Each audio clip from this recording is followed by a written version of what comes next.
Chapter 1. I'm not a jealous woman, but I can't see what he sees in her. I can't see what he sees in her. I can't see what he sees in her.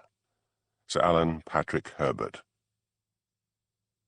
Jenny Ogilvy was curled up on a sofa in her friend Priscilla Halberton Smythe's London flat. They had been talking for most of the evening. Jenny was secretly jealous of Priscilla's cool blonde looks. Although an attractive girl herself, with her mop of black curls and rosy cheeks, she longed to look as stylish and composed as her friend. A desire to rattle her friend's calm prompted her to say, "You've talked an awful lot about this village policeman, Hamish Macbeth. I mean, you've barely mentioned your fiancé. Come on. What gives? I think you're still in love with this copper." A faint tide of pink rose up Priscilla's face. "I was engaged to him once, and we shared a lot of adventures, but that's all. What about your love life? You've been letting me do all the talking." "Oh, you know me, I like to shop around," said Jenny. "I'm not prepared to settle down yet." "What happened to Giles? You did seem frightfully keen on him." "He bored me after a bit," lied Jenny, who had no intention of letting Priscilla know that Giles had broken off with her the minute she had hinted at marriage. "You'll find someone. Don't worry," said Priscilla, with all the calm assurance of someone about to be married. Jenny returned to her own flat, feeling jealous and cross. It was a pity, she thought, that Priscilla's policeman should live in some remote Highland village, or she would be tempted to have a go at him herself. He must be one hell of a man to occupy so much of Priscilla's thoughts. She went to her bookshelves and pulled down an atlas of the British Isles. Now where had Priscilla said that village was? Loch Dhu or something. She scanned the index. There was a Loch Dhu, Lochdubh. That must be it. Maybe like Skeandhu, Skeandhu, the dagger Highlanders wore with full dress. She looked it up in the dictionary. That was pronounced Skeandhu, also spelt Skeandubh. So it followed that Loch Dhu must be the place. She knew Priscilla's parents owned the Tommel Castle Hotel there. Just to be sure, she phoned directory inquiries and got the number of the Tommel Castle Hotel and asked for the exact location of Loch Dhu. Got it. She replaced the receiver. She put down the atlas and sat cross-legged on the floor. She had holiday owing. What if, just what if, she went to this village and romanced the copper? How would Priscilla like that? Not a bit, she thought with a grin. She would ask for leave in the morning. The subject of Jenny's plotting took a stroll along Loch Dhu's waterfront the next morning with his dog, Lugs. PC Hamish Macbeth was preoccupied with a nasty case. The nearby town of Brakey had been subjected to a rash of poison pen letters. At first, people had ignored them because the accusations in some of them were so weird and wild and inaccurate that they hadn't been taken seriously. But as the letters continued to arrive, tempers were rising. Mrs. Dunn, who owned a bed and breakfast on the waterfront called Sea View, hailed him. She was a fussy little woman who looked perpetually anxious and tired. "Morning," said Mrs. Dunn. "Terrible business about those nasty letters." "You haven't had one, have you?" asked Hamish. "No, but I just heard that herself, Mrs. Wellington, got one this morning." "I'd better go and see her. Business good?" "Not a bad summer, but nobody really books in now it's autumn. I've got a couple of the forestry workers as regulars. Though, mind you, a lassie from London is coming for a couple of weeks, a Miss Ogilvy. She phoned this morning." Hamish touched his cap and walked off in the direction of the manse, for Mrs. Wellington, large, tweedy, and respectable, was the minister's wife. Mrs. Wellington was pulling up weeds in her garden. She straightened up when she saw Hamish. "I've just heard you had one of their letters." Hamish fixed her with a gimlet stare to distract her from the sight of his dog urinating against the roots of one of her prize roses. "Why didn't you phone the police station?" She looked flustered. "It was nothing but a spiteful piece of nonsense. I threw it on the fire." "I can do with all the evidence I can get," said Hamish severely. "Now you've got to tell me what was in that letter. Furthermore, I've never known you to light a fire before the end of October." Mrs. Wellington capitulated. "Oh, very well. I'll get it. Wait there, and keep that dog of yours away from my flowers." Hamish waited, wondering what could possibly be so bad as to make the upright minister's wife initially lie to him. Mrs. Wellington came back and handed him a letter. On the envelope was her name and address in handwriting now familiar to Hamish from the other letters he had in a file back at the police station. He opened it and took out a piece of cheap stationery and began to read. Then he roared with laughter. For the poison pen letter writer had accused Mrs. Wellington of having an adulterous affair with the Loch Dhu policeman, Hamish Macbeth. When he had recovered, he wiped his eyes and said, "This is so daft. Why didn't you want to show it to me?" "I know your reputation as a womanizer, Hamish Macbeth, and I thought this letter might give you ideas." Hamish's good humour left, and his hazel eyes held a malicious gleam. "I am in my 30s, and you are, what, in your 50s? Don't you think you are suffering from a wee bit of vanity?" Her face flamed. "There are winter-summer relationships, you know. I read about them in Cosmopolitan, at the dentist's, and when I was in the cinema with my husband the other week, a young man on the other side of me put a hand on my knee." "Michty me," said Hamish. "What happened when the lights went up?" "He had left by that time," said Mrs. Wellington stiffly, not wanting to tell this jeering policeman that during a bright scene on the screen the young man had leant forward and looked at her and fled. "And I am not a womanizer," pursued Hamish. "Oh, no. You broke off your engagement to poor Priscilla, and since then you've been playing fast and loose." "I'll take this letter with me," said Hamish, suddenly weary. "But rest assured, I have not the designs on you. Not now, not ever." Back at the police station, he added the letter to the others in the file. There was a knock at the kitchen door. He went to answer it and found Elspeth Grant, the local reporter and astrologer for the Highland Times, standing there. She was dressed in her usual mixture of thrift shop clothes, old baggy sweater, long Indian cotton skirt, and clumpy boots. "What brings you?" asked Hamish. "I haven't seen you for a while." "I've been showing the new reporter the ropes." "Pat Malone," said Hamish. "The attractive Irishman." "Yes, him. And he is attractive. Are you going to ask me in?" "Sure." He stood aside. Elspeth sat down at the kitchen table. The day was misty, and drops of moisture hung like little pearls in her frizzy hair. Her large grey eyes, gypsy eyes, surveyed him curiously. He felt a little pang of loss. At one time, Elspeth had shown him that she was attracted to him, but he had rejected her, and by the time he had changed his mind about her, she was no longer interested. "So," began Elspeth, "I hear Mrs. Wellington got one of those letters." "How did you learn that?" "She told Nessie Curry, who told everyone in Patel's grocery." "What on earth was in it?" "Mind your own business." "All right, copper. What are you doing about these letters? They're weird and wild in their accusations, but one day one's going to hit the mark, and there'll be a death.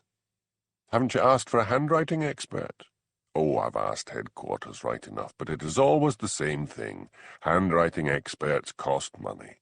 The budget is tight. It's just a village storm in a teacup and will soon blow over. That's what they say." Hamish's Highland accent always became more sibilant when he was excited or upset. "So I sit on my bum, collecting nasty letters." "There is something you could do, and I'll tell you if you make me a cup of tea." Hamish put the kettle on top of the stove and lifted down 2 mugs from the kitchen cabinet. "So what's your idea?" "It's like this. Someone always knows something. You could call an emergency meeting at the community centre in Brakey and appeal to the people of Brakey to help you. I could run off flyers at the newspaper, and we could post them up in shops and on lamp-posts. Someone knows something. I'm sure of that. Go on, Hamish. I feel in my bones that death is going to come, and come quickly." Hamish looked at her uneasily. He had experienced Elspeth's psychic powers and had learned that at times they were uncanny. "All right," he said, "I'll do it. Let's see, this is Monday. We'll make it for next Saturday evening." "No, make it around lunchtime, say 1 o'clock. There's a big bingo game on Saturday evening." "Okay, I'll leave it to you." Hamish made tea. "What sort of person would you say was behind these letters?" "Someone living alone, no family. Maybe someone retired who once had some power over people. Probably a woman." "There are an awful lot of widows and spinsters in Brakey." "Never mind. Let's hope this meeting flushes something out." After Elspeth had left, he noticed she had left him a copy of the Highland Times. Curiously, he turned to her astrology column and looked under Libra. He read, "Romance is heading your way, but it is a romance you will not want. You will suffer from headaches on Wednesday morning. You are not working hard enough. You are congenitally lazy, but remember always that mistakes caused by laziness can cause death." Hamish scratched his fiery hair. What on earth was the lassie on about? On Saturday morning, Jenny Ogilvy looked out of the window of the bus that was bearing her northwards and felt she was leaving civilization behind. She had flown to Inverness and caught the Lochinver bus. She had been told, however, that the bus to take her on to Lochdoe from Lochinver would have left by the time she arrived, but a local taxi could take her the rest of the way. Moorland and mountain stretched on either side. Foaming waterfalls plunged down craggy slopes. Red deer stood as if posing for Landseer on the top of hills as the bus wound its way round twisting roads, braking sharply to avoid the occasional suicidal sheep. She had decided to book into a bed and breakfast in Lochdoe rather than stay at the Tommel Castle Hotel in case Priscilla might learn from her parents of her arrival. The bus finally ground its way down into Lochinver and stopped on the waterfront. It was a fine day, and sunlight was sparkling on the water. Jenny climbed stiffly down from the bus and retrieved her luggage. She took out her mobile phone and dialed the number of a taxi service in Lochdoe she had tracked down by dint of phoning the Sutherland Tourist Board. Better to have someone from Lochdoe to collect her than get a cab from Lochinver. A pleasant Highland voice on the other end of the line informed her that he would be with her in 3/4 of an hour, and if she sat in the cafe on the waterfront, he would find her. Jenny went into the cafe and ordered a coffee, forcing her eyes away from a tempting display of home-baked cakes.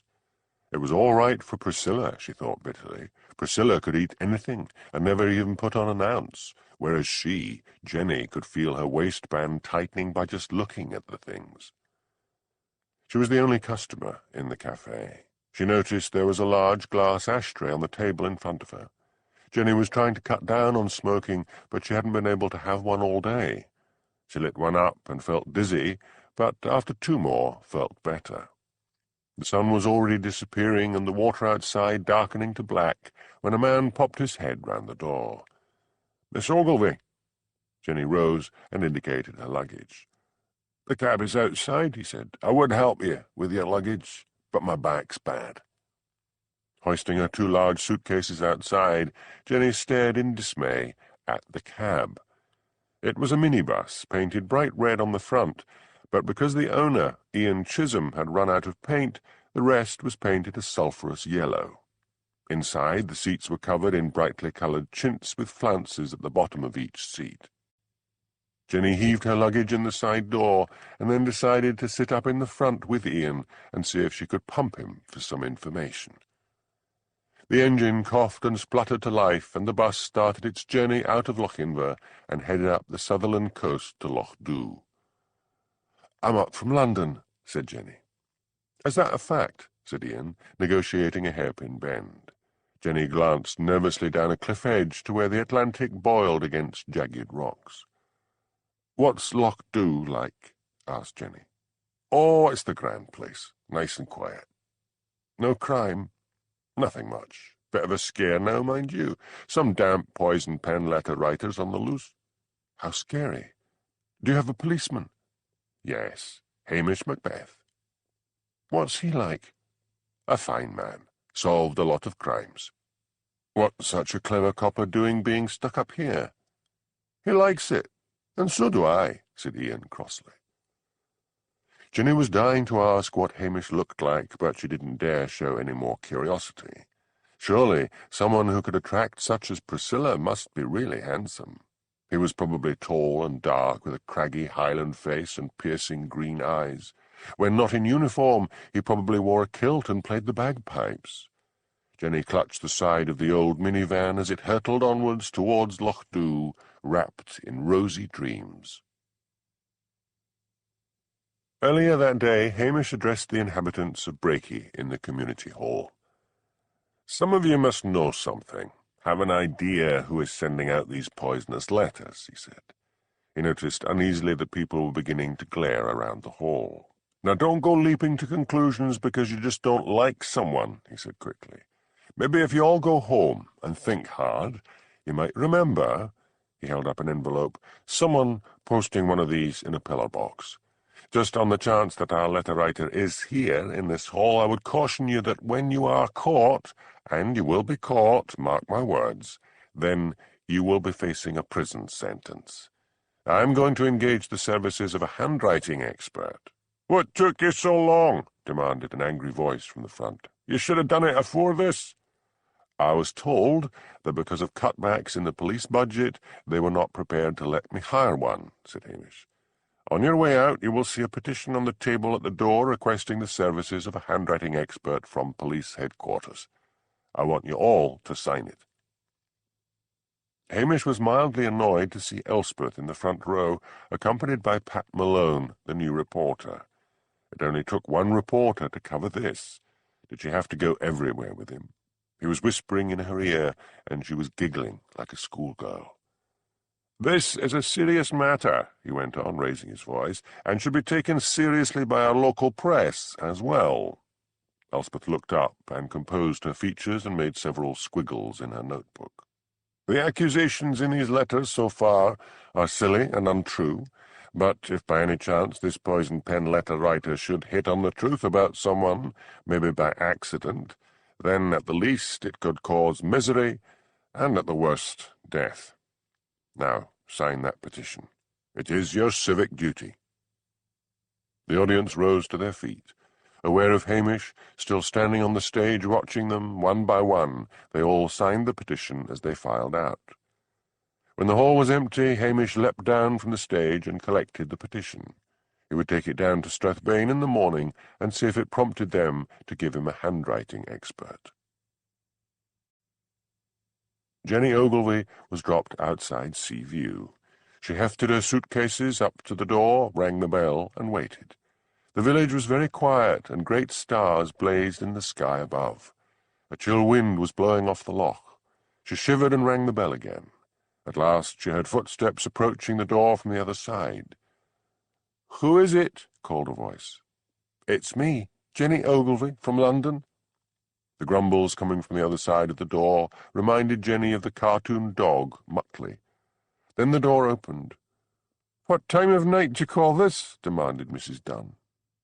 "I have come all the way from London," said Jenny coldly, "and if this is the sort of welcome you give visitors, perhaps I would be better off at the hotel." In the light streaming out from the door, Jenny had seemed to Mrs. Dunn like a small girl. But the cold authority in Jenny's voice made her say hurriedly, "Come in, lassie. You must forgive me. I keep early hours. I'll show you to your room. I only serve the bed and breakfast, mind, but if you're hungry, I've got some food I can give you." "Just a sandwich and some coffee would be fine," said Jenny. "Right. Pick up your suitcases and follow me." This was obviously a world where no one carried anyone's luggage, thought Jenny, as she struggled up the wooden staircase after Mrs. Dunn. Mrs. Dunn opened the door. "This is your room. I've given you the best one, it being quiet this time of year." Jenny looked dismally round, wondering if this was the best room, what on earth the others were like. A 40-watt bulb burned in a pink and white glass shade. There was a narrow bed under a slippery quilt against one wall. A closet covered by a curtain which Mrs. Dunn pulled back with a magician's proud flourish was where she would hang her clothes. A wash-hand basin of Victorian vintage with a pink glass mirror above it was over in one far corner, and in the other stood a desk and a hard upright chair.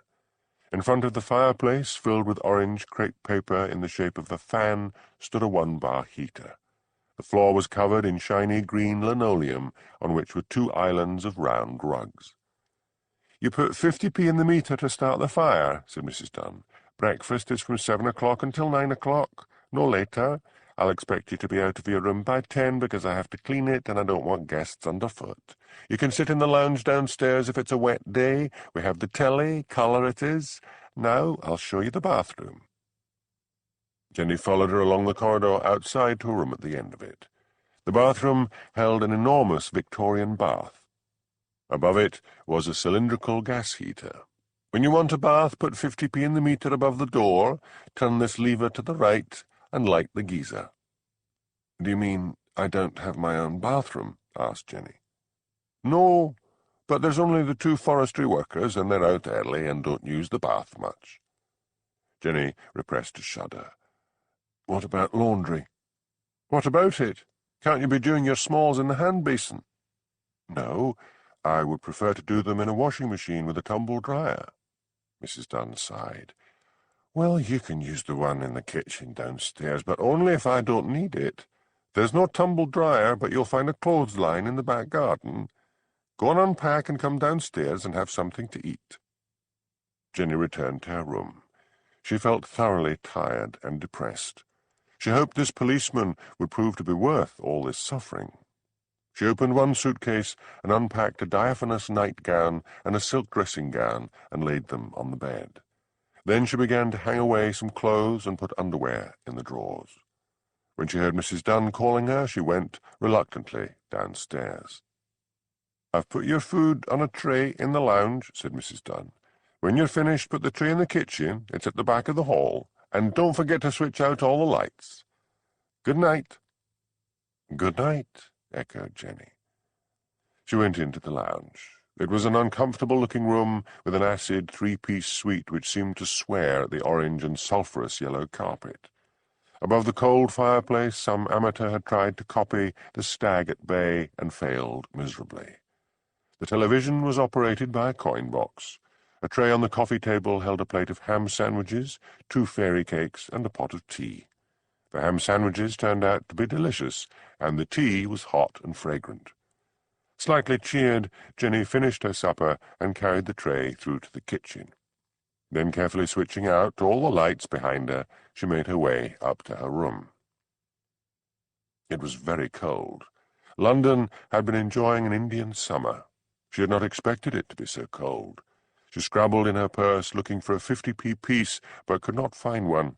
She washed her face and hands, deciding to put off a bath until the following day.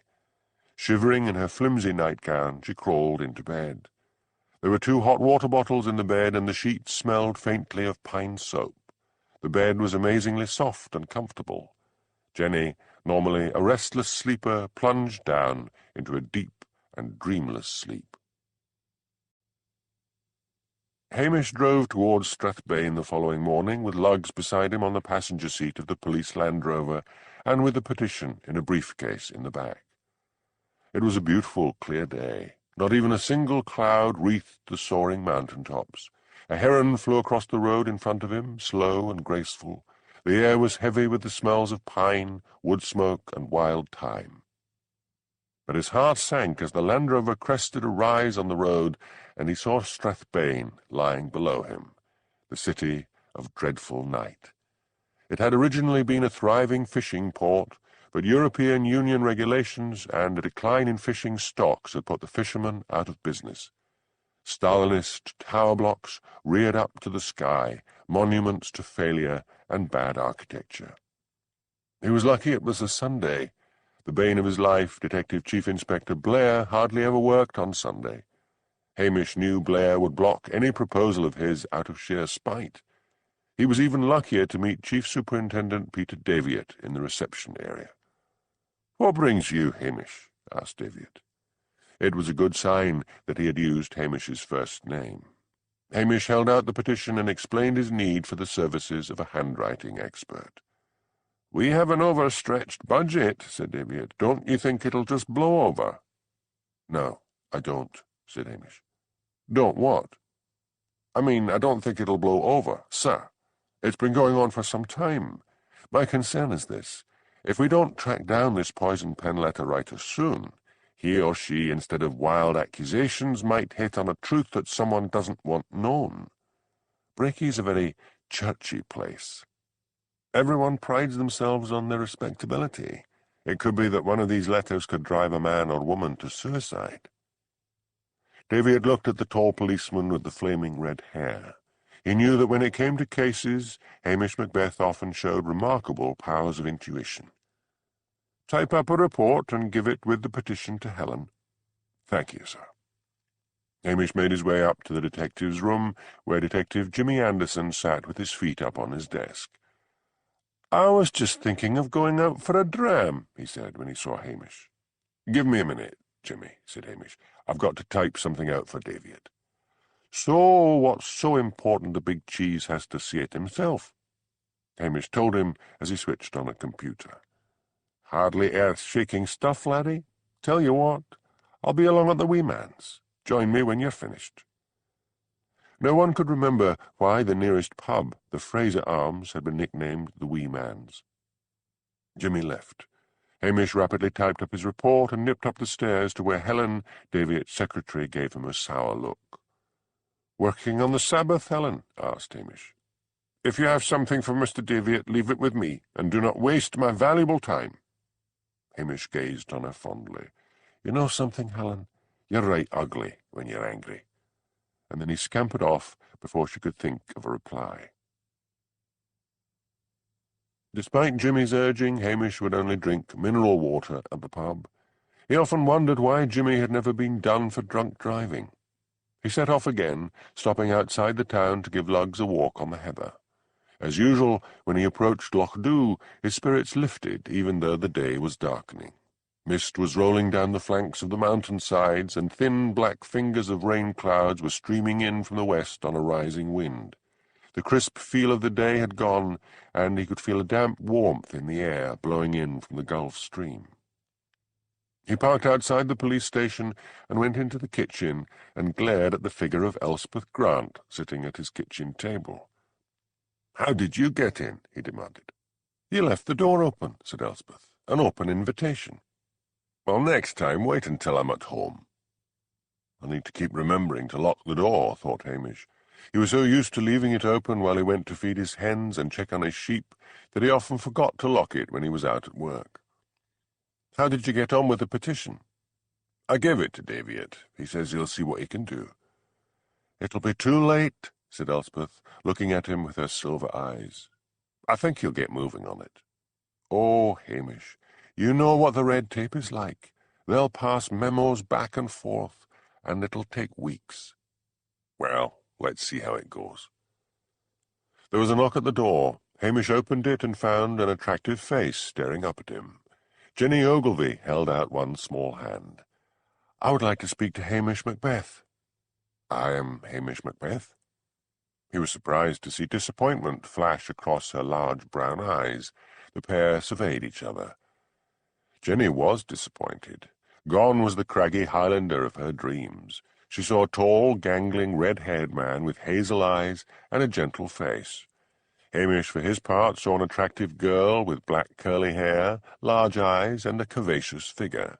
She was dressed in a smart skirt and jacket and flimsy high heels. "What can I do for you?" he asked. "I'm a tourist here," said Jenny, "and I arrived yesterday. I don't know this neck of the woods, and I wondered if you could tell me good places to visit." "Come in," said Hamish. He introduced Jenny to Elspeth. "Sit down," said Hamish. Both regarded each other with the wary suspicion of cats. "Drink?" "Yes, thank you."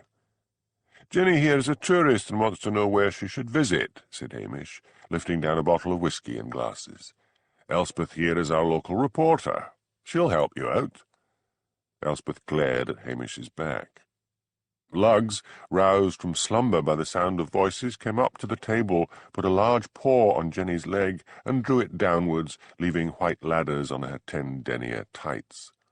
Jenny squeaked with alarm and drew her legs under the table. "Come here, Lugs," ordered Elspeth. "Good dog, settle down." She turned her clear gaze on Jenny. "If you really want to sightsee, you'll need a car. Do you have one?" "No. I did the last of the journey by taxi, a chap called Ian Chisholm. I think you'll find he has a spare car to rent, and his prices are low." "Thank you. I'll try him in the morning. Mostly people who come up here are walkers, hill climbers, or fishermen. They have some sort of hobby. But if you drive around, there's some wonderful scenery. Where are you staying?" "Seaview. You're right next to the Highland Times offices. Drop in tomorrow morning and I'll give you some maps and tourist brochures." Hamish joined them at the table and poured whisky into 3 glasses. "Do you drink it neat?" asked Jenny. "Aye, but I can put water in it if you like." "It's all right," said Jenny quickly, not to be outdone by Elspeth. Was Elspeth his girlfriend? If she was, then her plot was doomed from the start. "So, what made you decide to come this far north?" asked Hamish. His Highland voice was soft and lilting. Jenny began to understand a little of why her friend Priscilla appeared to be so fascinated with this man. "I came up from London. Just felt like getting as far away as possible." "Broken heart?" asked Elspeth. "No," said Jenny crossly. Elspeth finished her whisky and stood up. "I'd best be getting along." She walked to the door and then turned and said to Jenny, "Good hunting, but you'll find the prey is difficult to catch." Jenny's face flamed. "What do you mean?" "Just a Highland expression," said Elspeth, and she went out and closed the kitchen door behind her. "I'm sorry I butted in on you and your girlfriend," said Jenny. "Just a friend. So what do you do in London?" "I work for a computer company." "And what's the name of it?" Jenny looked at him, startled. She worked for the same company as Priscilla. "I work for Johnson and Bettison in the city," she said, inventing a name. "Ah. If you've finished your drink, I'll walk you back. Lugs needs some exercise." "Lugs needs to be put down," thought Jenny, standing up and ruefully looking down at the wreck of her tights. Hamish opened the door. The rain still hadn't arrived, but he could sense it coming. They walked together along the quiet waterfront. "I hope you won't be too bored here," said Hamish, as they approached Seaview. Jenny stopped suddenly and stared. "What's the matter?" asked Hamish. He looked and saw Jessie and Nessie Curry, the local twin spinsters, the minister's wife and Mrs. Dunn standing together at the gate of the boarding-house. Mrs. Dunn was holding up a piece of Jenny's underwear, a black silk thong. "Now what in the name of the wee man would you say that was?" she was asking. Hamish reached out a long arm and snatched it from Mrs. Dunn. "That is the makings of a catapult for Miss Ogilvy's nephew. You should not be going through her things." "I didn't," protested Mrs. Dunn. She turned to Jenny, who was standing there wishing an earthquake would strike Loch Dhu and bury them all. "It was lying in the corner of your room. I found it when I was cleaning. I didn't know what it was, and I thought it might have been left by the previous tenant." Hamish handed the thong to Jenny. She stuffed it in her handbag, marched past them, and went up to her room. She sank down on the edge of her bed and buried her head in her hands. This holiday had all been a terrible mistake. Hamish went back to the police station, mildly amused. From the washing lines of Loch Dhu he knew that the usual female underwear consisted of large cotton knickers with elastic at the knee. When he walked into the police station, the phone in the office was ringing. He rushed to answer it. It was Elspeth. "You'd best get over to Brakey," she said. "Miss Beatty, who worked in the post office, has been found hanged, and there's one of those poison pen letters lying on the floor, under her body." Chapter 2. There are certain persons for whom pure truth is a poison. André Maurois. Hamish drove to Brakey through a rising storm. Rain slashed against the windscreen, and great buffets of wind rocked the Land Rover. He cursed police headquarters for their penny-pinching ways. He pulled up outside the post office. It was a sub-post office and sold groceries as well. He knew Miss Beatty lived in a flat above the shop. A thin little woman was huddled in a doorway. "Are you Mrs. Harris, who found the body?" asked Hamish. "Aye, and a terrible sight it is." "What on earth were you thinking of to report it to the Highland Times and not to the police?" "I could only get your answering machine," she whined. Hamish heard the distant sound of a siren. He had reported the death to the ambulance service and to police headquarters before he had driven off from Loch Dhu. "You'd better show me where you found her." Mrs. Harris emerged from her doorway and led him to a lane at the side of the post office and pushed open a door, revealing a flight of stairs leading up to Miss Beattie's flat. He went first, saying over his shoulder, "I hope you didn't touch anything." "I was that feared I couldn't," she said. "How did you find her? Do you have a key?" "No, but herself promised me some of her homemade cakes. I couldn't get a reply, so I went up the stairs, and there she was. The door was open." When they got to the landing, Hamish ordered, "You stay there." He opened the door and went in. The light was on, and Miss Beattie's body hung from a hook in the ceiling. One of the poison pen letters was lying on the floor. Hamish took out a pair of forensic gloves and slipped them on. He read, "I have proof that you're a bastard.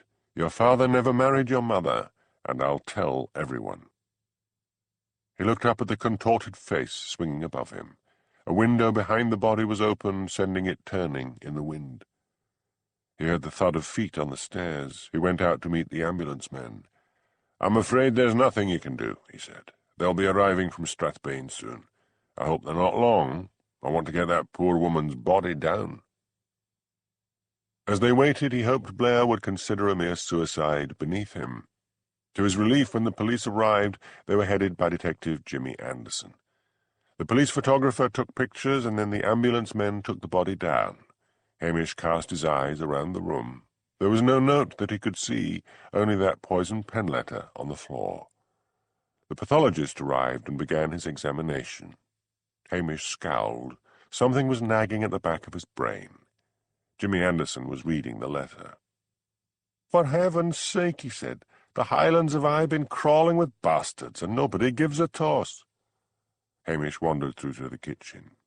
"Still, I suppose," came Jimmy's voice from the other room, "respectability to that poor biddy was her whole life." Hamish looked at the draining board beside the sink.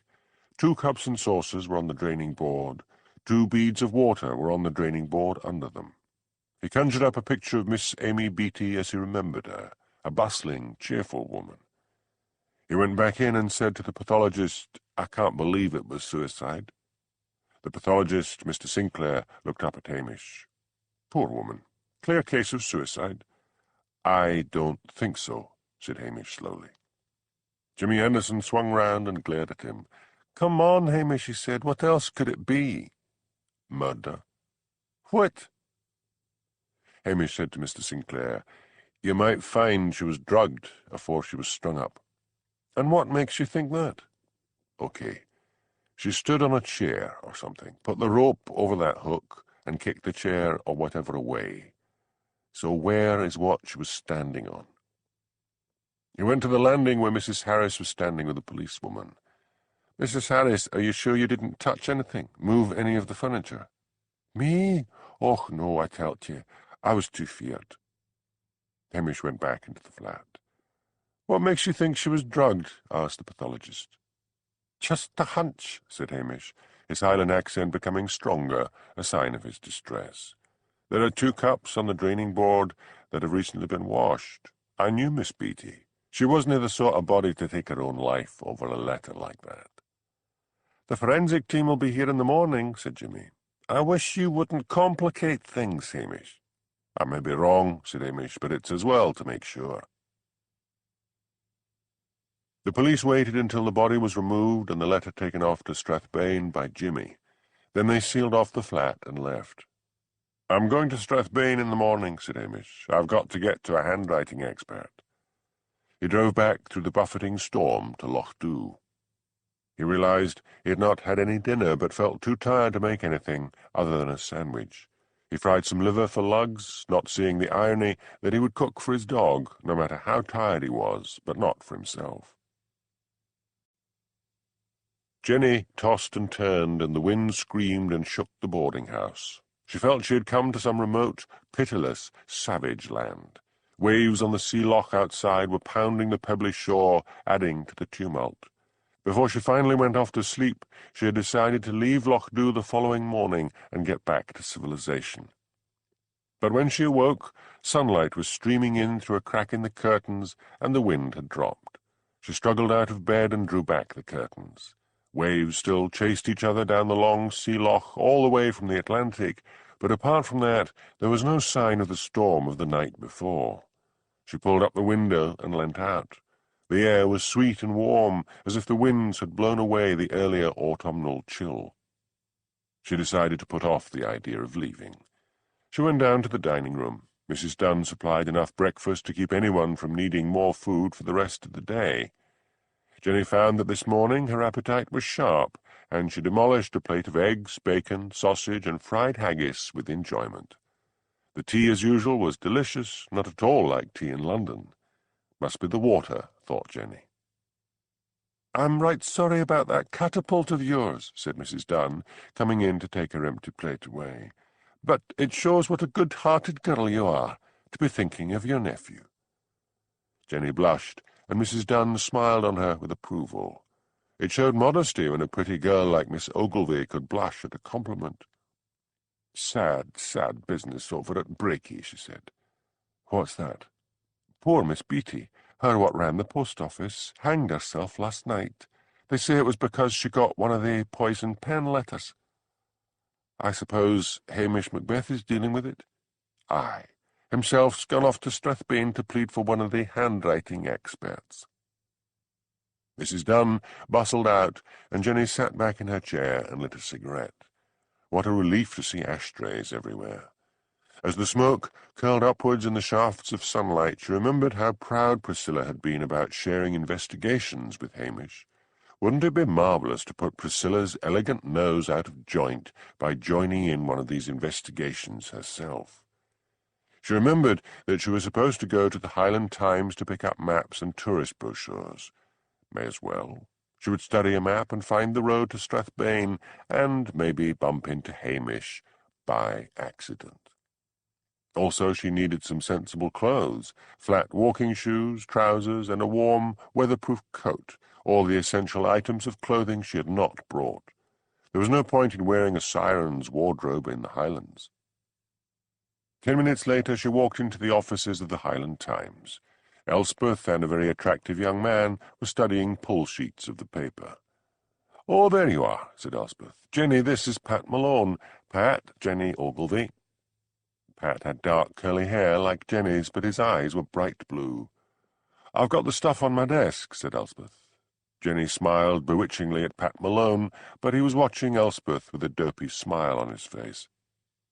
Amazing, thought Jenny sourly. Elspeth's clothes were a disgrace. Elspeth handed her some maps and tourist brochures.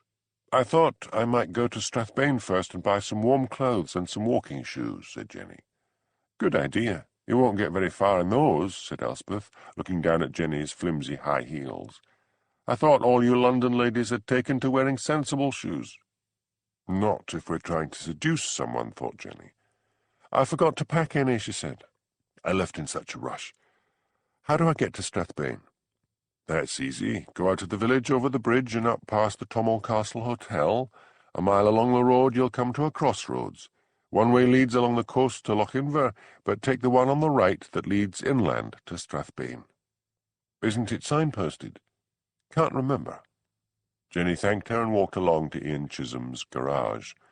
Ian was bent over the engine of an old rover. She tapped him on the shoulder, and he jumped and straightened up and banged his head on the underside of the bonnet. "You fair give me a start," he said. "What can I do for you?" "I wondered whether you had a car I could rent." "You've come to the right place. I've got the very thing." "How much will it cost?" £25 a week. Jenny brightened, amazingly cheap. "I'll take it," she said. "Just you wait outside and I'll be bringing you around the front." Jenny felt that she could actually get to like this place after all. The sun was glittering on the surface of the calming loch, and only the faintest of breezes now lifted her dark curls. She heard the sound of an engine. Down from a lane at the side of the garage came Ian driving a Robin Reliant, those three-wheeler cars beloved by some and treated as a joke by many. It was painted bright pink, not car paint, but with what looked like a flat emulsion. "Haven't you anything else?" asked Jenny, as Ian stopped the car and got out. "You can't do better than this. Of course, you could be taking the bus to Strathbane to one of the big companies. They might charge you £25 a day." Jenny looked at the car doubtfully. "Does it go all right?" "Like a bomb." "May as well take it," thought Jenny.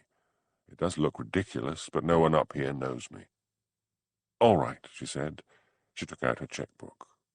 "Haven't you got cash?" asked Ian.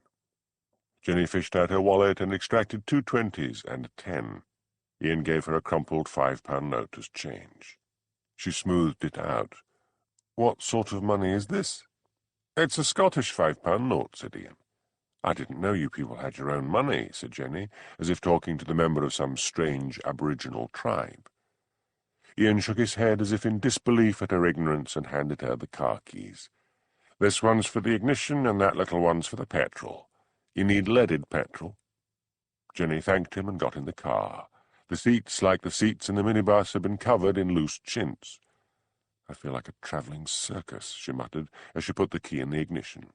The engine roared to life, but the needle on the dashboard showed that the car was nearly out of petrol. She switched off the engine and got out again. Ian came out of the garage. "What's up?" "Practically no petrol," said Jenny. "Oh, well, wait there. I'll get you a gallon. That'll get you to the nearest garage. These Robins don't use much."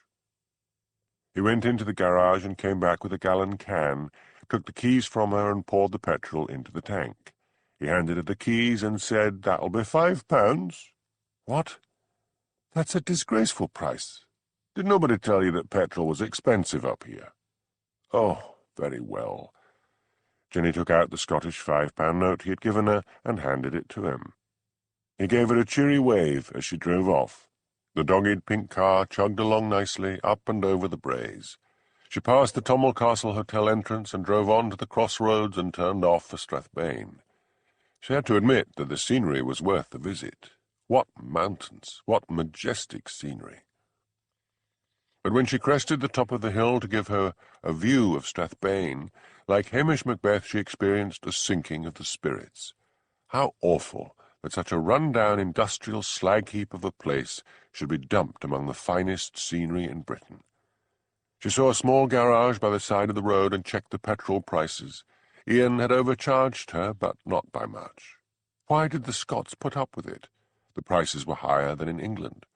She filled up the tank and went into the garage shop to pay. A giant of a man loomed behind the counter.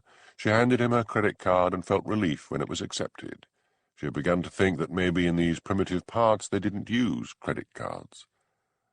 "English?" he asked. "Yes," said Jenny brightly. "I'm visiting." "You should stay in your own damn country." Before Jenny could think of an angry retort, a little woman shot out of the back shop. "You behave yourself, Angus. I have never heard the like. Go along with your lassie, and welcome to the Highlands." She rounded on her giant of a husband. "And as for you, you great scunner, you get off to your bed and stop insulting the customers." Jenny fled. No, it had been a mistake. One more night, and back to civilization tomorrow morning.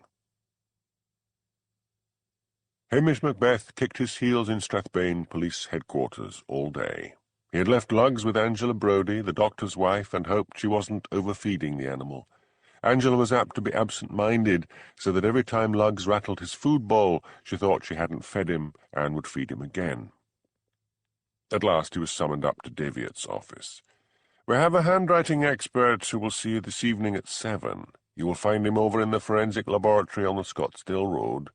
You did bring the file of letters with you?" "Yes, sir," said Hamish. "What's the man's name?" "Mr. Glass. Ask for Mr. Roger Glass."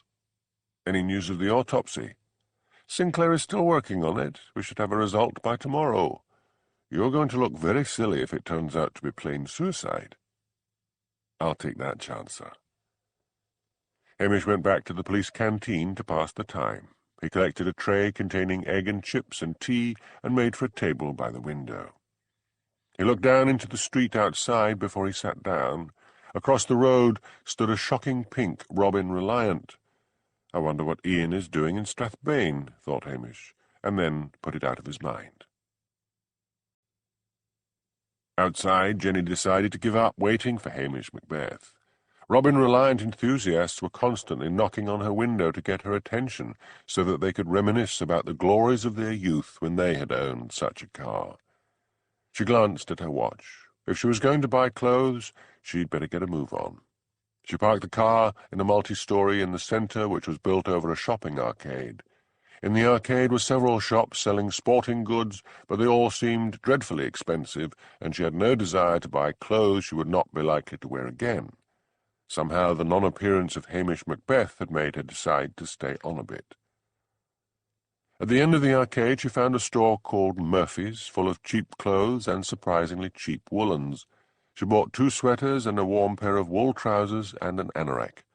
Then she moved to the shoe department and tried on shoes until she found a serviceable walking pair. On to the underwear department to purchase several pairs of white cotton briefs. I may look like a frump, she thought, but I'll be a comfortable frump. She went into the toilet in the car park and changed her clothes, and then surveyed herself in the mirror. The anorak, a garment she had once sworn never to be seen dead in, was cherry red. One of the new sweaters she had bought and now put on was lamb's wool and a dull gold colour. The trousers were dark brown, and the flat shoes brown. Jenny walked to her car with a new feeling of freedom. Everything felt amazingly comfortable. Her only regret was that her new anorak clashed violently with the colour of her car. But with an odd feeling of belonging, she headed out of Strathbane and took the road to Loch Dhu. At 7 o'clock precisely, Hamish was ushered in to Mr. Glass's office. He had expected to meet a scholarly man wearing an old tweed jacket and thick glasses. Instead, he found himself looking at a man about his own age, mid-30s, with sandy hair and a round, cherubic face, wearing an open-necked checked shirt and jeans. His voice, in contrast to his appearance, was dry and precise. "You have the letters. It is Hamish Macbeth, is it not?" "Yes, it is. I have the letters here." "It will take some time." Hamish sighed. "It's an urgent case. Can't you at least try to give me some analysis of the type of person who wrote the letters?" "I'll do my best. You'll find coffee in the pot over there.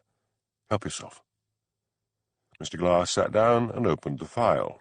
Hamish poured a cup of coffee, sat down in a chair in the corner of the cluttered office, and tried to be patient. At last he said, "How can you really tell a person's character from their handwriting?" "Attitudes and feelings influence the formations of handwriting. Handwriting is a sort of mental photograph of what's going on inside you." "What if someone deliberately disguised their handwriting?" "Makes it a bit harder, but the real traits of character have a way of showing through." Silence again while Hamish fidgeted. There was a large plain clock on the wall, like the clocks you sometimes still see in Highlands school classrooms. It had a loud tick-tock which seemed to get louder as the minutes dragged by. Said Mr. Glass. "You've got something?" asked Hamish eagerly. "Too early."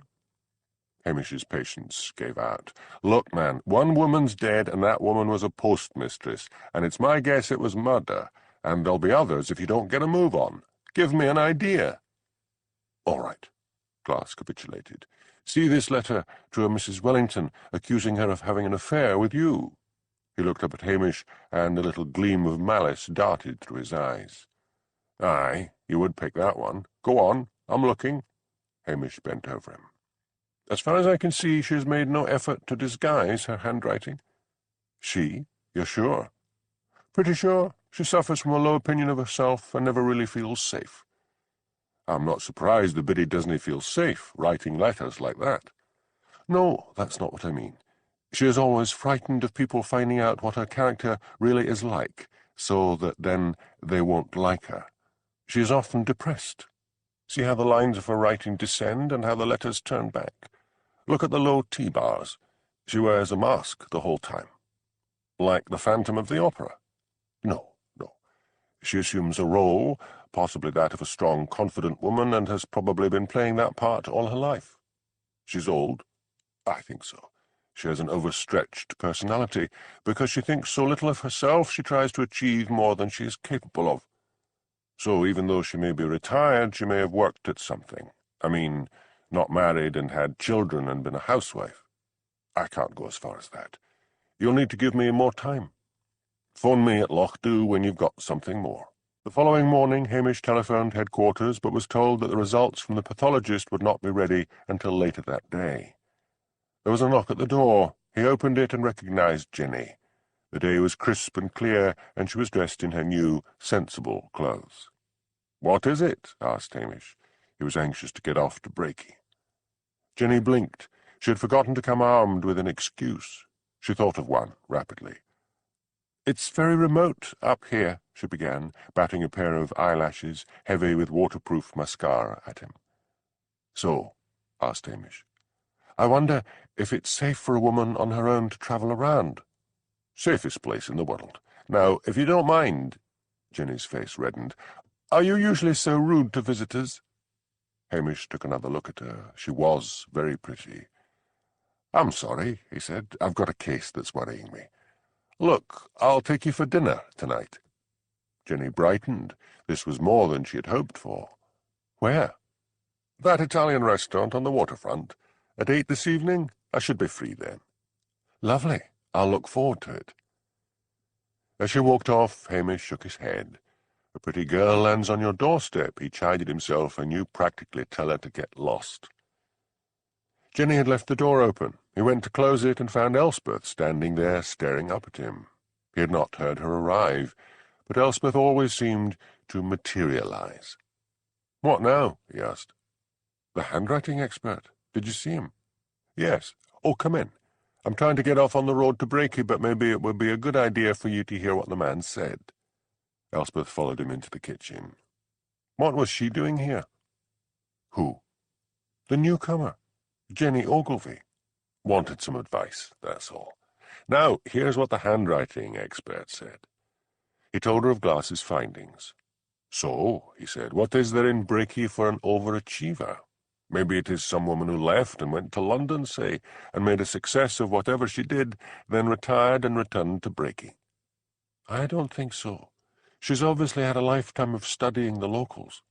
Okay, Sherlock, come up with a better idea. I think it would be someone with some sort of local power. The minister isn't a woman, the bank manager's a man, and a newcomer at that. I have it. Have what? What about a school teacher? Brakey School is small, and the headmistress has a lot of power. They don't call them headmistresses anymore, said Hamish. It's head teacher in this politically correct world. Bugger political correctness, said Elspeth. Who do we know? Hamish thought about it. Miss McAndrew retired last year. I never really knew her. Try her, urged Elspeth. All right. But from the little I know of her, she seems a highly respectable lady. I'd better get off. Elspeth walked to the door and then hesitated. She turned round. We haven't had dinner together for a while. What about this evening? I have a date. Oh, Hamish, there's something odd there. She's stalking you. And with that she was gone, leaving Hamish staring at the empty space where she had been standing only a second before. Hamish fed Lugs, but decided not to take his dog with him. It was going to be a tricky call. He could hardly walk into Miss McAndrew's home and accuse her of being a poison pen writer. Maybe he should pretend he wanted her advice. He drove off to Brakey, enjoying the splendid day, wondering how long it would last before the weather broke again. He drove along the shore road, noticing that for once the sea was calm, smooth, glassy waves tumbling onto the rocky beach. He called at the school and asked a teacher if he might have Miss McAndrew's address. He was told she lived in a bungalow called Brakey Manor on the shore road. Interested to meet this woman who wanted to give the impression that she lived in a manor house, Hamish drove back out again on the shore road. He had been told that the bungalow was situated on a rise just beyond the edge of Brakey. It was a small square box of a house with one large bay window. The views out over the sea must be magnificent, he thought, as he parked the Land Rover at the side of the road and got out. There was a short tarmac drive up to the front door. The garden was scrubby grass and a few trees permanently bent into a crouch by the Atlantic gales. The front door was slightly ajar. He rang the doorbell in the wall on the side and listened as Westminster chimes sounded inside the house. No one came to the door. There was a garage at the side of the house. He walked up to it. There was a window at the side of the garage. It was grimy.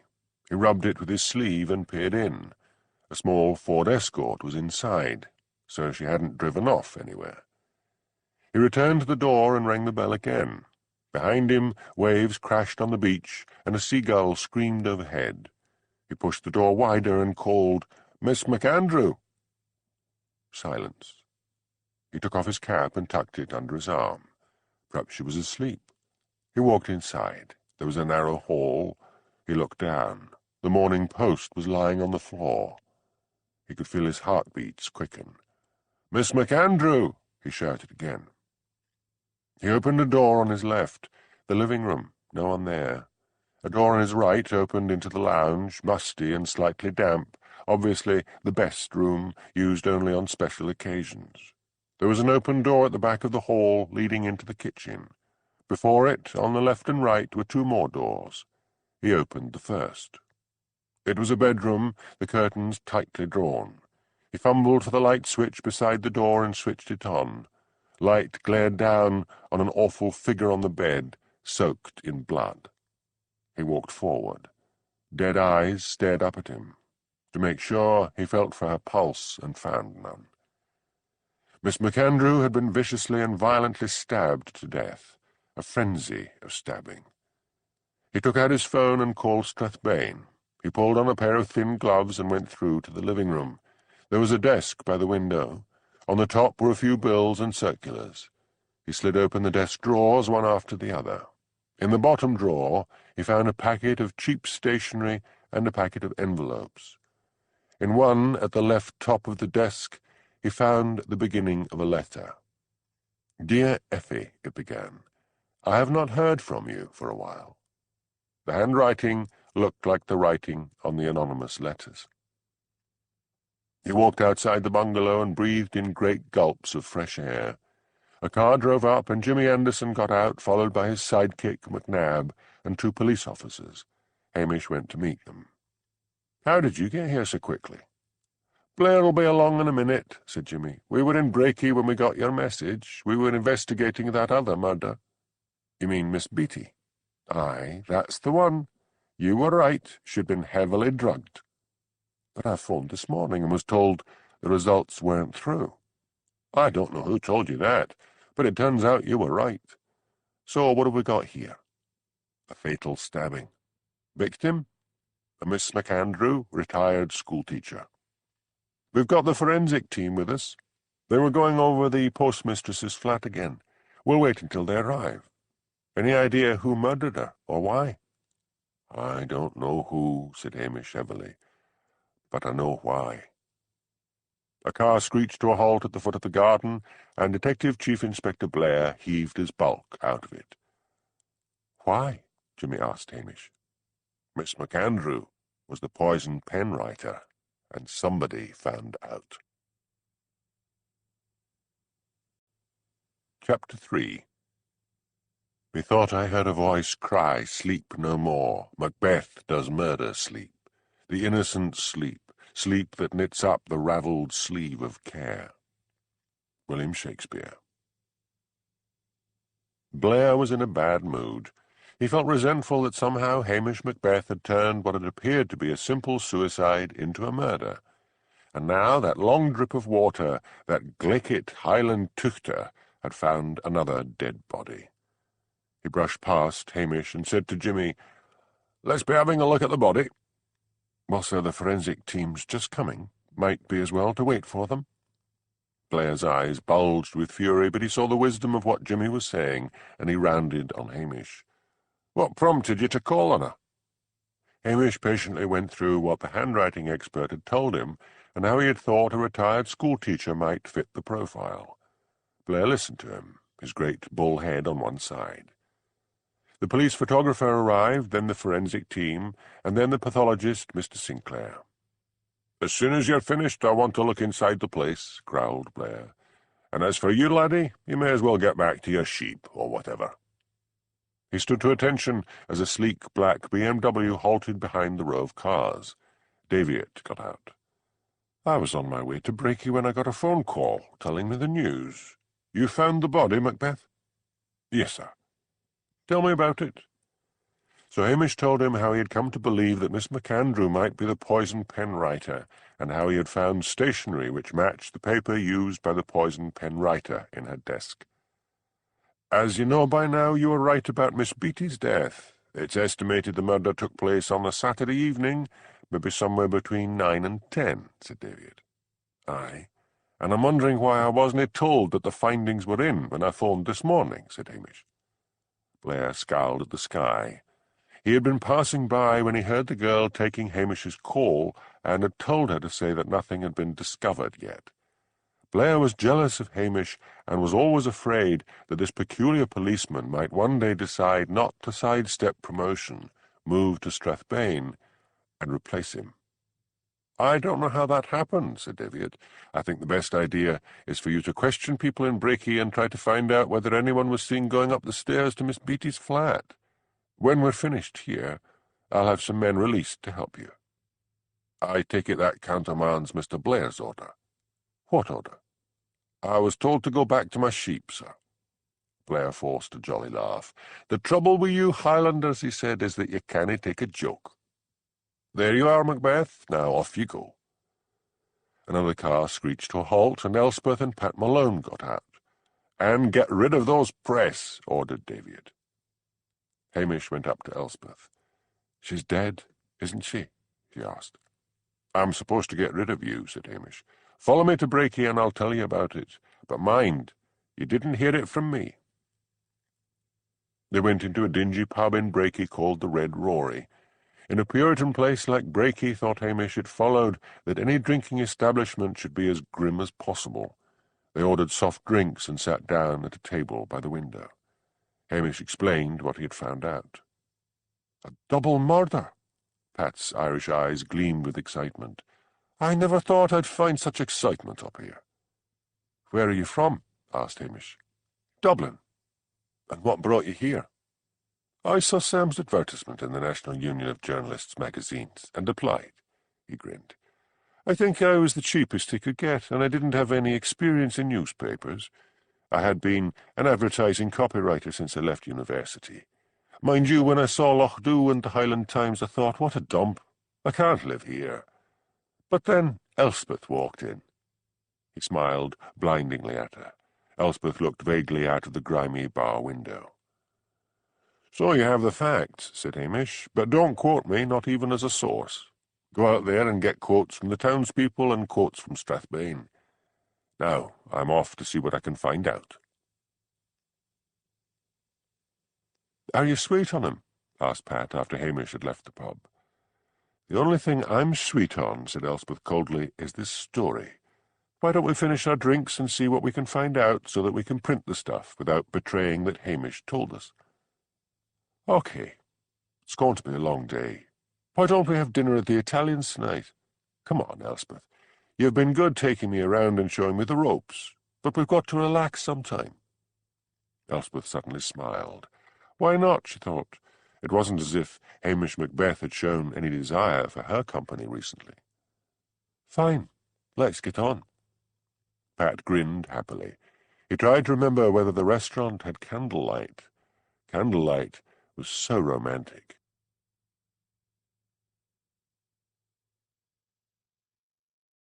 Disc 2.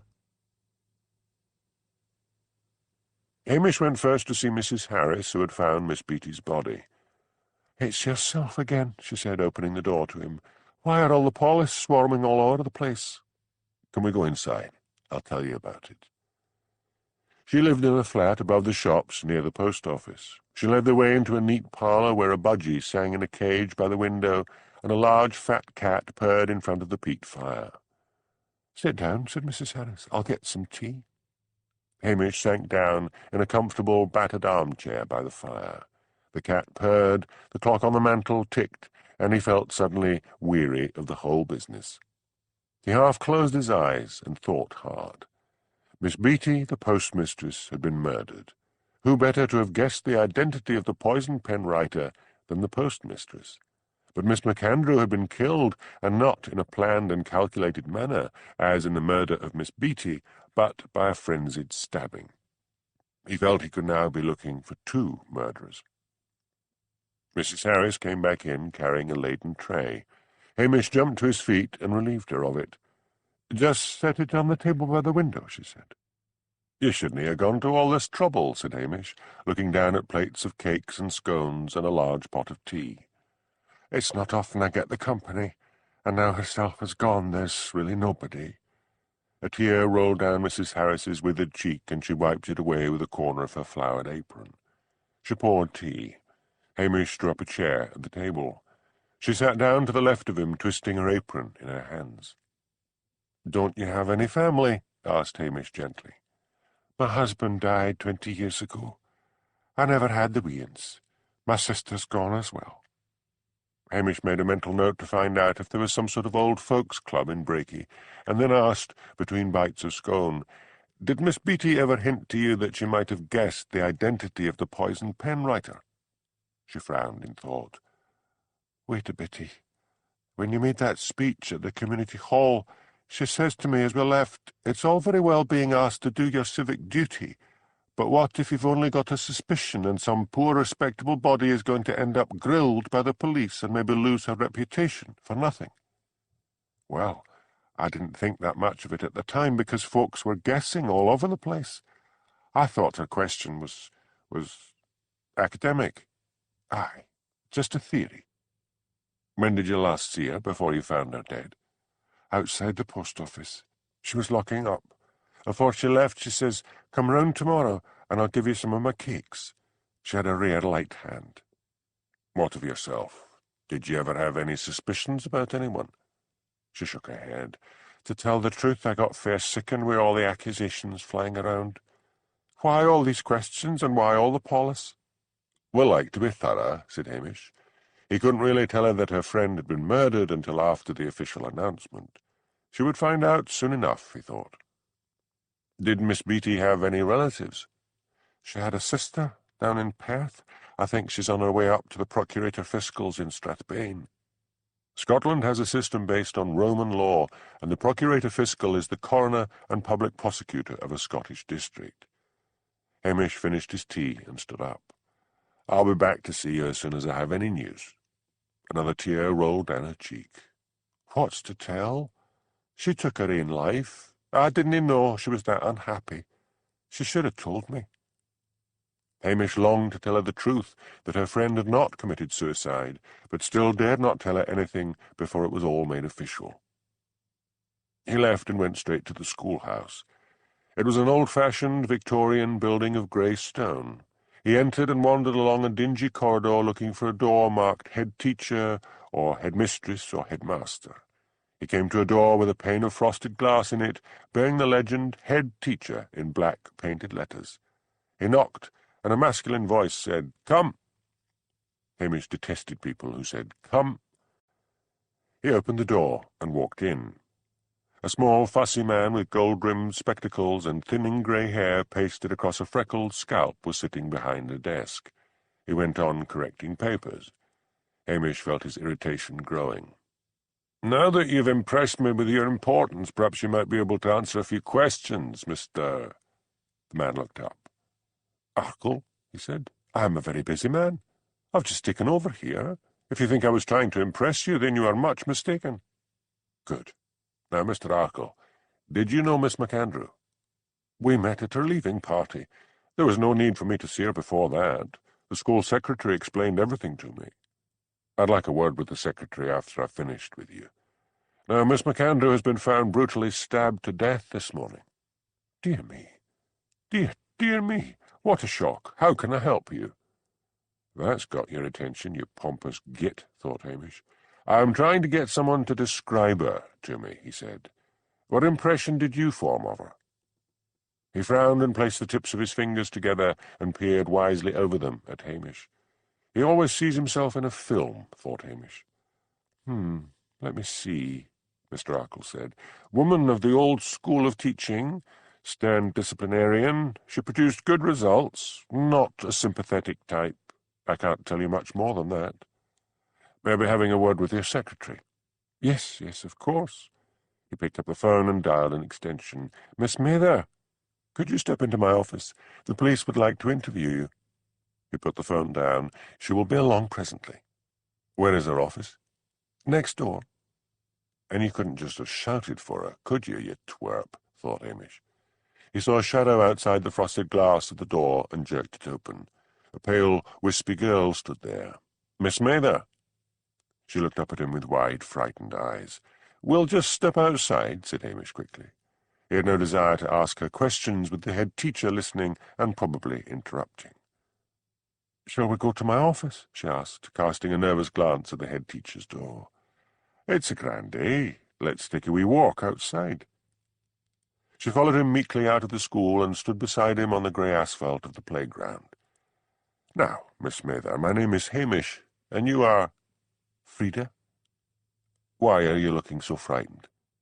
When a policeman calls, it's almost always bad news. My mother? No, nothing about your family. The fact is that Miss McAndrew was found murdered this morning. She turned white and swayed. He caught her round the waist and led her to a bench at the edge of the playground. Put your head between your knees, that's a good girl. Now straighten up and take deep breaths. He waited until a little colour had come back to her face, and then asked, Did you work for her? Yes, for the past 5 years. Think carefully, and tell me honestly, what was she like? Oh, she was a fine woman, and got good results for the school. Forget she's dead, and tell me honestly what you really thought of her. A seagull landed on the ground at their feet, cocked its prehistoric head on one side, and seeing no evidence of food, flew off with a contemptuous screech. Frida bent her head. She was a drab-looking girl, hair of an indeterminate colour, neither fair nor brown, eyes of a washed-out blue, thin, hunched figure. She was a bully, said Frida. She gave a choked little sob.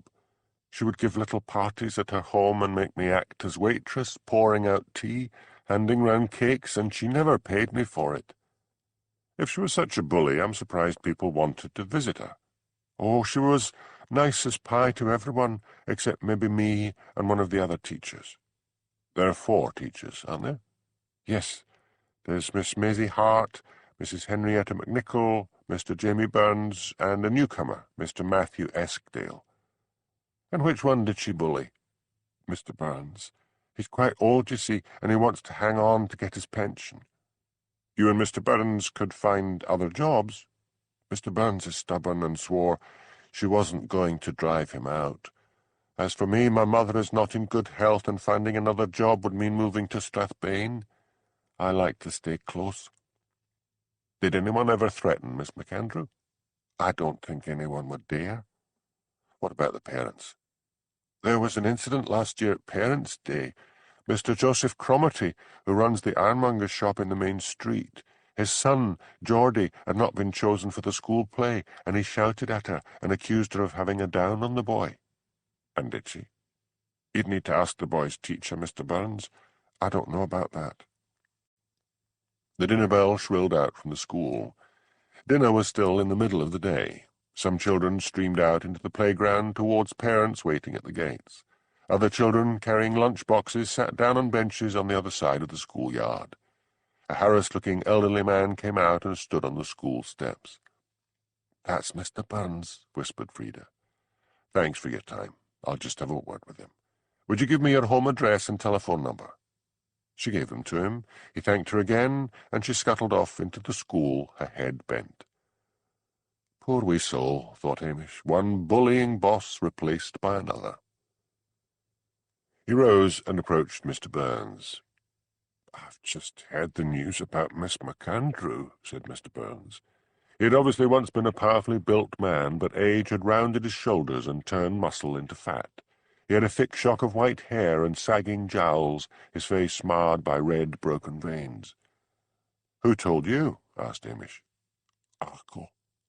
"Are you surprised? You don't seem surprised." "I hated the old biddy. Mind you, I would have thought everyone was too scared of her to murder her. Someone obviously wasn't. Do you know of anyone in particular who might have hated her enough?" "Apart from me?" "No, not a clue. What a goings-on for a wee place like Brakey. First poor Miss Beatty murdered, and now this." "Who told you Miss Beatty was murdered?" demanded Hamish sharply. "Maisie Hart. She was late for school because she had a dental appointment, and the nurse at the dentist's told her." "And who," demanded Hamish impatiently, "told the nurse?"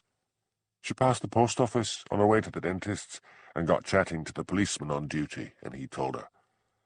"I suppose it's all over the town," said Hamish. "Of course." "If the cat's out of the bag, I may as well go the whole hog," thought Hamish, with a wild mix of metaphors. "So did you know that Miss McAndrew was our poison pen letter writer?"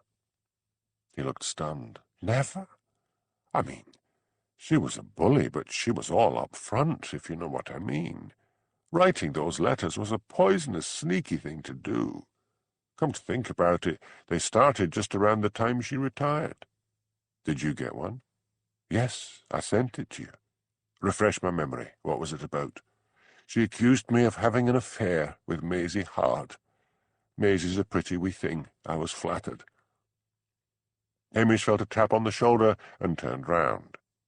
Blair stood there with Jimmy Anderson, McNabb, and a policeman and policewoman. "We'll take over here, Macbeth." "Don't you want to know what I've got?" asked Hamish. "I'll approach this with a fresh mind, laddie.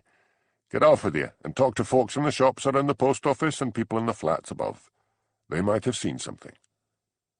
Hamish felt sure he was being sent off to cover ground that had already been covered, but he knew it was useless to protest. He walked off. He decided to look for the layabout youth of Brakey.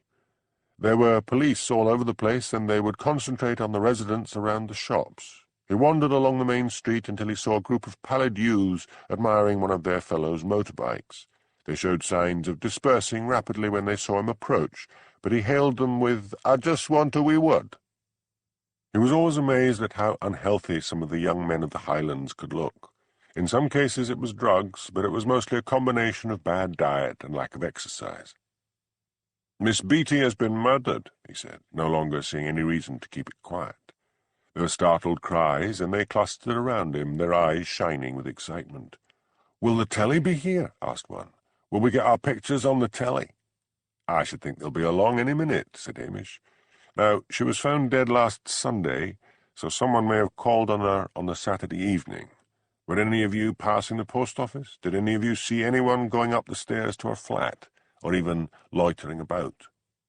They all shook their heads, and then a little voice from the back of the group piped up. "I saw someone." They parted to reveal a small boy with a white face dotted with freckles and a mop of hair as red as Hamish's own. "Och, Archie," jeered the one with the motorbike, "you're aye making things up." "But I did," he protested. "Come here, Archie," said Hamish. He led the boy a little away and took out his notebook. "What is your full name?" "Archie Brand." "And where do you live?" "At 6 Glebe Street." "What time would this be?" "Around 9, the night Miss Beatty was murdered." "And what were you doing at that time of night? Glebe Street is at the far end. How old are you?" 10. I was going to the chip shop." "Right, Archie. Now think carefully. What or who did you see?" "It was a young fellow. I couldn't see clear for the street light was out. He was wearing black clothes. He had one of the baseball caps pulled down low." "And what was he doing?" "Just standing outside the post office, looking up and down, and when I came towards him, he turned and looked in the window." "So you didn't see his face?" "No, sir." "What age?" "Maybe about my brother's age, about 17. "Tall?" "Not as tall as you." Hamish turned and surveyed the group. "Is your brother there?" "Yes. He's the one with the motorbike." "About his height?" "Just about." Hamish wrote 5'8" in his notebook. "Slim, fat, medium?" I couldn't be sure. He'd one of the puffy jackets on. I walked on towards the chippy and I turned back once, but he'd gone. Anyone else around? No, the street was empty. There wasn't even anyone in the chip shop. This could be vital evidence, said Hamish solemnly. I may be calling at your home later. In the distance the school bell shrilled.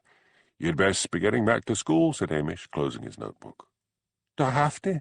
I mean, this murder and all. Don't I get a day off? Run along, said Hamish.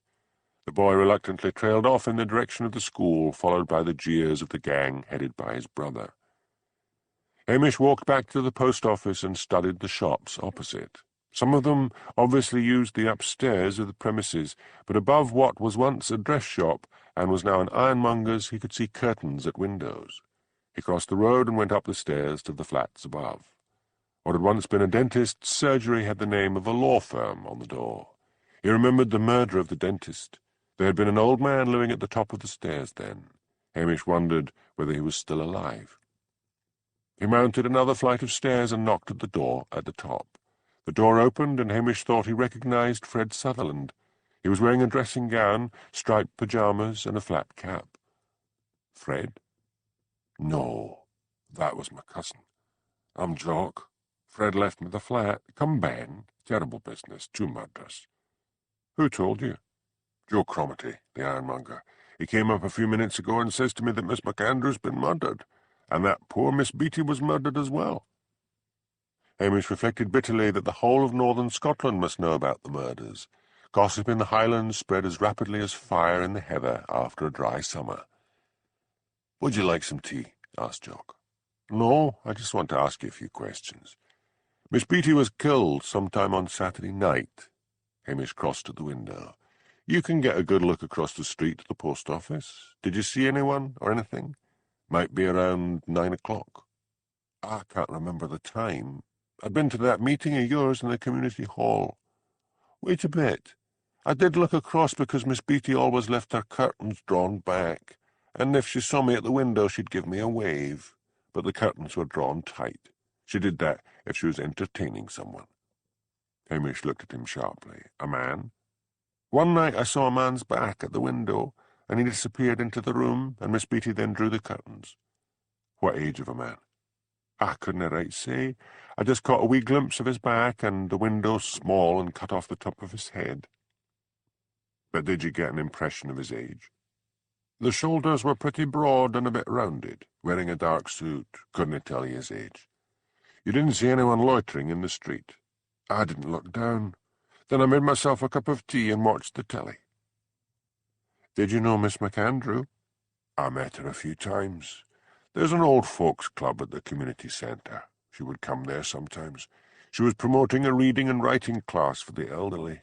Waste of time. In our day, no child in the parish left school without being able to read and write.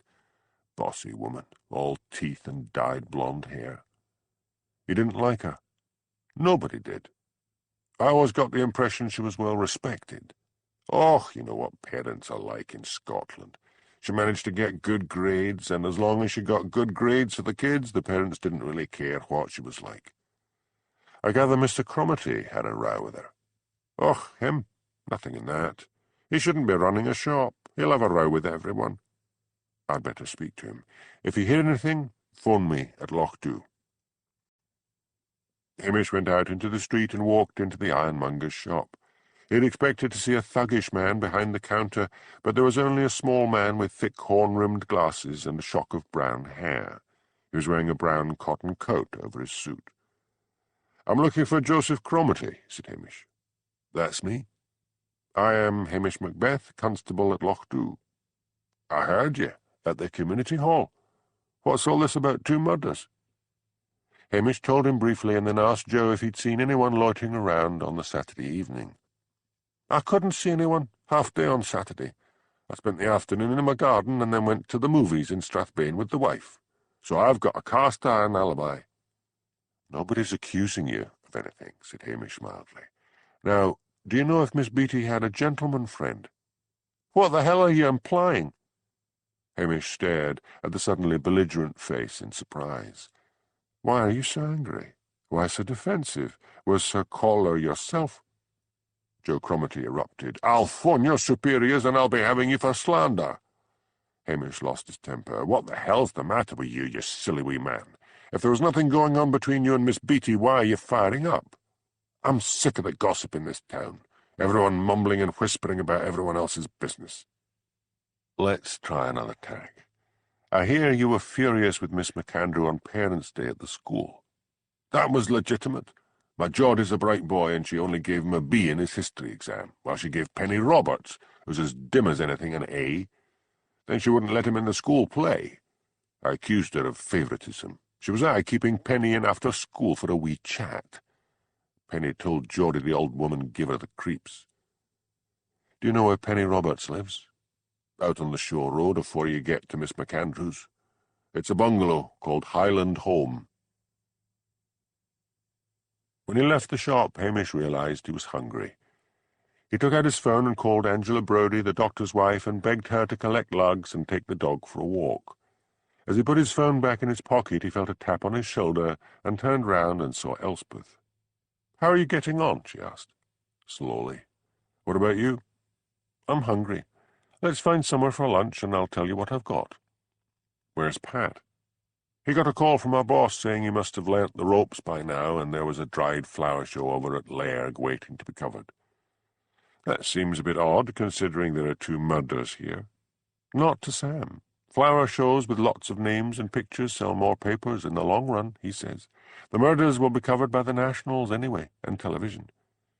"They're here already," said Hamish, watching satellite dishes being set up and cables snaking from vans across the street outside the post office. "Right. There's a hotel north of here with good food." "Which one?" "The Clachan. My car's right here." Hamish looked around in case Blair was skulking about, but there were only uniformed policemen going from door to door. They drove north out of Brakey. The coastal road became more rugged and was one track with grass growing in the middle of it. After a couple of miles, Elspeth swung off to the right and up a winding drive bordered by thick rhododendron bushes. "This used to be Colonel Hargreaves's place," said Hamish. "He got rheumatism and blamed the climate. He sold up and moved south. An English couple bought it and turned it into a hotel." She parked outside the hotel, and they both got out. It was a Victorian building dating from the days of the 19th century, when the Queen had made it fashionable to holiday in Scotland. They were ushered into the dining room by the new owner, John Spear. "You've got the dining room all to yourself," he said, showing them to a table at the window. "But it won't be quiet for long. Press from all over have booked rooms. Terrible, these murders, but great for the hotel business. Still, I didn't expect many customers now the summer is over, so it's a set menu."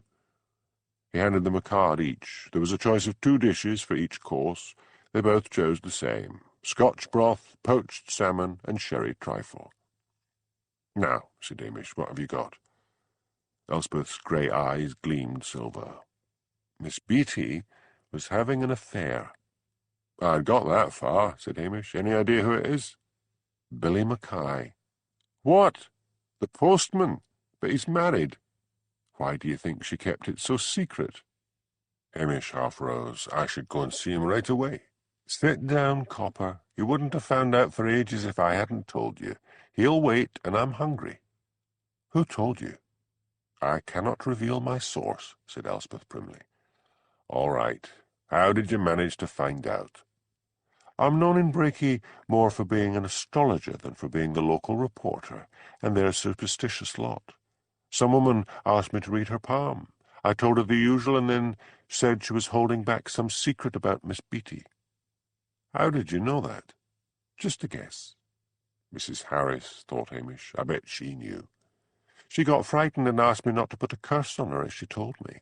I promised I wouldn't use it in the paper." "So Mrs. Harris knew you were of gypsy blood?" Elspeth's face fell. "How did you know it was Mrs. Harris?" "An educated guess. And let's hope the food comes quickly. I can't wait to hear what this postman has to say for himself." The food was excellent, and both enjoyed their meal. Elspeth drove Hamish back into Brakey. He refused to let her come with him to Billy Mackay's, but promised to meet her afterwards outside the post office in an hour and tell her what he had found out. By asking around, he found that Billy Mackay lived in public housing at the edge of Brakey. He knocked at the door, but was answered by a slattern of a woman wearing a stained apron and with her hair in rollers. "Mrs. Mackay?" "Aye, that's me." "I would like to talk to your husband." "What about?" "I'm making general inquiries, that is all." "He's gone fishing as usual." "Where?" "Up on the Story, the pool below the falls. And you tell him the sink still needs fixing, and he can stay away as long as he likes, but he'll still have to fix it when he comes home." Hamish touched his cap and strode back to the Land Rover. He drove out of Brakey and up into the hills. The falls of Story were a tourist attraction in the summer, but now the car park above the falls was empty, except for a red post office van parked against some railings. He made his precipitous way along a muddy path that led down the side of the falls. The sun was already going down, and the cascade of water shone red in the setting rays. Billy Mackay did not hear him approach because of the sound of the falls. He was a thick-set little man in, Hamish judged, his late 50s. Hamish tapped him on the shoulder, and he swung around, his face a picture of dismay. "Up to the car park," shouted Hamish. "I can't hear anything here." Billy reeled in his line and meekly followed Hamish up the path. He turned and faced Hamish in the car park, wearing a defeated air. He had thin brown hair, a bulbous nose, and surprisingly beautiful blue eyes. "It's about Miss Beatty, isn't it?" he said. "The wife will kill me." "How long had your affair with Miss Beatty been going on?" "About 10 years.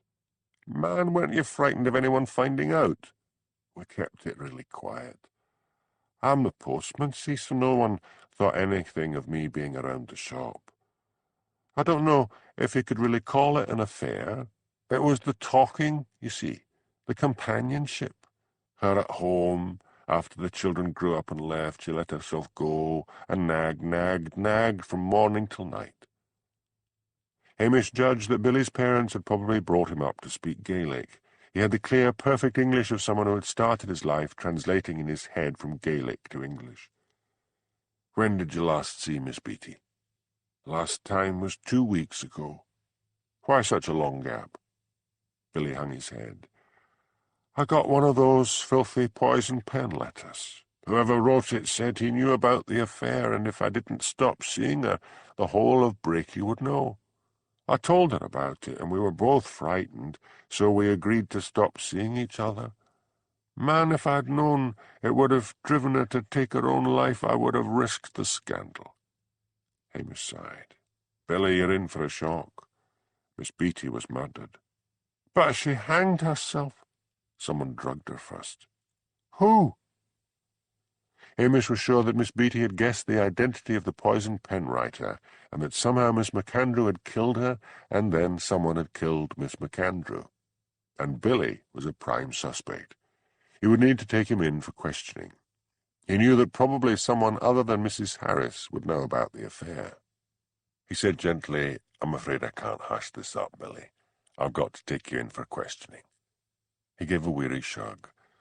"I'm glad in a way it's out. I was proud of her friendship. She was a grand lady." He began to sob, dry, racking sobs. Hamish went to the Land Rover and came back with a flask of brandy. "Get some of that down you, Billy." "There, man. I'm right sorry."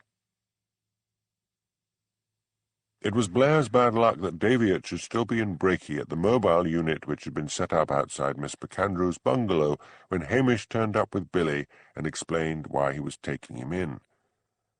"We'll take him down to Strathbane," said Daviot. "Anderson, you come with us. Detective Chief Inspector Blair will stay here to supervise the ongoing investigation. You'd better come with us, Hamish." Blair scowled horribly. He knew that when the boss used Hamish's first name, the constable was in high favour. At Strathbane, it was a long interrogation, but it transpired early on in the interview that on the Saturday evening that Miss Beatty was murdered, Billy had been down in Strathbane for a reunion with some of his old army friends, and had not got back to Brakey until the small hours of the morning. His alibi checked out. He was to be kept in the cells overnight, however, for further questioning. He was now a suspect in the death of Miss MacAndrew. They would hold him until they discovered from the autopsy some idea of the time of her murder. Hamish was dismissed. He left headquarters to find Elspeth waiting outside for him. "You stood me up," she accused. "We'll have something to eat, and I'll tell you about it," said Hamish. In the Italian restaurant, Jenny sat alone at one table and Pat sat alone at another. At last, Pat called over, "My date hasn't turned up." "Neither has mine," said Jenny gloomily. "So why don't we have a meal together?" suggested Pat. Jenny gave a shrug. "Why not?" Chapter 4. Fear death, to feel the fog in my throat, the mist in my face. Robert Browning. Jenny lay awake for a long time. Pat had told her all about the murders in Brakey, and so it was understandable that Hamish Macbeth had forgotten his date with her. Nevertheless, it rankled. If he had been meeting Priscilla, thought Jenny jealously, he would at least have phoned to apologize.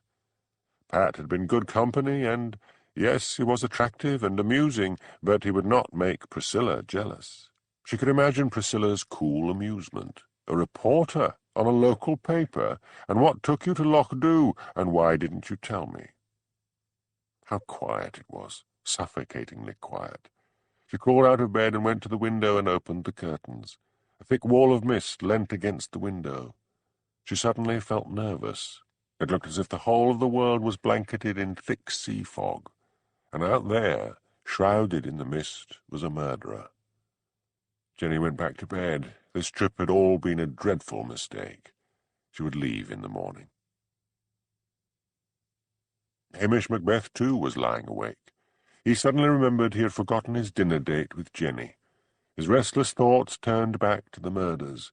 People had sent him their poison pen letters, but he shrewdly suspected that the only ones he had received were the ones without a grain of truth in the accusations. Someone, somewhere, he thought, had received a letter from Miss MacAndrew which had hit on something the recipient had desperately wanted kept quiet. And there were so many suspects. Jimmy had phoned him before he went to bed to say that Miss Beattie's birth certificate had been found among her effects, proving that she was legitimate.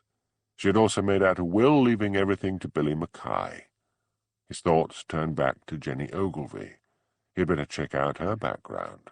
It was odd that such a pretty girl should choose to holiday in Lochdew at such a time of year. He decided to question her first thing in the morning before moving on to Brakey.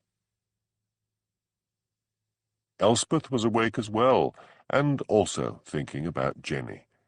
She had a shrewd suspicion that Jenny was not just an ordinary tourist. For some reason, Jenny was after Hamish Macbeth. Why? It hadn't been love at first sight. When Jenny had first set eyes on Hamish, Elspeth was sure she had been disappointed in him. Better check up on her, thought Elspeth sleepily. A silent morning broke, with every sound still muffled by the thick, enveloping mist. Once more Hamish phoned Angela and begged her to look after Lugs. This time Lugs went eagerly, straining at the leash, and when the dog saw Angela, he wagged his ridiculous plume of a tail and leapt up at her, barking with joy.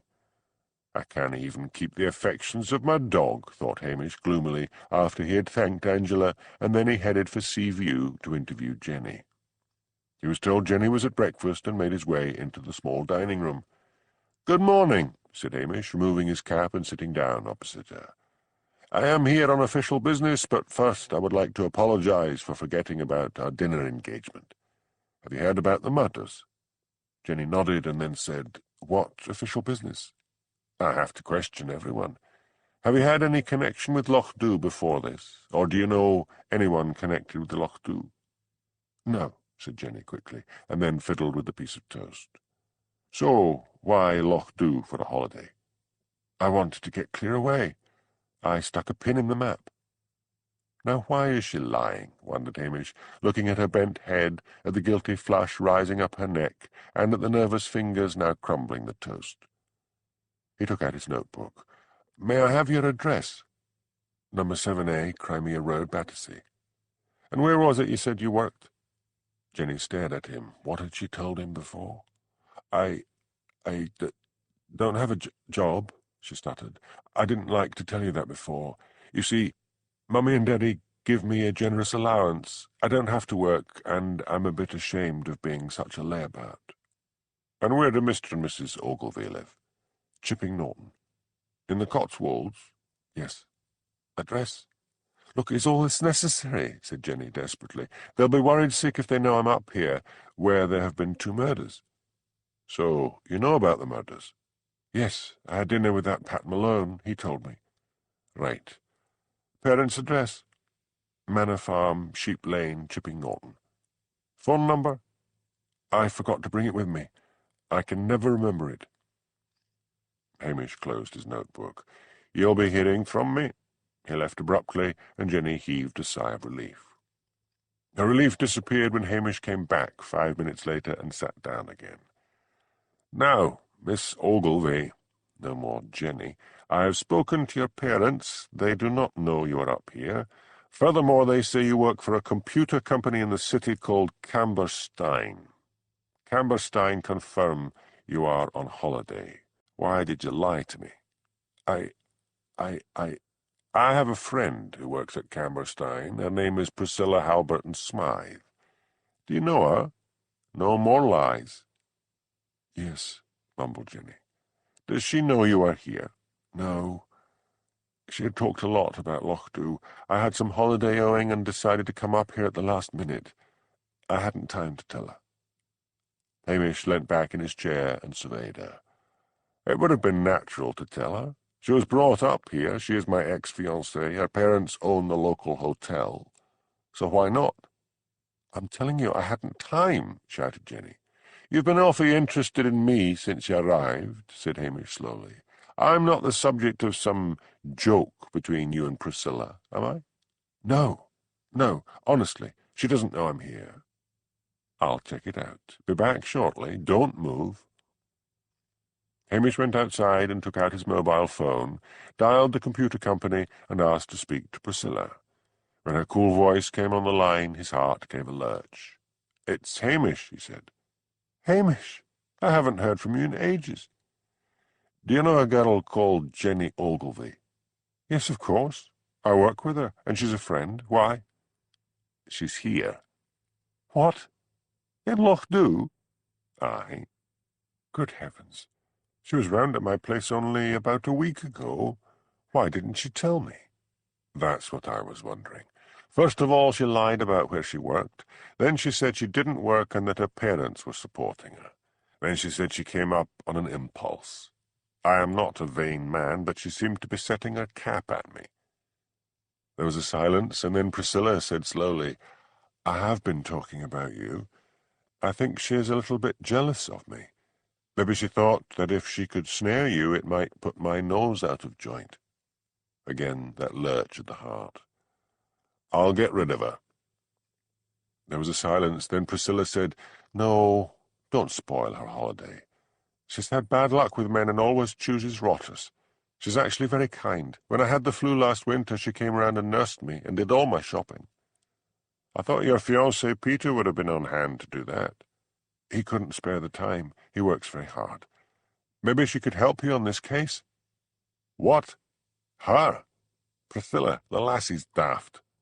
She's got a knack of getting people to talk to her. People on the tube end up telling her their life stories.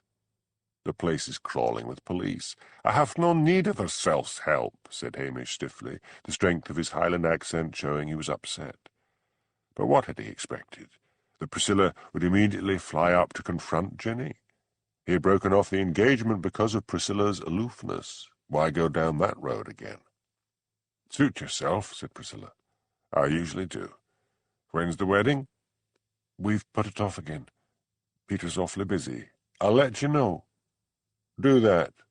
I'd better get on with my work. Goodbye." Hamish rang off and stared bleakly along the misty waterfront. The thick mist was beginning to shift and eddy like so many ghosts being called home. He gave a sigh, then went in and sat down in front of Jenny. "Don't ever lie to me again," he said. "I've just spoken to Priscilla." "Oh, God!" Jenny's face was scarlet, and her large eyes were swimming with tears. "I'll leave today." Hamish's face softened. No need for that. Let's forget about the whole thing. Enjoy your holiday. He stood up and, on impulse, bent down and kissed her on the cheek. After he had left, Jenny slowly put her hand up to the cheek he had kissed.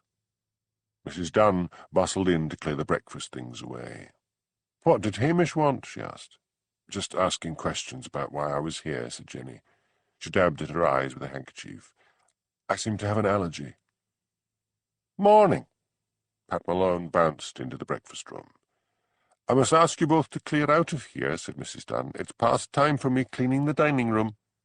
"It's all right," said Pat cheerfully. "We're just leaving. Got your coat?" "Yes," said Jenny, picking up her new anorak from the chair next to her. She followed him out onto the waterfront. "Where are we going? I was thinking of leaving today." "You can't. We've got 2 murders to solve." "Isn't that Hamish's job?" "What?" "The local bobby. In my opinion, that man's overrated. Let's go to Breaking and ask around. I've been sent to get local colour and background. The boss has a commission from the Daily Bugle for a feature piece. This is my chance to shine in one of the nationals." Hamish decided on arrival in Breaking that he should interview Penny Roberts, the headmistress's pet. He knew if he approached Arkle, he would be told that he was disrupting lessons. He entered the school and knocked at the glass door of the secretary, Frida Mather. He heard a faint "come in" and opened the door. Frida turned white when she saw him and swayed in her chair. He went quickly round behind her desk and said, "Now then, lassie, take deep breaths. That's it. There's nothing to be afraid of." She gulped in air and then said, "I'm all right now. Honest, when I saw you, the first thing I thought was that there had been another murder." "Now, why should you think that?" "It's silly, but there's such an atmosphere of suspicion and threat around. I'm sorry. How can I help?" "I would like a quiet word with Penny Roberts." "Mr. Arkle won't like that." "Where is Mr. Arkle?" "He's away today. He's at a Board of Education meeting." "So we don't need to bother about him," said Hamish bracingly. "And what he doesn't know can't upset him." "Won't her parents need to be present?" "No, it's not as if she's being charged with anything. You'll do." Frida rose and went to the wall where class schedules were pinned up.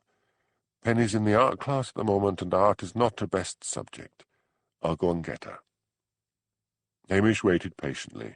Footsteps came and went in the corridor outside. After he had interviewed Penny, he decided he would get the home addresses of the teachers and call on them after school. He remembered his own school report, brilliant but lazy. His teachers had never really forgiven him for coming out on top in all the exams while apparently doing very little work. He wondered if Penny would turn out to be an egghead. Teachers felt comfortable with swats. The door opened and Frida ushered in a teenager. She was a quite remarkable beauty. She had thick black hair and a perfect complexion and huge blue eyes. She was wearing the school uniform of grey sweater and grey pleated skirt with a blue shirt and striped tie. Hamish noticed that the skirt was very short, and she was wearing sheer black tights and those clumpy shoes with thick soles like diving boots. Frida produced 2 chairs for them and then sat down nervously behind her desk.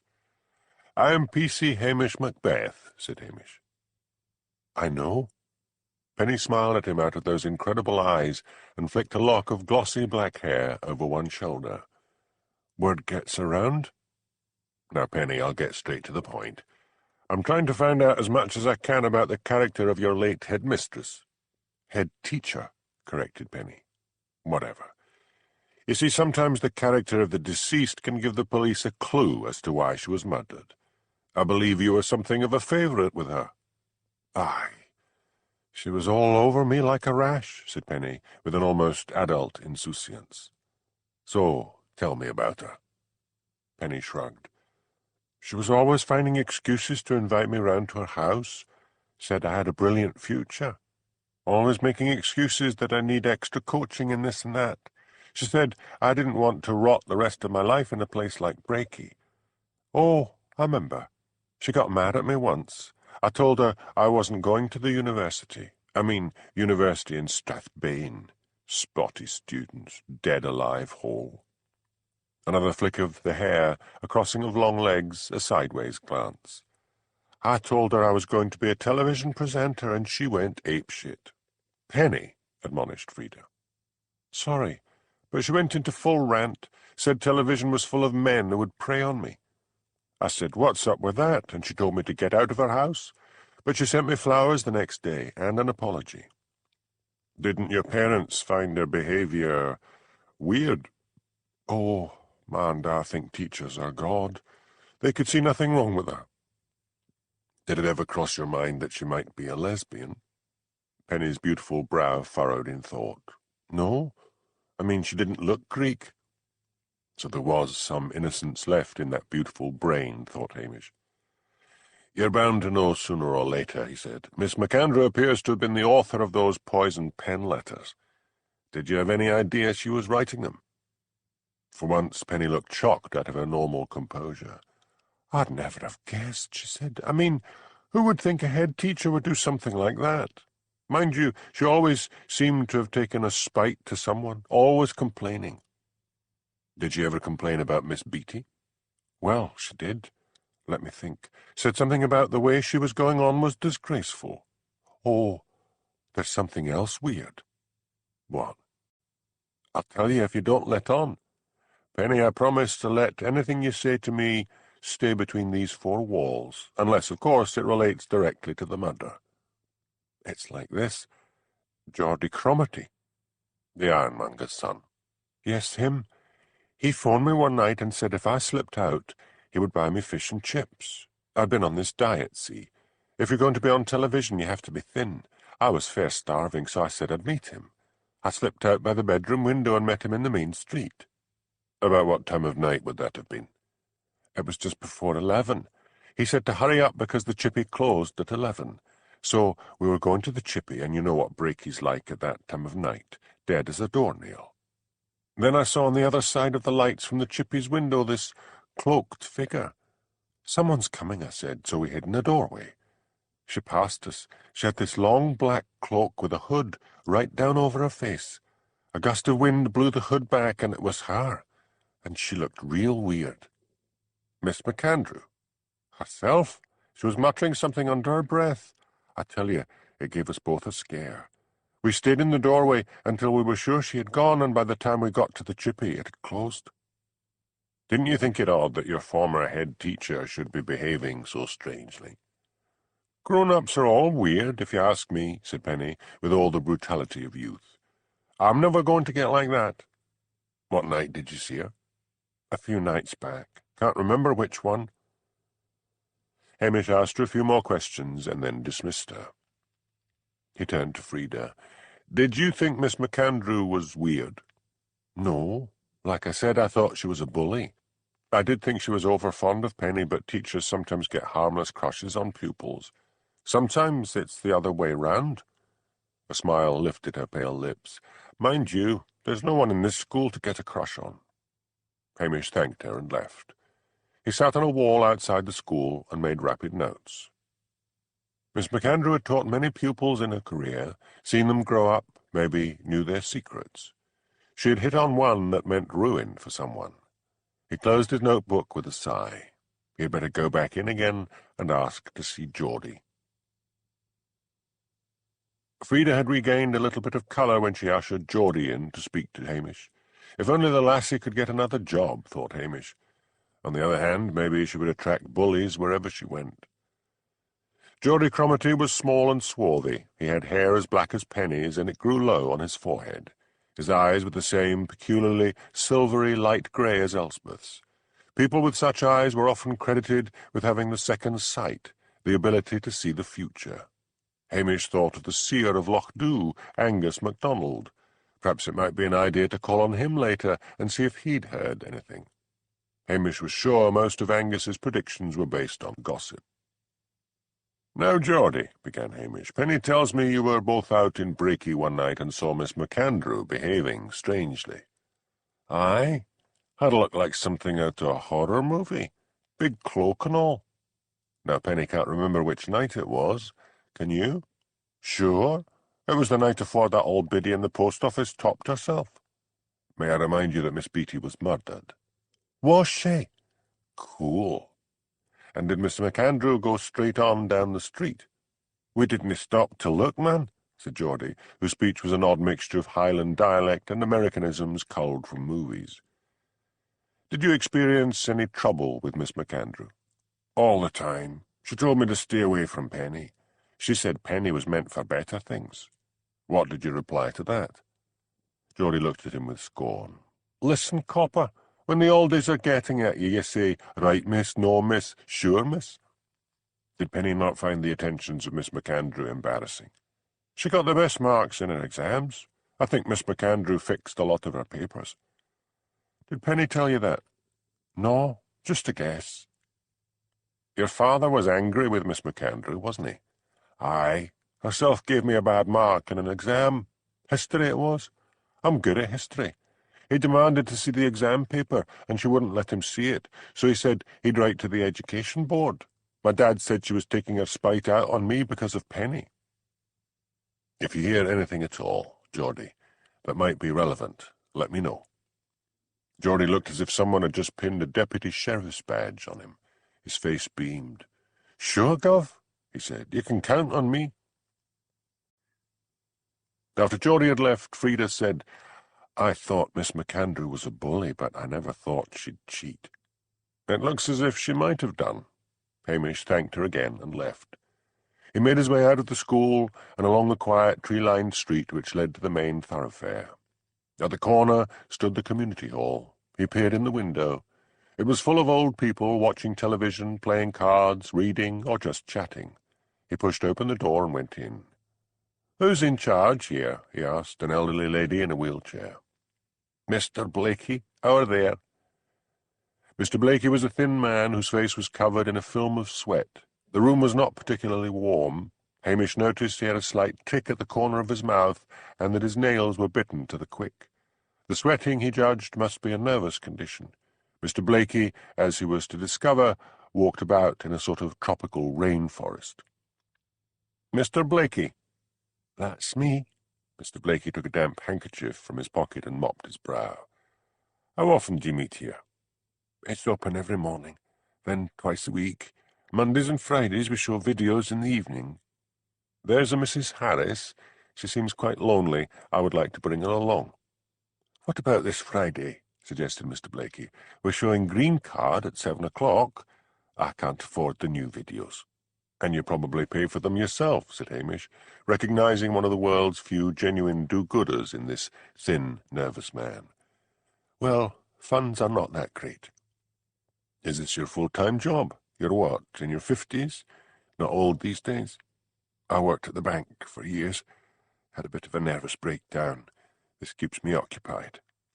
"I'll come on Friday," said Hamish. "I've got a lot of videos at home I'll never look at again. I'll bring them with me." Mr. Blakey thanked him, and Hamish made his way to Mrs. Harris's flat, where he told her about the Old Folks' Club.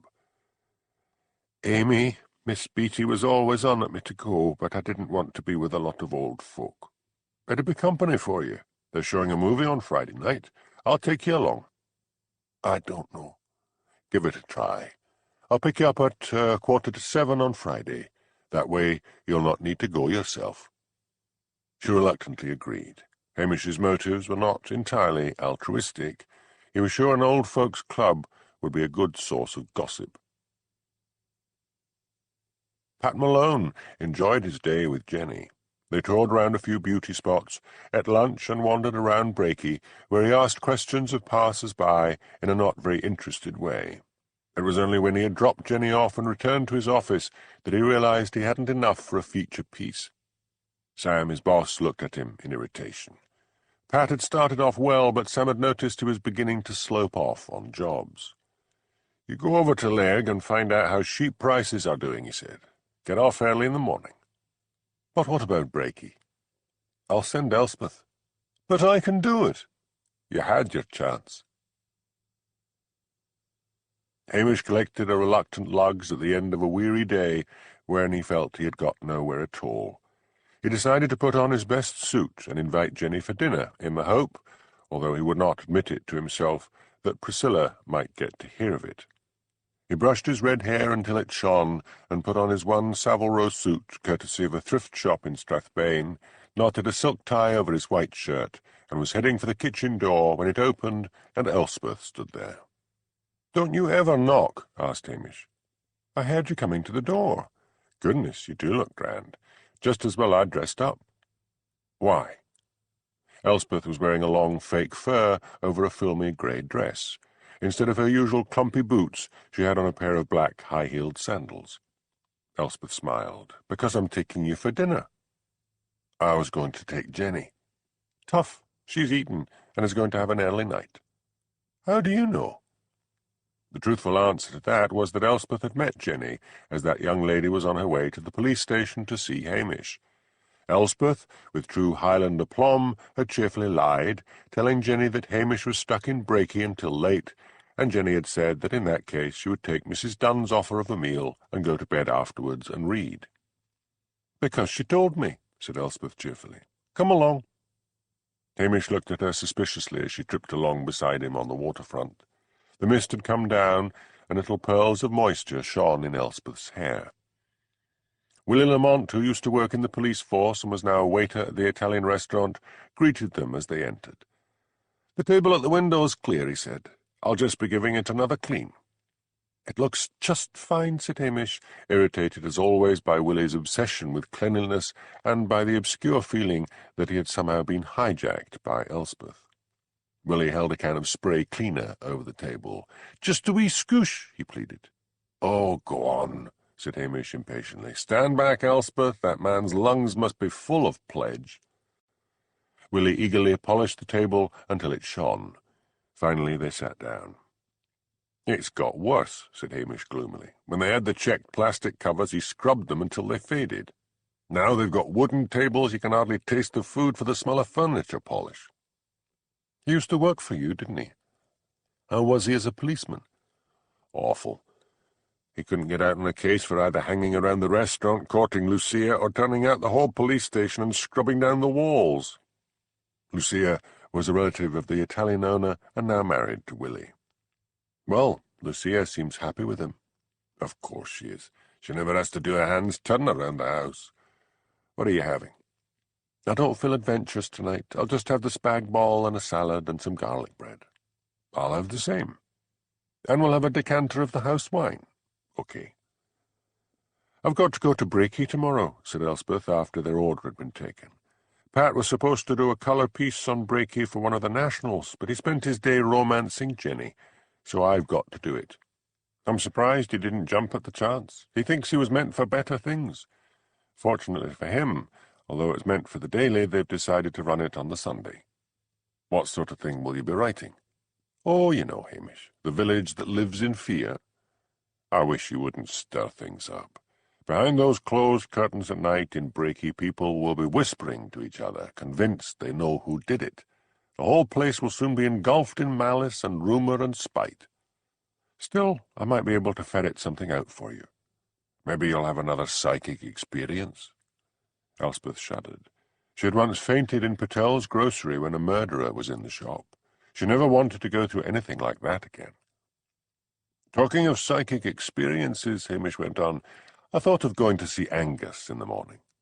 "Why? I'm convinced our seer is an old fraud." "Maybe, but he hears things. I spoke to Priscilla. Jenny's a friend of hers." "Aha," thought Elspeth, up here to chase Hamish and put Priscilla's nose out of joint. Their food arrived at that moment. Elspeth waited until Willie had left, then asked, "How did that go?" "Fine. She said Jenny had a way of getting people to open up and talk to her." "Isn't one Holmes good enough for you?" "I sometimes feel I need 50 Holmeses. Someone will break soon and gossip." "Oh, they'll gossip, and maliciously too, as long as deep in their hearts they know their suspicions are unfounded. But what if they find out it's one of their own, so to speak, someone they like, someone they will defend from police investigation? Then the whole of Brakey will close down as tight as a drum." "Not necessarily. You're thinking of Miss McAndrew. A lot of people probably disliked her. Her recent crush on young Penny must have made a lot of parents feel that their own precious offspring was being passed over. You're forgetting about Miss Beatty. I did manage to find out that everyone liked her." "Wouldn't her affair have diminished her respectability?" "No. Billy Mackay, the postman, is well liked. His wife is not." "Is there anything else you found out about the villagers?" asked Hamish. "I mean, anyone who was acting suspiciously? Anyone on that road to Miss McAndrew's?" "Nothing, really." "Oh, I forgot one thing. There's an old folks' club in Brakey." "I know," said Hamish. "I'm taking old Mrs. Harris there on Friday. You know, the one who found Miss Beattie's body. She's lonely and needs to get out more. Also, I may pick up some gossip." "I'll go with you," said Elspeth. Hamish looked at her with a flicker of annoyance in his eyes. Couldn't she wait to be asked? But instead he said, "What do you know about the Old Folks' Club?" "It's maybe not much, but when Mr. Blakey was setting it up, he asked the Curry sisters for advice." "So?"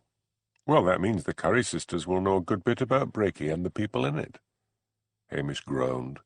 The Curry sisters were twin spinsters of the parish and never lost a chance to criticize him. "I'll see them tomorrow," he said gloomily, "after I see Angus."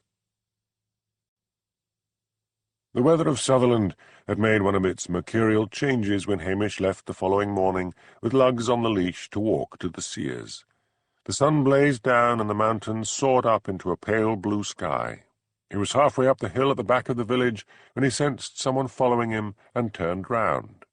Jenny came up, her face scarlet with exertion. "What is it?" he asked impatiently. "I just wanted to apologize again," said Jenny. She looked so pretty and so distressed that Hamish said, "That's behind us now. I'm on my way to grill our local seer. Like to come and meet him?" "Oh, yes, please. Can he really tell the future?"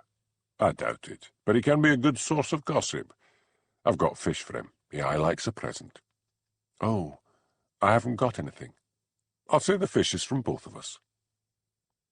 Hamish cast a calculating eye down on the top of Jenny's curls. Priscilla had said that people talked to Jenny. Once again he thought she might come in useful. And so it seemed, for Angus's welcome was at first sour as he ungraciously received a present of 2 trout from Hamish. "Could you no bring anything better?" he complained. "My freezer's full of fish." "It's a present from both of us," said Hamish, stepping aside and revealing Jenny. "Come, Ben," said Angus, suddenly expansive. "So this is the wee lassie I've been hearing about, the one who's a friend of Priscilla." Now, how did he hear that, wondered Hamish.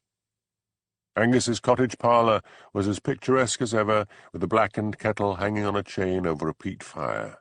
3 high-backed Orkney chairs were grouped in front of the fireplace, and Angus waved them towards them. "Tea?" he asked Jenny. "Yes, please," said Jenny, looking around with interest. Angus shuffled off to his kitchen at the back, which Hamish knew was generously furnished with the latest kitchen gadgets, including a large freezer. He also knew Angus had an electric kettle in the kitchen, but for visitors he preferred to go through the business of unhooking the old kettle from the fire. When they all had cups of tea in their hands and Lugs was stretched out in front of the fire, Hamish began. "Now, Angus, there is the question of these murders. Have you heard anything?" Angus stroked his long grey beard. His eyes fell on Jenny, who was leaning forward eagerly. "I do not hear. I see things," he said portentously. Jenny let out an excited little gasp, and Angus beamed at her. "What do you see?" asked Hamish patiently. Angus closed his eyes. The old grandfather clock in the corner gave an asthmatic cough and then chimed the hours. Jenny decided that it was worth all the humiliation of being found out to be here and witness this.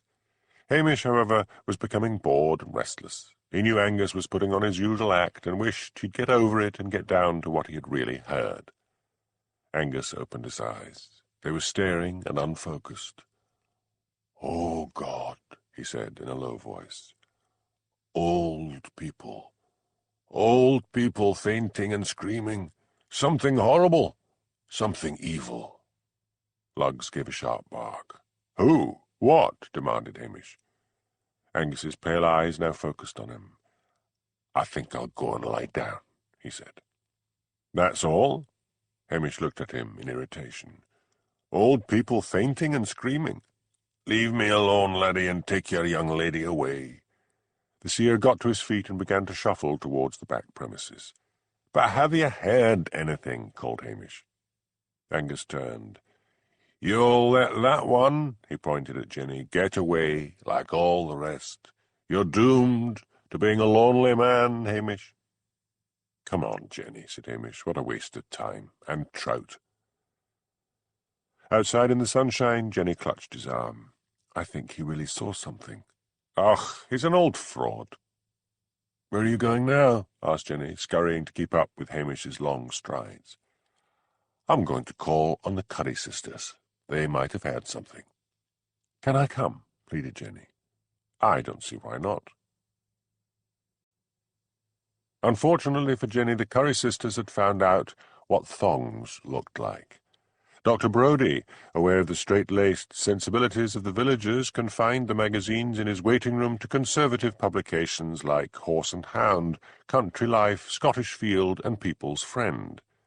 But Nessie Curry had been to the dentist's in Inverness the day before, and had perused the magazines in that waiting room. They were of the girly variety, full of detailed descriptions of orgasms, how to get your man, and sexual practices which the Curry spinsters had naively believed belonged solely in the brothel. There were also advertisements of saucy underwear. They were remarkably alike, thought Jenny, as two pairs of beady eyes behind thick glasses focused on her. She was unfortunate in that the Curry sisters never let a thought go unsaid. I would have thought it very uncomfortable to wear, said Jessie, who, like Browning's thrush, had an irritating way of saying everything twice over. Are you talking to me? Asked Jenny. Who else? Couldn't believe our eyes. Catapult indeed, said Nessie. Jenny's face flamed red. We saw it illustrated in a dirty magazine, said Nessie. You'll damage yourself wearing something like that. You go down to Strathbane to the draper's in the main street and get yourself some respectable knickers with elastic at the knee. Could we get down to business? Said Hamish crossly. I have 2 murders to solve. So why aren't you solving them? Demanded Nessie. Instead of going around with young lassies. Young lassies, echoed Jessie. I have to ask everyone if they've heard anything, said Hamish, who was used to dealing with the Curry sisters. Now, did either of you know Miss McAndrew or Miss Beatty? Both, they chorused. So, tell me about them. Miss McAndrew was a bit bossy, said Nessie. She had the reputation of being a good schoolteacher. She came to one of our church concerts last year. Miss Beatty, well, we thought her a respectable body. We didn't know she had been, romancing the postman. How did you hear that? The women in Patel's were all talking about it, so Jessie and me, we decided that Miss McAndrew was in love with the postman and jealous of Miss Beatty, so she strung her up. Hamish's glance flicked to the new digital television set. The Curry sisters had obviously been exposed to a recent diet of American films. So who killed Miss McAndrew? He asked. Why, Postman Billy, of course.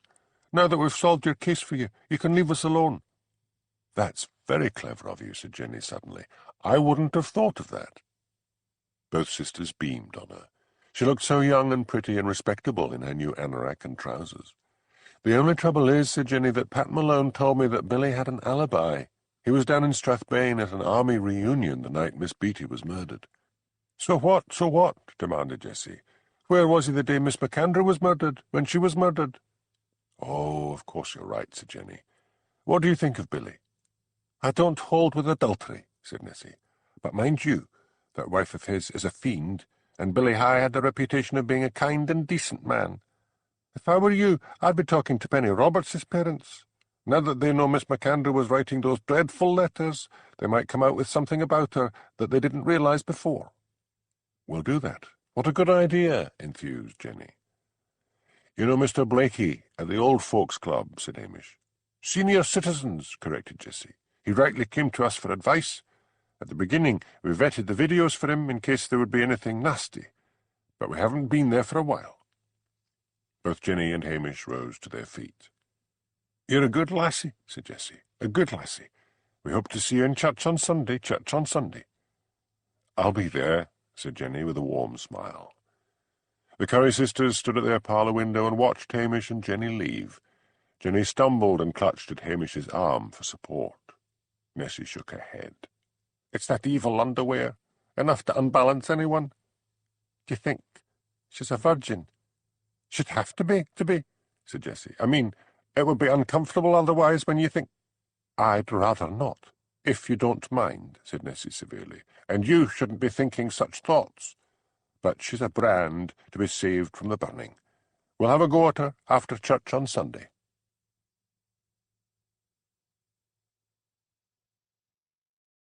Disc 3. Chapter 5. I'd rather take my chance that some traitors will escape detection than spread abroad a spirit of general suspicion and distrust which accepts rumour and gossip in place of undismayed and unintimidated inquiry. Learned Hand. Hamish explained to Jenny that he could not take her to Brakey in a police vehicle, but she said cheerfully that she would follow behind him in her ridiculous little car. Jenny's ambition had changed. She was no longer interested in snaring Hamish Macbeth, but, remembering how much Priscilla had talked about the cases she and Hamish had solved together, in returning to London with the story about how her help had solved 2 murders. Hamish just hoped Blair would not see him around with Jenny in tow. He had to admit to himself that she had a knack of getting people to warm to her. He decided to call on Penny Roberts's parents first. He stopped in the main street and checked a computer list of addresses, then swung the Land Rover round and headed out again towards the coast end of the town and stopped outside a row of Victorian villas. The Robertses lived in a neat house, 2-storied with pointed gables. He knocked at the door, guiltily aware of the small figure of Jenny behind him, realizing it must look odd to bring a civilian along with him. A dark-haired, skinny woman opened the door and surveyed him. She had a thick-lipped mouth, small eyes, and an incipient moustache. Must be a friend or relative, he thought. "Police," he said. "I wondered if I could be having a word with Mr. or Mrs. Roberts." "Come in," she said, stepping back. "I'm Mrs. Roberts." Startled, Hamish thought that Penny must surely have inherited her stunning looks from her father, but when they were ushered into a living-room, Mr. Roberts was introduced. He was also dark and skinny and very hairy. "I'm Hamish Macbeth." Hamish removed his cap and tucked it under his arm. "As this is an unofficial visit, I hope you don't mind my friend, Jenny Ogilvy, joining us." "Not at all," said Mrs. Roberts. "Sit down. A dreadful business, all this." Jenny glanced around the living-room. There was a 2-bar electric fire, glowing orange in front of a fireplace, blocked up with a newspaper. But the furniture, like the house, was dark and Victorian, with 2 oils of Highland landscapes hanging from walls decorated in faded wallpaper. "This house must have been in your family a long time," said Jenny. "Yes, it belonged to my great-grandfather," said Mrs. Roberts. "I was lucky in a way, if you can call it luck. My mother died a week before me, and Cyril," she nodded towards her husband, "were due to get married. Of course, we were going to stay with Mother, but the poor soul was fair gone with Alzheimer's, so it was a blessed release." "Housing is so difficult these days, Mrs. Roberts," said Jenny. Hamish was about to interrupt her, but Mrs. Roberts smiled on Jenny and said, "Call me Mary. You're quite right. We could never have afforded a place like this, not then. But Cyril is doing nicely now. He's a civil engineer with Bradley's in Strathbane. Not at work, I can see you're wondering. With all this going on, Cyril took a few days off." "Quite right," said Jenny. "You want to be with your family at a time like this." Hamish cleared his throat. "Did you get any of the poisoned pen letters?" There was a brief silence. "No," said Mary Roberts. "I mean, it turns out it was Miss MacAndrew that was writing them, and she was so fond of Penny that she wouldn't attack us. I mean, after all, we've no guilty secrets." "And yet," Hamish thought, "I feel you're lying." He pressed on. "Weren't you made uneasy that the headmistress should make such a pet of your daughter?" "We were pleased for her," said Cyril. "I mean, Penny's a bright girl, head and shoulders above the rest. It seemed natural to us that Miss MacAndrew should take such a great interest." Hamish's eyes roamed briefly around the room. There were photos of Penny everywhere. Penny as a toddler, Penny as a schoolgirl, Penny on holiday in Cornwall. "Did you know Miss Beatty well?" asked Jenny. "We knew her the way everyone else in Brakey knew her," said Mary. "We chatted a bit over the counter, that sort of thing." "But you didn't socialize with her?" "No. She really isn't in our class," said Mary, with all the simple snobbery of a small, remote village. Hamish looked at them for a moment, puzzled. There was a secret in this room, in the air.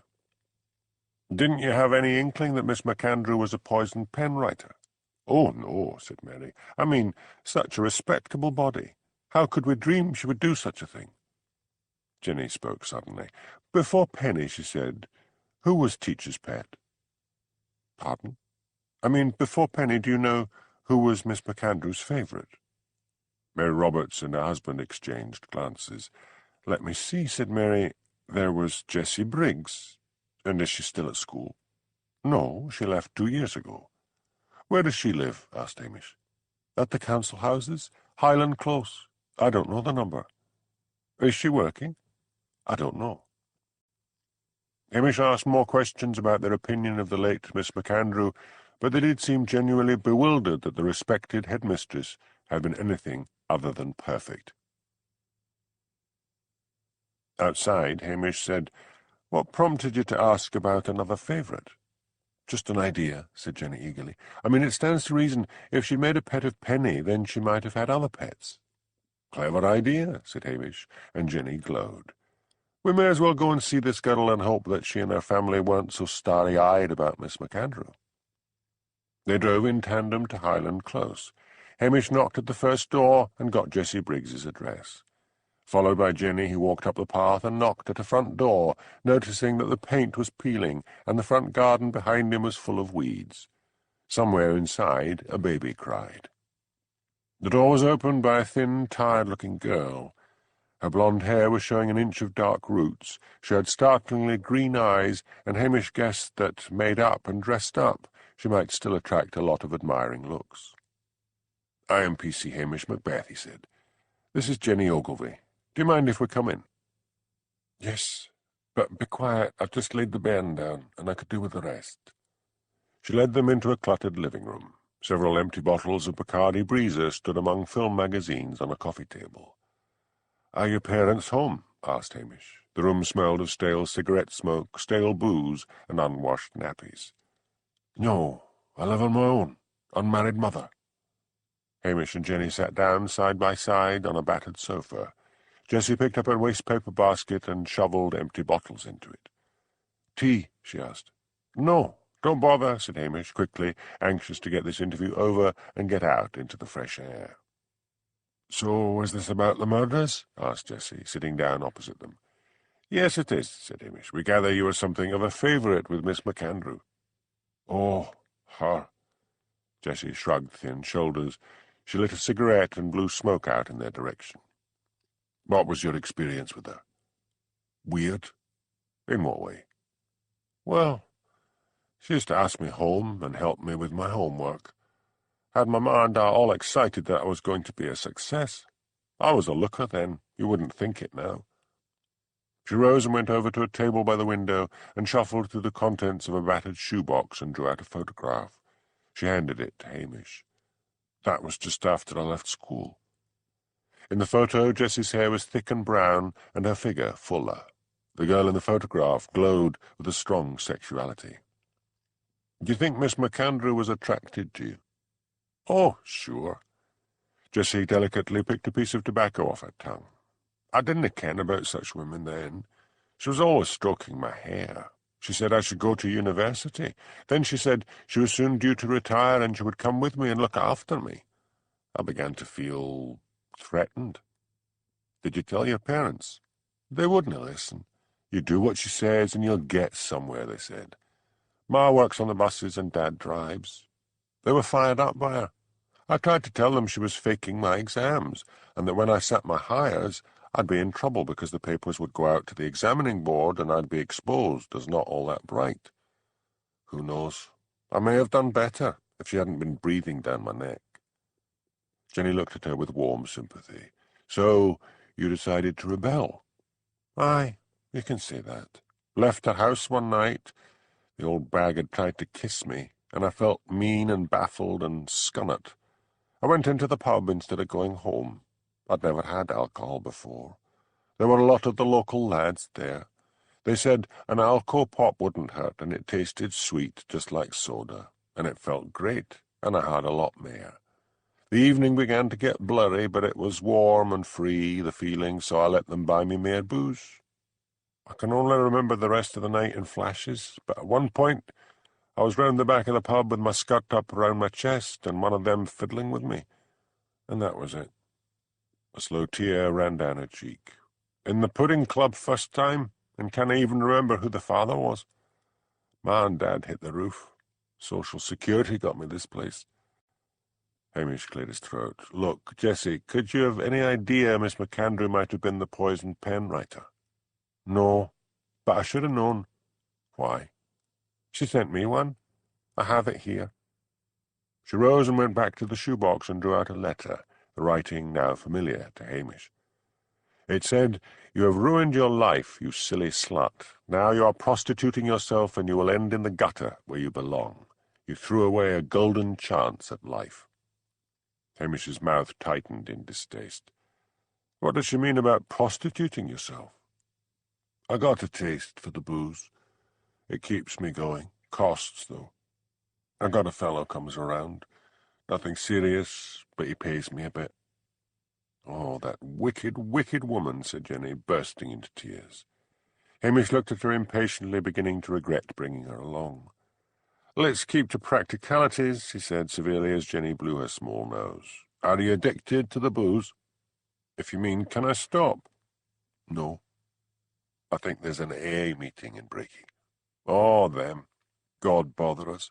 They're not religious. You can believe or not believe, but they've taken a lot of people out of the gutter. You phone them up, they'll send someone round. You can take it or leave it. No one will force you." Jenny had dried her eyes and had found a phone book and was looking it up. "I'll just phone Strathbane and they'll put me in touch with someone here," she said eagerly. "Jenny," admonished Hamish, "just leave it. The lassie has to do it for herself." Undeterred, Jenny wrote down the number and handed it to Jessie. "Jessie," said Hamish, "here's my card. Phone me if you hear anything or think of anything." Outside, he said to Jenny, "This is not going to work. I admit you ask some good questions and people take to you, but you cannot let your feelings get involved in a police case." "It's very hard," said Jenny. "Furthermore, if Blair gets wind of you going around with me, I'll be in deep trouble." "Where do we go now?" "I'm thinking. So many suspects. It's nearly lunchtime. I'd like to go to the school and see if any of the teachers have thought of anything." "Why don't you wait outside and have a chat with anyone around?" Jenny pouted. "Can't I come in with you?" "No. Leave this one to me." The playground was full of noisy children. Hamish noticed that a woman he guessed to be a volunteer was supervising them. With any hope he would find all the teachers in the staff room. He decided it would be better to interview them all together than separately in their homes. By dint of opening several doors, he found the staff room.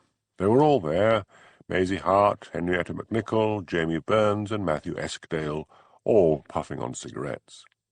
4 dismayed faces looked up through the haze of cigarette smoke as Hamish entered the dingy room with its institution green walls and scarred and chipped furniture.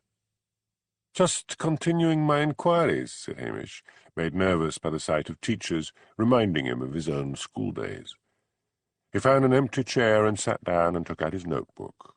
4 weary pairs of eyes stared at him. "Now, to begin, I need more of your impressions of Miss MacAndrew. Were you aware that she might have been faking the results of exam papers?" "I thought once that she might," said Maisie cautiously. "I mean, what was that girl? Jessie, that's it." She looked round at the others. "She had brilliant results in the school exams, but when it came to the ones that were sent out to the examining board, she barely scraped through." "I thought that was exam nerves," protested Henrietta. "That's what Miss MacAndrew said." "She was a bit of a bully," said Matthew Eskdale. "Made Jamie's life hell, didn't she, Jamie?" "I've already told this policeman that," said Jamie, "so there's no use trying to move the focus off yourself. You sucked up to her something awful." "No, I didn't." "You did." "Gentlemen," protested Hamish, "we're getting nowhere." Outside the school, Jenny was approached by a swarthy boy. "You come here with that copper?" he asked. "Yes," said Jenny, "I'm helping him." "My name's Geordie Cromarty, and I'm helping him as well." "How clever of you," said Jenny, batting her eyelashes at him. Geordie eyed her speculatively. He and his pals had often discussed the charms and experience of older women, each one dreaming of a Mrs. Robinson who would deftly remove their unwanted virginity, but the ladies of Brakey were built on formidable lines, and some still wore corsets, and so they had given up hope. But here in front of him in the school playground, sitting on the wall and showing lengths of black stockinged leg, was a beauty. He puffed out his chest. "I could tell him a few things." "Like what?" breathed Jenny, gazing at him with well-feigned admiration. "Like Miss Beatty was seen going to Miss McAndrew's house 3 days before she was killed." "Heavens, are you sure? Who told you?" "I have my sources, but it's true." "If I were the police," said Jenny cautiously, "I would insist you named your source." "Aye, but I promised not to tell." "Say you told me." "I wouldn't tell Hamish." Jenny crossed her fingers behind her back. The school bell shrilled out. "Break's over," shouted the volunteer. "Form orderly lines. You over there, Geordie, get in line." "Gotta go," he said. "Meet me after school." "Where?" "Out of town, just past Miss McAndrew's house. There's a big rock on the shore. See you there." He swaggered off to join the others. Jenny saw Hamish emerge and decided quickly to keep Geordie's news to herself. "Nothing," said Hamish, coming up to her. "Nothing new. She was a bully who had favourites and who forged exam papers for them." "I think I saw that inspector of yours," lied Jenny. "Thick-set man in plain clothes came past in a police car. It slowed down, and he glared out the window at me." "Blair, you better make yourself scarce," said Hamish. "I'll tell you later if I found anything." To his relief, Jenny just grinned and swung down from the wall. "I'll check with you later," she said. Hamish decided to have a look at the post office. Although Billy Mackay had inherited the business, they would need to send someone in to cope with the pensions and deliver the mail. To his surprise, he found the whole shop open for business, and old Mrs. Harris behind the shop counter, while a stranger manned the post office section. "What's going on?" he asked her. "The lawyers phoned me and said that Billy had asked me to run the shop until they released him. I used to work in a grocery when I was young, so it isn't that difficult. It's fun." Her elderly eyes sparkled. "They've got a manny to cope with the letters and pensions and stuff. I've to get paid. Imagine that. Me earning at my age." "Great," said Hamish. "You're still on for Friday night?" "Looking forward to it. Oh, more customers." Hamish retreated to the street, where he bumped into Elspeth. "So what have you dug up?" he asked. "I'll tell you over a drink. I don't come cheap." When they sat down at a corner table in the dingy pub with their drinks, Hamish found himself wishing that Elspeth would dress better, and then he instantly chastised himself for being one of those men who couldn't accept people just as they were. Elspeth was wearing her favourite battered tweed fishing hat, a man's anorak and corduroy trousers, and a black T-shirt which had been washed so many times it was almost grey. Still, what did he expect her to wear while reporting around a Highland village? Stilettos and a frock. "What have you found out?" he asked. "Rumour and counter-rumour, nothing concrete. I suppose they still think Billy did it." "No, as a matter of fact. They say if he'd killed his nagging wife, they could understand that. He always was a popular figure. Help anyone." "So what are you going to write?" "As it's for a national, a colour piece about the drama of murders invading a respectable Highland village. The dark shadow of suspicion, yakety-yak. Mrs. Harris is working in the post office shop. Is she still going to see that film with us?" "Yes." "You've been seen going around with Jenny, tailing you in that ridiculous car of hers. Why do you put up with her?" "She's got a knack of making people open up." "Oh, really? I thought her interest was in you, although Pat Malone seems quite keen." "Elspeth, I will use anyone who might help me solve this case. We could take her along with us to this movie. I think she would be good with the old people." Elspeth's silver eyes narrowed a fraction. "I thought we were going together." "Come on, Elspeth. You invited yourself, and I am taking Mrs. Harris. Hardly a hot date." "I wasn't competing, Copper. I feel in my bones something is going to happen there, and I don't want bouncy, wide-eyed Jenny around." "Oh, have it your way," said Hamish. "Anyway, you really are only taking her around in the hope it gets back to Priscilla," said Elspeth. "I am not. I am going back on my beat. Hamish stood up, stiff with outrage. Elspeth looked amused. See you tomorrow. Jenny waited in the shadow of the rock on the beach. The sky had clouded over, and a thin drizzle was starting to fall. Great sluggish waves rose and fell and fanned out on the pebbles of the beach. A seagull cried mournfully overhead. Psst. Jenny jumped nervously. Geordie appeared around the other side of the rock. You startled me. So, what have you got to tell me? Geordie swaggered. It'll cost you. How much? A kiss? Oh, go on with you. You're only a kid. He looked at her stubbornly. Jenny sighed. She thought briefly of London, red buses, restaurants, crowds, civilization. What was she doing on a draughty Highland beach with an amorous schoolboy? Oh, all right, she said. Pucker up. Geordie planted a kiss on her mouth, grinding his lips against her own. There, he said, releasing her. I bet you've never been kissed like that before. And I hope never again, thought Jenny, longing to take out a handkerchief and scrub her lips. So what do you know? She asked. Someone I know saw herself. Miss Beatty? Aye, her. 3 days afore the murder. She went into Miss McAndrew's house. You told me that. What more? After half an hour, she came out, and she was crying sore. Fair broken up she was. Can't you tell me the name of the witness? I cannae. Mair than my life's worth, said Geordie dramatically. They could hear the sound of a car coming along the road. It screeched to a halt. I've left my car out on the road, said Jenny, and then found she was talking to the empty air. Geordie had disappeared. Jenny, called Hamish's voice. She walked round the rock and back up to the road. What were you doing down there? Asked Hamish. I just stopped to look at the sea. Aye, a grand day for it, said Hamish sarcastically. He walked down to the rock and round to where Jenny had been standing. She followed him reluctantly. Hamish stooped and picked something up off the ground and held it to his nose. He stared down at her. This is a cannabis roach. Not smoked today. There are several others lying about. So, Jenny Ogilvy, what were you doing hanging around what looks like the local lad's cannabis smoking area? I was meeting someone who had information. Who? I promised not to say. Your lipstick's smeared.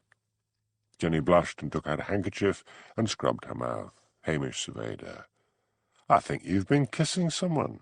Pat Malone isn't around today, and as far as I know, you don't know anyone else. Now, who would want a kiss for information? A randy schoolboy?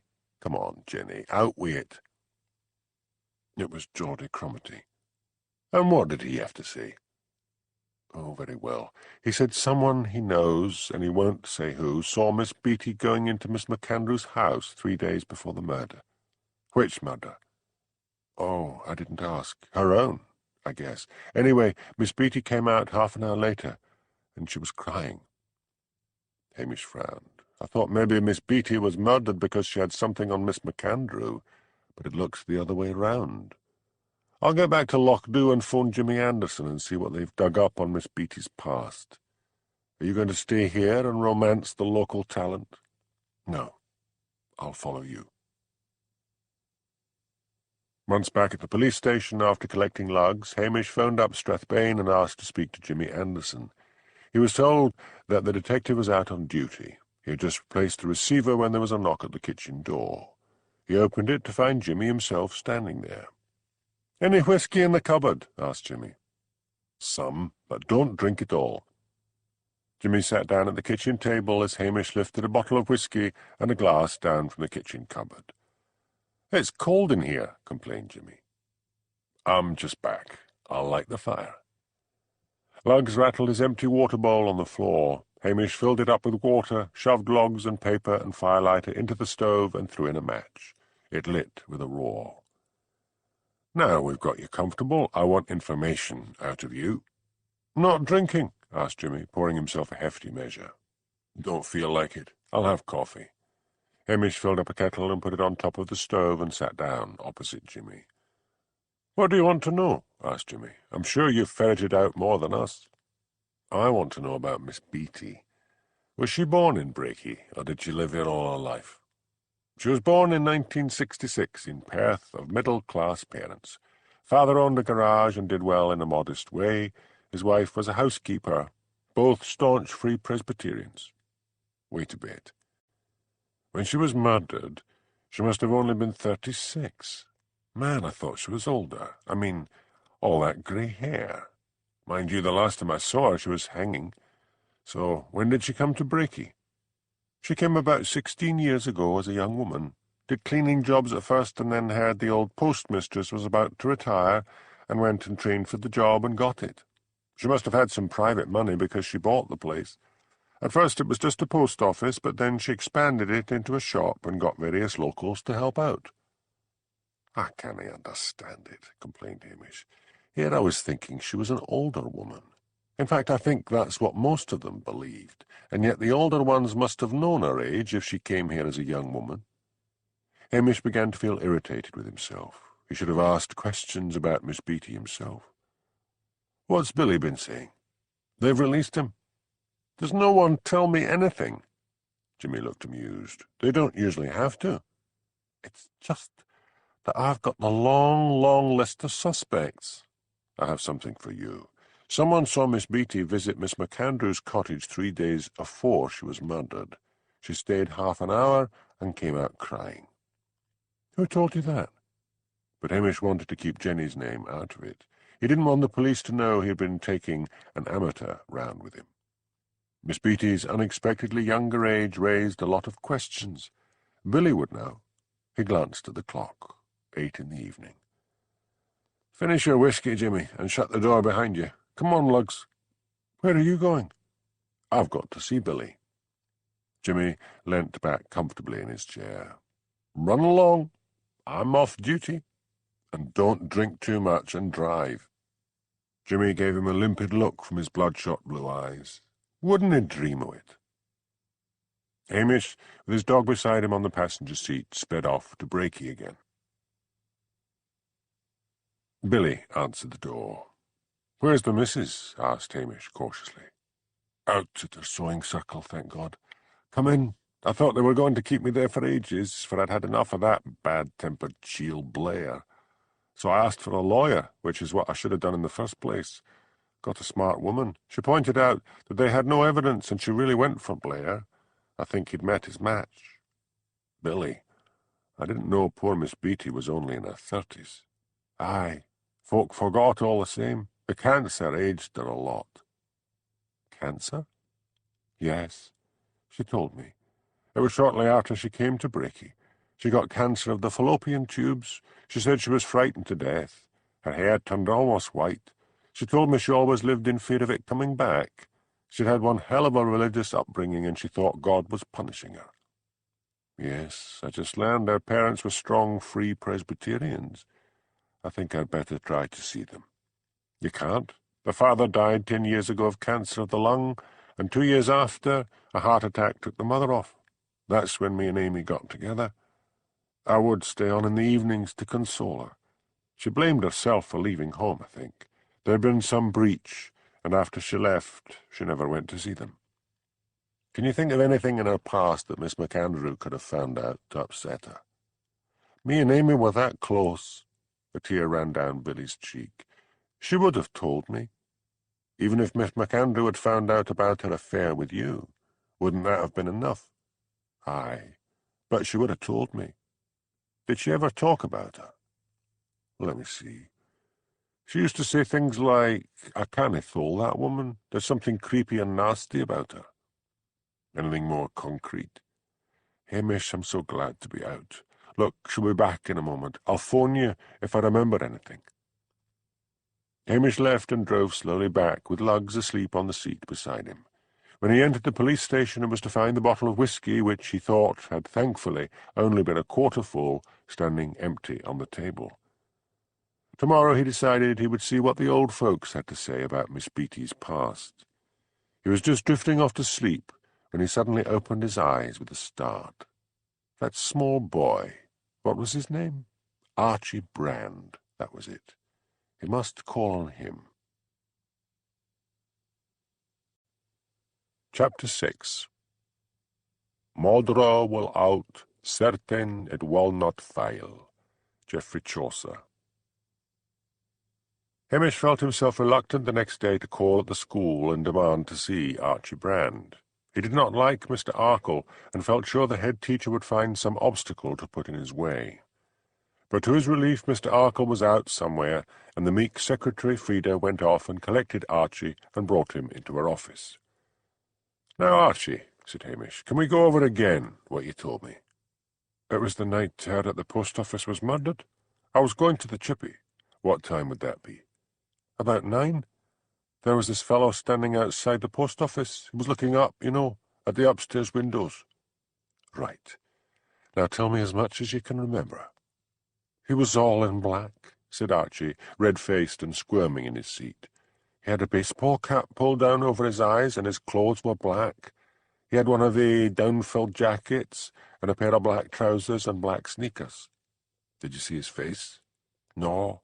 The cap was pulled right down." Hamish stifled a sigh. Nothing more there. "Thanks, Archie. If you remember anything more, phone me at the police station in Loch Dhu." "Right, boss," said Archie proudly. Hamish returned to Loch Dhu and phoned Jimmy. "Have you got a time of death for Miss McAndrew?" he asked. "Sometime during the night, Hamish. You know how it is. They can never pinpoint the exact time, but she was killed in her bed, and she hadn't yet eaten any breakfast, and from the contents of her stomach they guess it must have been somewhere in the small hours. No sign of forced entry?" "None." "That's odd. I don't see her getting out of bed and letting her killer in, and then going back to bed and waiting to be stabbed. I'd swear whoever it was got her when she was asleep." "What kind of lock on the front door?" "Just a Yale, easily picked." "Footprints? Fingerprints?" "No fingerprints, no footprints. This is one cold-blooded murderer. He'd vacuumed his way out of the house. The vacuum was lying just inside the door." "Anything in the bag?" "Our murderer took the vacuum bag with him. Not a fibre, not a hair." "Anyone been down to Perth to check on Miss Beattie's background?" "Perth police did that. An old neighbour remembered she had some sort of falling out with her parents and left. They were a close-mouthed religious pair and never spoke about it." "I'm not getting anywhere with my inquiries. How about you lot?" "Blair's got another case down here which leaves me in charge. You know what he's like. When a case seems impossible to solve, he dumps it on some other sucker. Said sucker being me. I'm going to the old folks' club tonight. Maybe some of them will remember something." My, the excitement of living in the Highlands. Have fun." Pat Malone walked along the waterfront, filled with unease. He had a great deal on his conscience. The day before, Elspeth had said, "Thank goodness that's finished. I'll get a cup of coffee and send it off." Pat had stopped by her desk. "Your colour piece?" he had asked. "That's the one. Be a lamb and have a look at it. Won't be long." Pat had sat down at Elspeth's computer. He quickly read the piece. It was brilliant. A wild impulse seized him. It was all ready to be sent off to the Bugle. He erased Elspeth's byline, put his own on, and sent the article off. Then he erased his byline and typed Elspeth's back in. "What do you think?" asked Elspeth, appearing behind him. "Great," said Pat. "I sent it off for you." "That's a bit high-handed of you. I might have wanted to make changes." Pat twinkled up at her, turning on the full force of his Irish charm. "I'm sure you thought it was perfect." Elspeth grinned. "As a matter of fact, I did." What Pat now hoped was that because the article was not written by a member of their own staff, the Bugle would not use the byline on the piece, but if they were pleased with it, they might offer him a job. He would need to sweat it out until Sunday when the paper appeared. He saw Jenny walking towards the police station. He hurried to waylay her. "Where are you off to?" he asked. "I was just going to see if Hamish was at home." "I think I saw him driving off earlier," lied Pat. "I've got to cover an amateur dramatic show at Crotham this afternoon. A children's affair. Feel like coming." "Yes, all right," said Jenny. "How long are you staying?" "I don't know," said Jenny. "I've got a lot of leave owing." As a matter of fact, she had phoned her office that morning and claimed that she had caught the flu. The only trouble was they had asked for a doctor's certificate. Pat looked down at her guilty, flushed face. "Is that the truth?" No, said Jenny, turning even redder. I said I had the flu, and now they want a doctor's certificate. So we'll pinch one. How do we do that? I'll tell this local doctor I've got back pain, you create a diversion, and I'll nick one. Could you? Breathed Jenny. It's worth a try. Come on, the surgery's open. They walked into the surgery. Pat explained his problem to the receptionist, glad he had taken the precaution of signing on when he'd first arrived in Loch Dhu, and therefore was saved the business of filling out forms. After I go in, he whispered to Jenny, create a diversion in the waiting room, something to get him running out. I'll try, Jenny whispered back. There were only 2 elderly patients before Pat was due to be called. Jenny tried to read a romantic story in The People's Friend, but the print jumped before her nervous eyes. At last it was Pat's turn. He breezed in. Sit down, said Dr. Brodie. What's up with you? It's my back, said Pat, his eyes roving over the doctor's desk. That's unusual, said Dr. Brodie. Why? People usually complain of bad backs on a Monday, so they get a week off work. I'm not trying to get off work, said Pat. I just want something to ease the pain.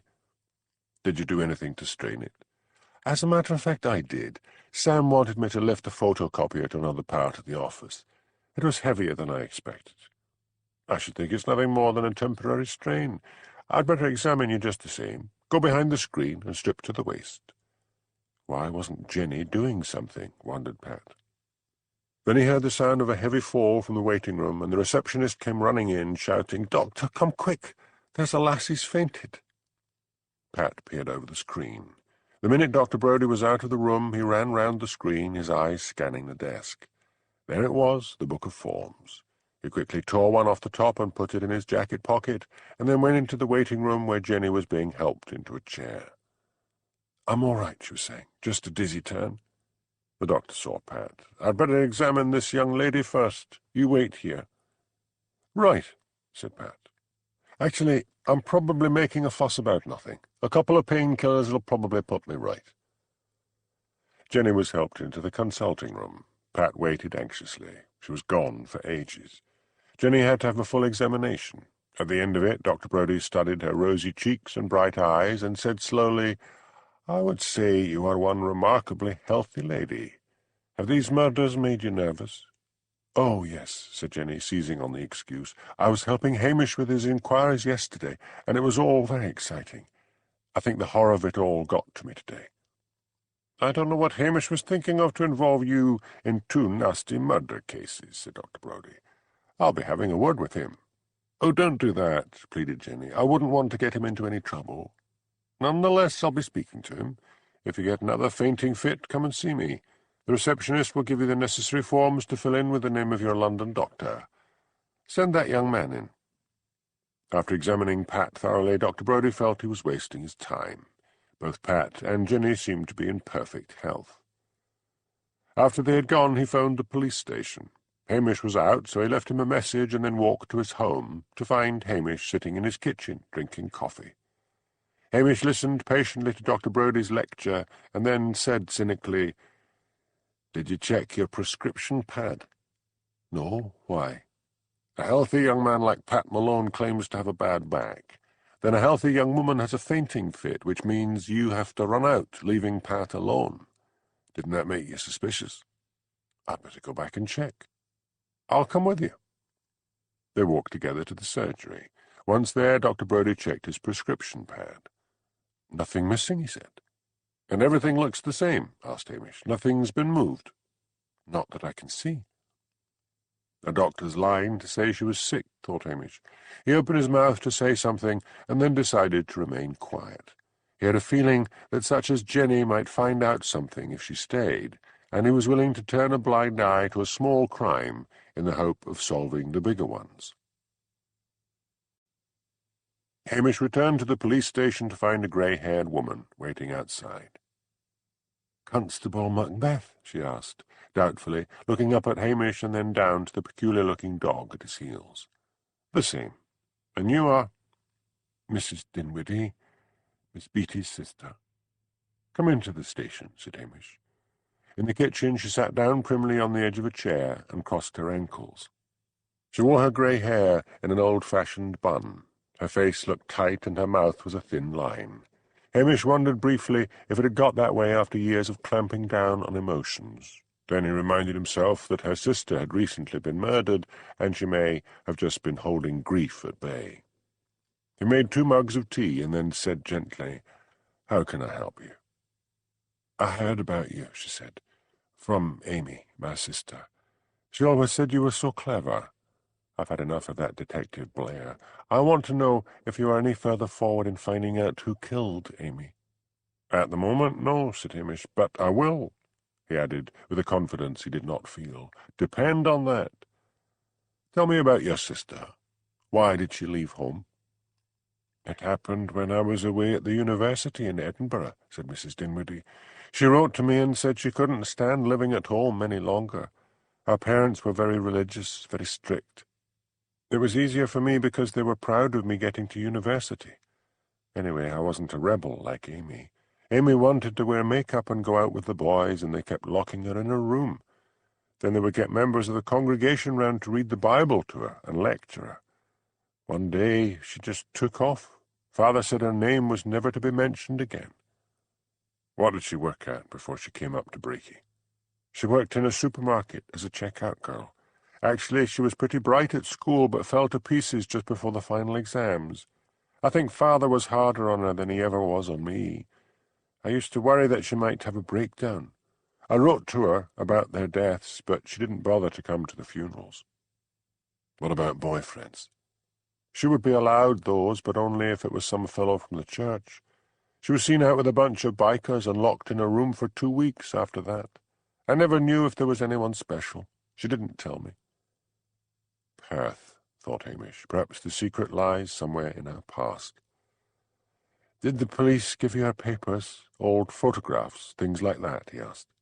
"Not yet. They're going to release them to me soon."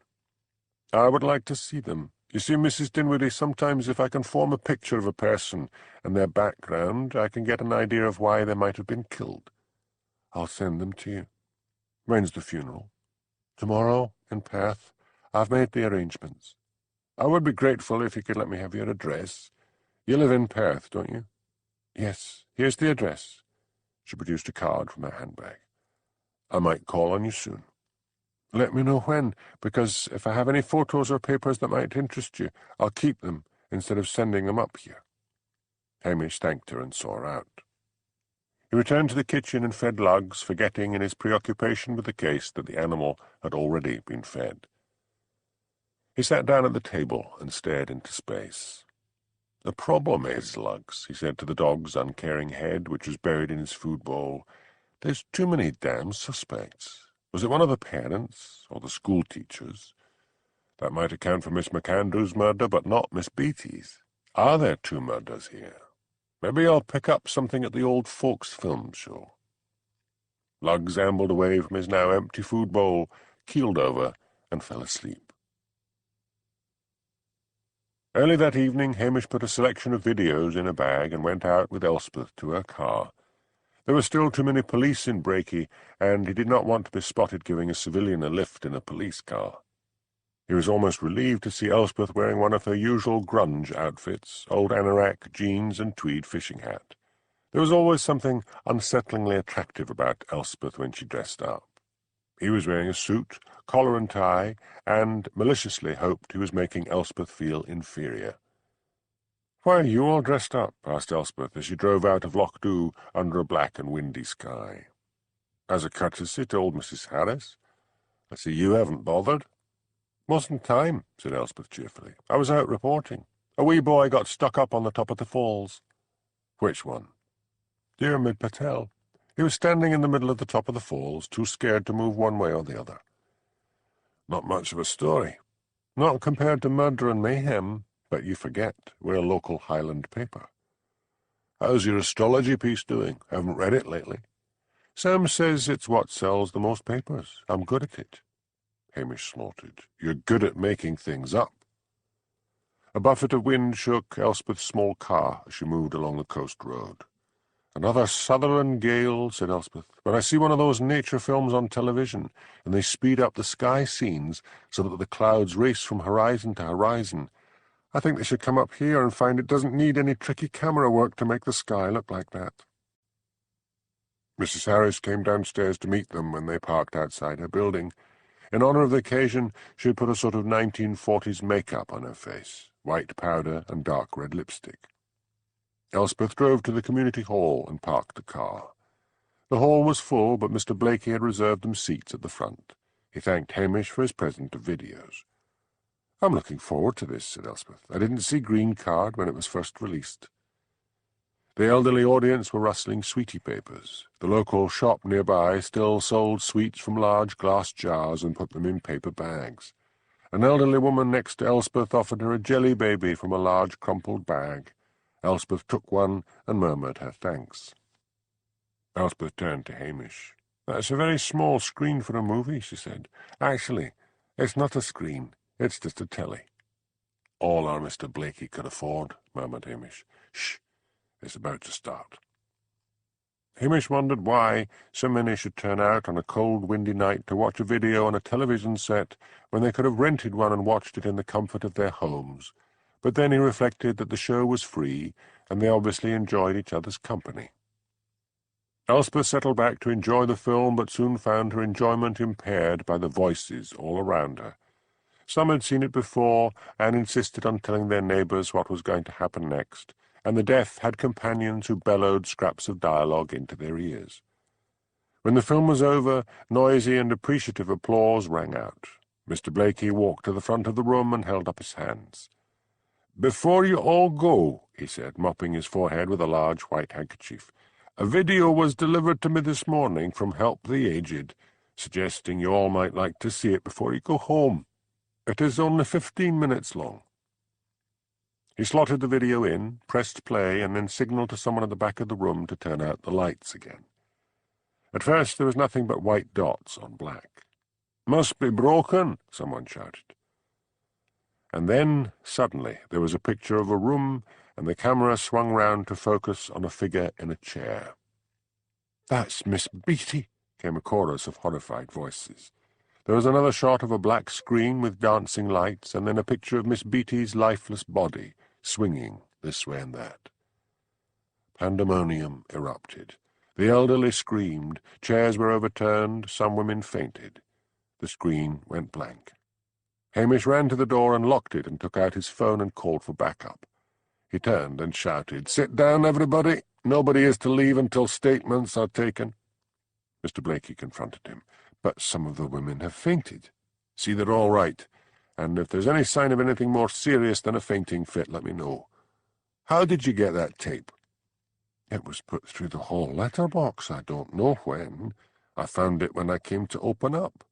There was a letter with it." "I'll need to see that. But first let's get this lot calmed down." Hamish went up and stood in front of the now blank screen. Mr. Blakey switched on the lights. Elderly women were being helped back to their seats. The air was redolent with the scent of urine. "Poor things," thought Hamish. "Listen," he said, "the police are going to need your help. We'll not keep you any longer than possible. When backup arrives, leave your names and addresses, and then you will be allowed to go home. If any of you can think of anything that's of use, stay behind. Now, this tape, supposed to have come from Help the Aged, was put through the letterbox of the hall. Anyone who saw anyone near the letterbox, please let me know. Isn't there usually refreshments served after the movie? I think a lot of you could do with a cup of tea." 6 women got up meekly and headed to the kitchen off the hall. Hamish surveyed the audience. The panic was slowly being replaced with a buzz of excitement. The ones who had fainted appeared to have recovered. Mr. Blakey handed Hamish a letter. Hamish took out a pair of thin plastic gloves and took the letter from him and read it. It was typewritten. He read, "Dear Mr. Blakey, as a member of Help the Aged, I thought this 15-minute documentary might interest your members." It was unsigned. "What was I to think?" pleaded Mr. Blakey. "It had a label on the video. Help the Aged." "You left it in the machine?" "Yes, I just switched the machine off." There came a thumping at the door and a cry of, "Police, open up!" Hamish went to the door and opened it. Jimmy Anderson stood there, flanked by 6 policemen. "We were doing door-to-door inquiries when we got your call," said Jimmy. "What the hell's going on?" Hamish explained. Jimmy ordered the policeman to go around and take names and addresses and told them to keep back anyone who had something of interest to say. "Where's the video?" he asked. "In the machine. I thought it had better be left there for the forensic boys. This is the letter that came with it." Jimmy put on gloves, took the letter from Hamish, and put it in a glassine envelope. "Where's Elspeth?" wondered Hamish, suddenly looking around. Police were moving among the crowd while women served tea and cakes and sandwiches. No Elspeth. "Type up your statement when you get back to Loch Dhu and then send it over," said Jimmy. "In fact, you'd best be off and do that now." "I'd better talk to Mrs. Harris first. I brought her along with me." Hamish made his way to where she was sitting. "I know your name and address, Mrs. Harris," he said, "so I can take you home." "Where's that girl, Elspeth?" "I don't know," replied Hamish. "How is he to get back to Loch Dhu if Elspeth had disappeared?" Elderly people were gradually making their way out of the hall, now nervous and subdued. Hamish suppressed a groan. Of course, Elspeth would have run off to file a story which Sam would send out to the news agencies and nationals. Brakey would be swarming with more press than ever before by the morning, and the pressure of the media would mean Blair back on the job, ranting and raving. Hamish escorted Mrs. Harris outside. To his relief, Elspeth was sitting in her car, her mobile phone at her ear, talking busily. He rapped on the window. She said something into the phone and rang off. Hamish and Mrs. Harris got into the car. "Are you all right?" Elspeth asked her. "I can't take it in yet," said Mrs. Harris. "Was that really Amy in that film, or was it some awful joke?" "We'll find out," said Hamish. "Are you going to be all right on your own?" "Aye. I'll be fine once I get into my flat and have my things around me." "People will be talking about nothing else in the morning," said Hamish. "If you hear anything you think might interest me, phone me." "I'll do that," said Mrs. Harris. When they dropped her off, Hamish got into the front seat of Elspeth's small car. "Home," he said. "I thought the whole point of this was to talk to some of the old people and find out if they knew anything," said Elspeth. "And what about the letter that came with the video? Mr. Blakey said something about a letter." "I've got to file a statement, and they can all wait. What was the point of the video? It didn't show the murders." "It could be a warning." Elspeth expertly swung the car round a startled sheep in the middle of the road. "Maybe someone tried to blackmail the murderer or murderers, someone who was in on it. He or they didn't pay up. Maybe it was a warning that next time they'd show more." "This is the Highlands of Scotland," shouted Hamish, exasperated. "Not some damn horror movie." "Wait a bit. Horror movies. There's something there. A child. What if a young child found that video and sent it to the community hall as a joke, not knowing that it was showing part of a real murder? And typed the letter to go with it? Not likely," said Elspeth. "You're right. You know what this means?" "What exactly are you getting at?" "It means," said Elspeth patiently, "that if whoever sent the video to the community hall was in on the murders but did not perform them, then that person is liable to find himself murdered." "Won't wash. Whoever filmed the murder was as much a part of it as the man or men who strung Miss Beatty up. Someone's looking at a long jail sentence." Elspeth suddenly swung the car to the side of the road and stopped. She darted out and was violently sick. Hamish climbed out and handed her a rather grubby handkerchief. "There now," he said gently. "It's the shock." Elspeth choked and gasped, and then handed Hamish back his handkerchief, unused. She took a small packet of tissues out of her pocket, extracted one, and dabbed her mouth. "Sorry, Hamish. It's a nightmare." "It is that," he said grimly. "Get back in the car, lassie, and I'll drive." Jenny and Pat Malone were just finishing a meal at the Italian restaurant when Ian Chisholm entered. He bent his head over a table of diners and whispered urgently. There were cries and shocked exclamations. Ian left. The diners he had spoken to leant over to the next table and began to whisper. More cries of shock and alarm. "Something's up." Pat got to his feet, "and I'm going to find out." He walked over to the diners Ian had first spoken to. Jenny watched. She couldn't hear what they were saying because they were whispering. Finally, Pat came back. "I'd better get to the office," he said. "You'll never believe what's happened now." "What?" "A video was shown at the community hall in Brakey tonight. Someone had delivered it and said it was a short documentary from Help the Aged. It showed Miss Beatty hanging." "Gosh, I'd better see Sam and get over to Brakey. Can I come with you?" "No, I'll need to take a photographer with me." When Pat got to the newspaper office, it was to find that Elspeth had already phoned over the story, and it had been sent off to the Nationals along with library pictures of the community hall. Pat chewed his thumb in vexation. At least the Nationals would send their own reporters. Most of those reporters would rewrite Elspeth's story and put their own names on it.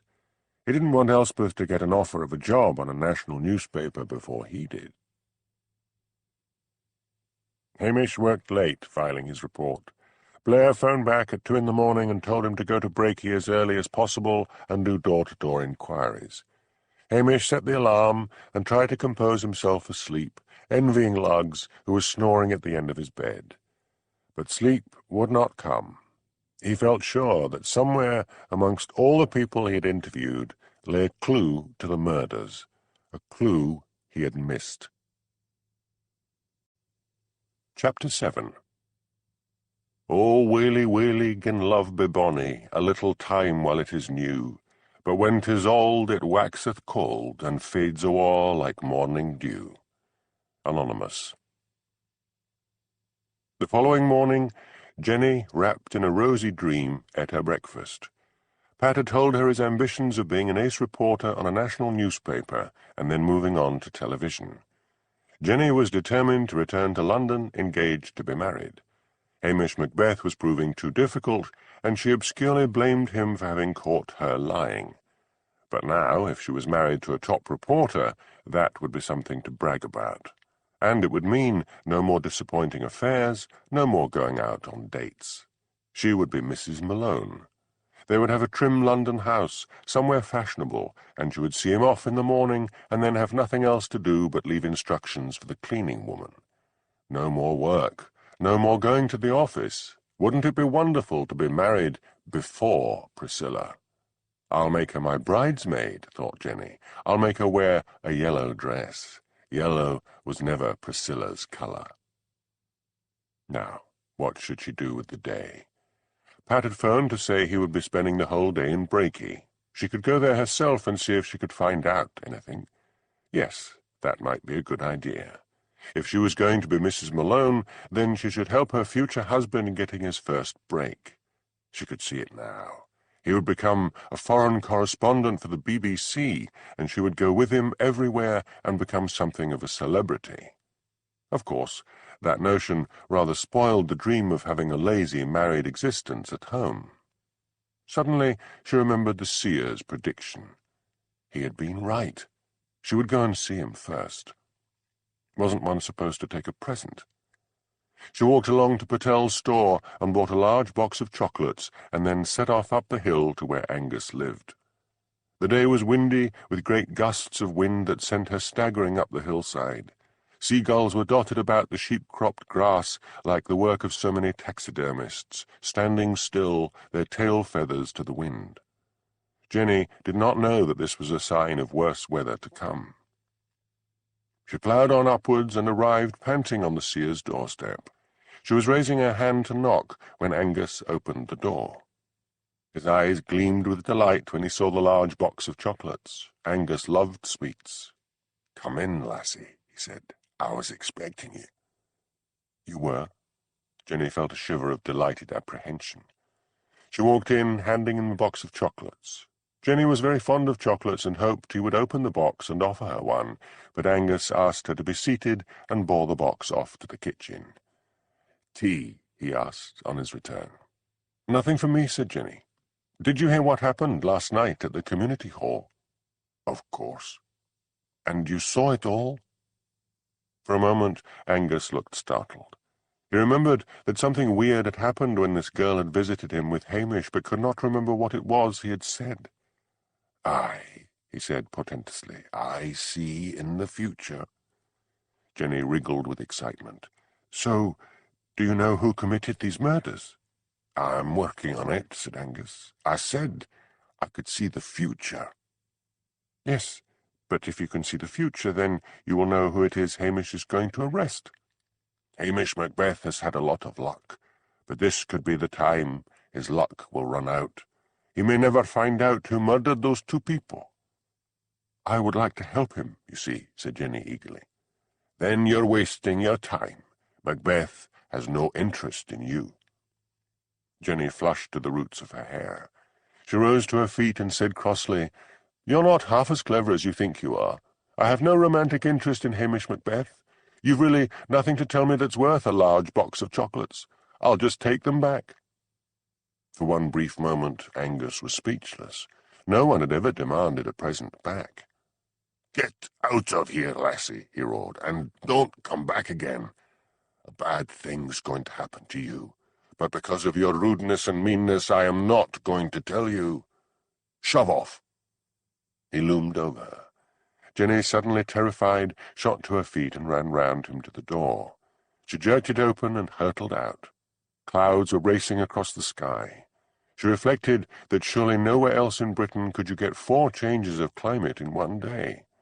A rainbow arched over the black and stormy waters of the loch, and she found herself wondering, ridiculously, why it did not bend under the ferocity of the wind. Would something bad happen to her? Or had he just been mad because she'd asked for her chocolates back?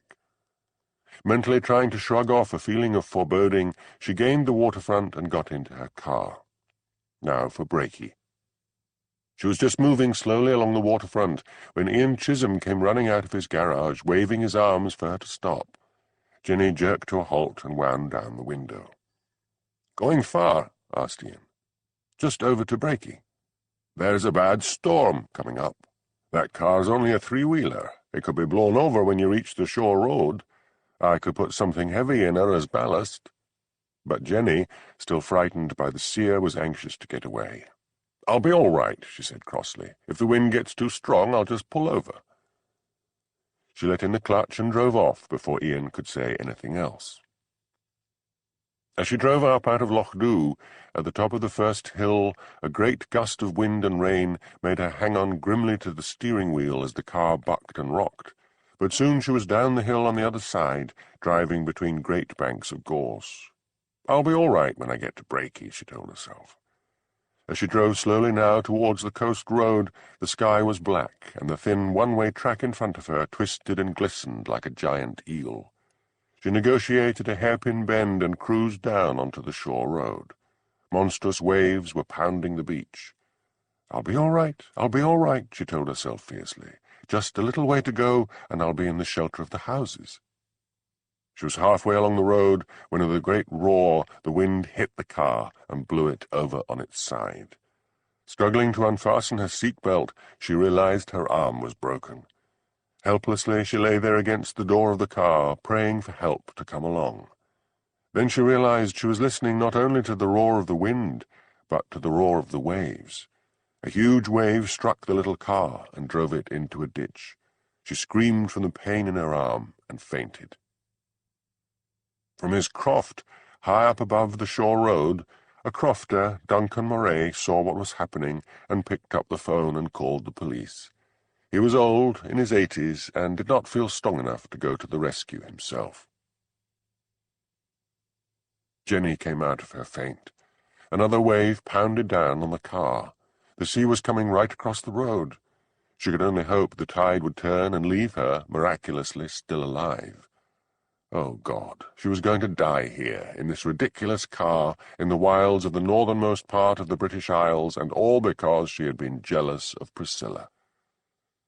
And then she thought she was hallucinating, because through the window on the passenger side, above her head, she saw the face of Hamish Macbeth. But he turned out to be real, because he wrenched open the passenger door. "There's another big wave coming," he said. "Come on, take my hand." "My arm's broken," said Jenny, "my right arm." "Give me your left hand, quick." But another wave struck, drenching Hamish and flooding the car.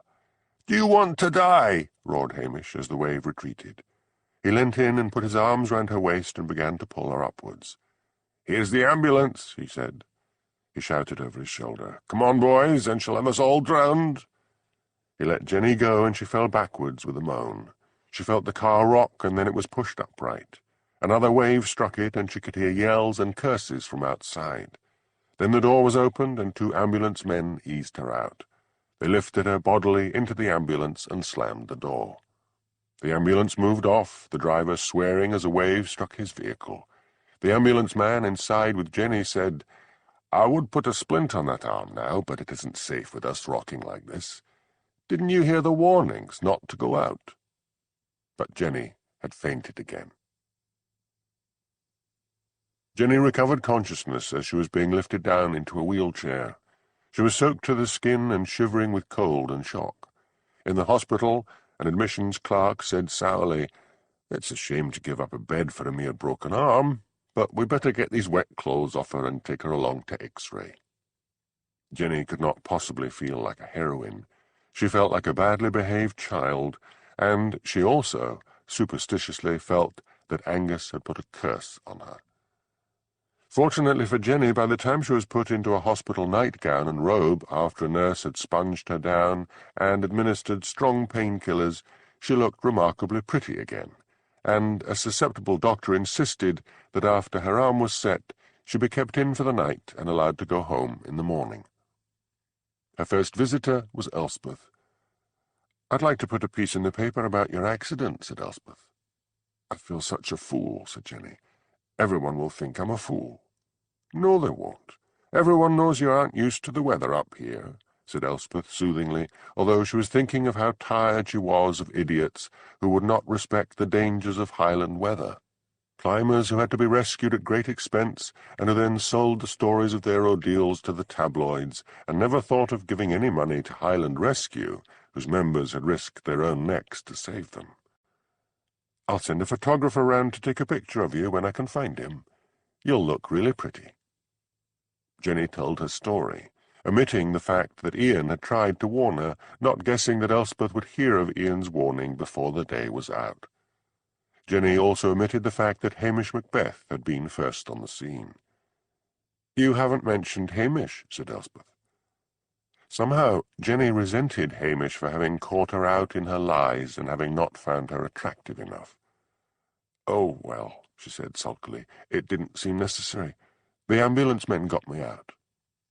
"I met Hamish before I came here," said Elspeth. "The poor man was sitting in the mobile police unit with only a small towel to cover his modesty while he tried to dry his clothes at a 2-bar electric heater." "I must get the names of the ambulance men," said Jenny, deliberately ignoring the subject of Hamish Macbeth. "I must thank them." Elspeth closed her notebook. "Well, that about wraps it up. There are more exciting stories up here than you'd get on the streets of London." "I thought Pat would be covering this." Jenny took out a small mirror from her handbag on the bed and studied her appearance. "I'm sure he would have. He wasn't in the office when I left. Sam was phoning him. He had slept in." "But he should be here soon?" "I don't see why," said Elspeth. "I've got the story." After she had left, Jenny applied some makeup and brushed her hair. It was awkward with the plaster cast on her arm. Her next visitor was Hamish Macbeth, wearing an old pair of trousers, short in the leg, and a long, Fair Isle sweater. "Sorry about my appearance," he said. "I had to borrow some clothes. My uniform dried, but it was so encrusted with salt I had to take it to the dry cleaners." "What about Ian's car? Was anyone able to rescue it?" "We didn't even try. It's insured." "I phoned Ian, and he said it would be a write-off anyway, so to let the sea do its worst." "I see you've got the screens around your bed. You're not that ill, are you?" "It's a good way of not having to talk to the other patients." "Oh, you should try, lassie. You might hear some gossip." "I've given you enough help," said Jenny pettishly. "Suit yourself. I just called round to see you were okay," said Hamish, turning to leave, the sudden sibilance of his accent showing he was annoyed with her. But after he had gone, Jenny thought that perhaps she was being silly. She had risked life and limb to see if she could find out anything about the murders. She stretched out her good arm and drew aside the curtain. She stared in surprise at the girl in the bed next to her. It was Jessie Briggs, the former favourite of Miss MacAndrew.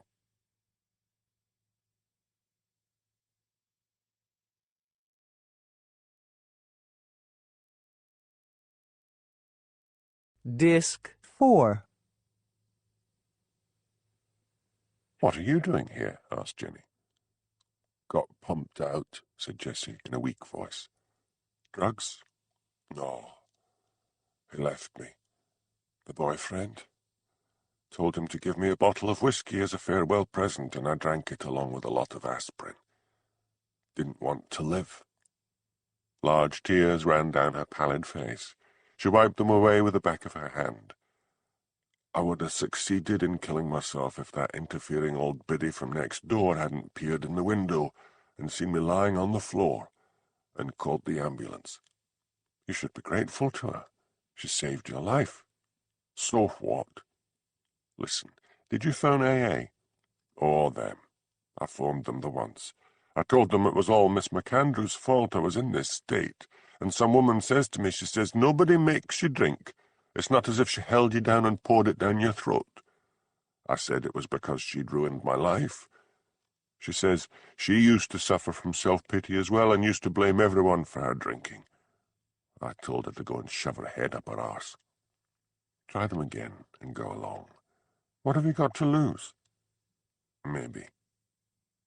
"Who do you think murdered her?" "How should I know?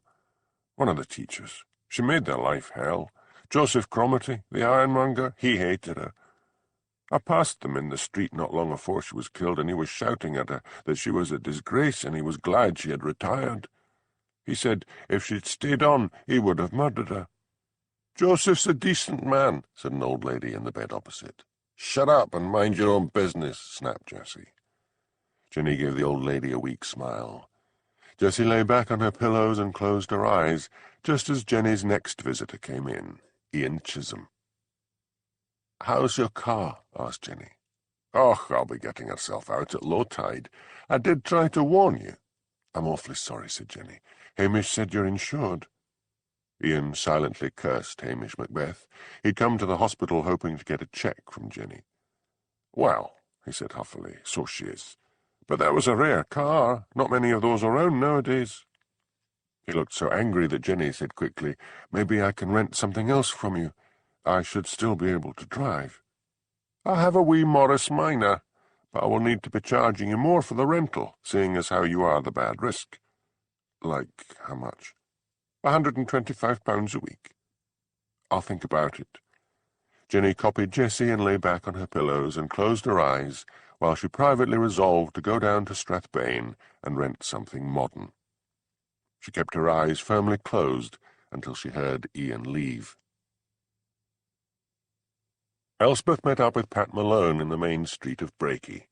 A savage gale was whipping rubbish down the street from overturned garbage bins. Her face was soaked with rain and flying salt spray blown in from the sea. "Let's get inside somewhere," shouted Pat, "and compare notes."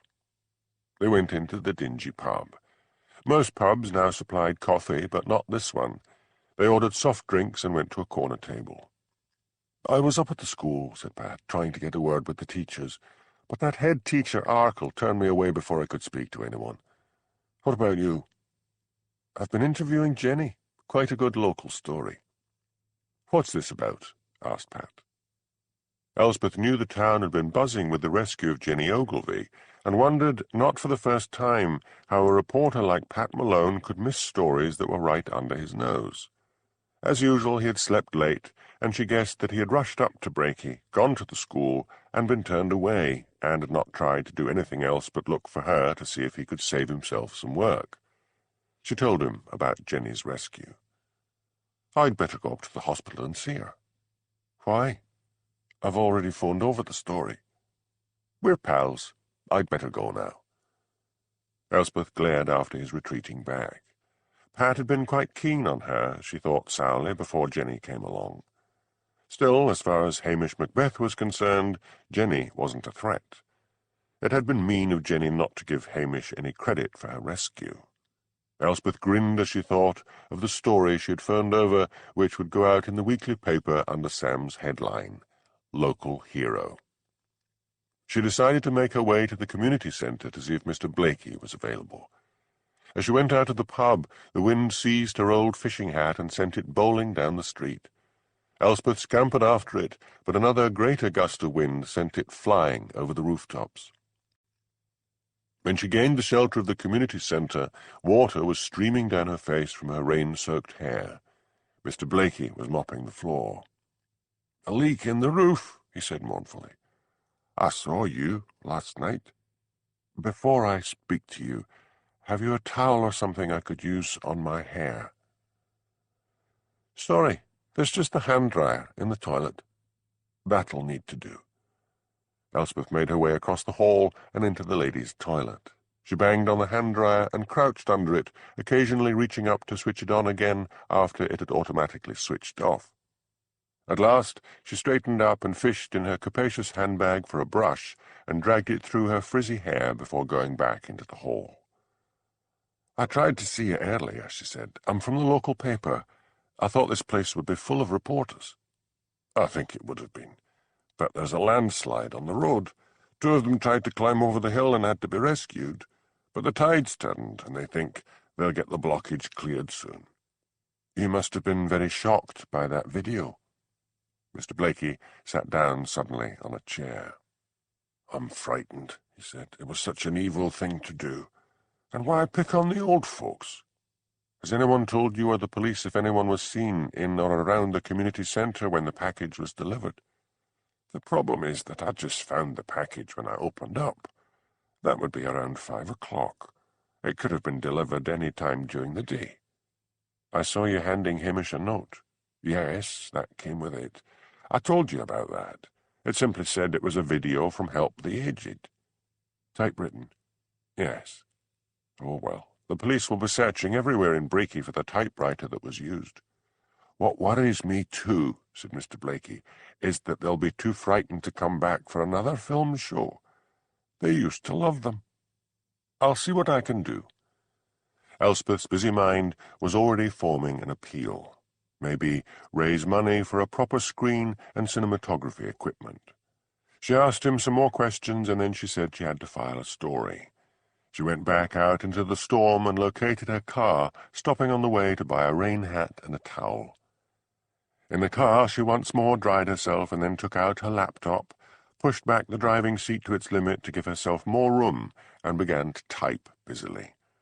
When it was finished, she sent it over and then phoned Sam, the owner and editor. She told him about her idea of an appeal to help the community centre. "Great," said Sam. "Where's Malone?"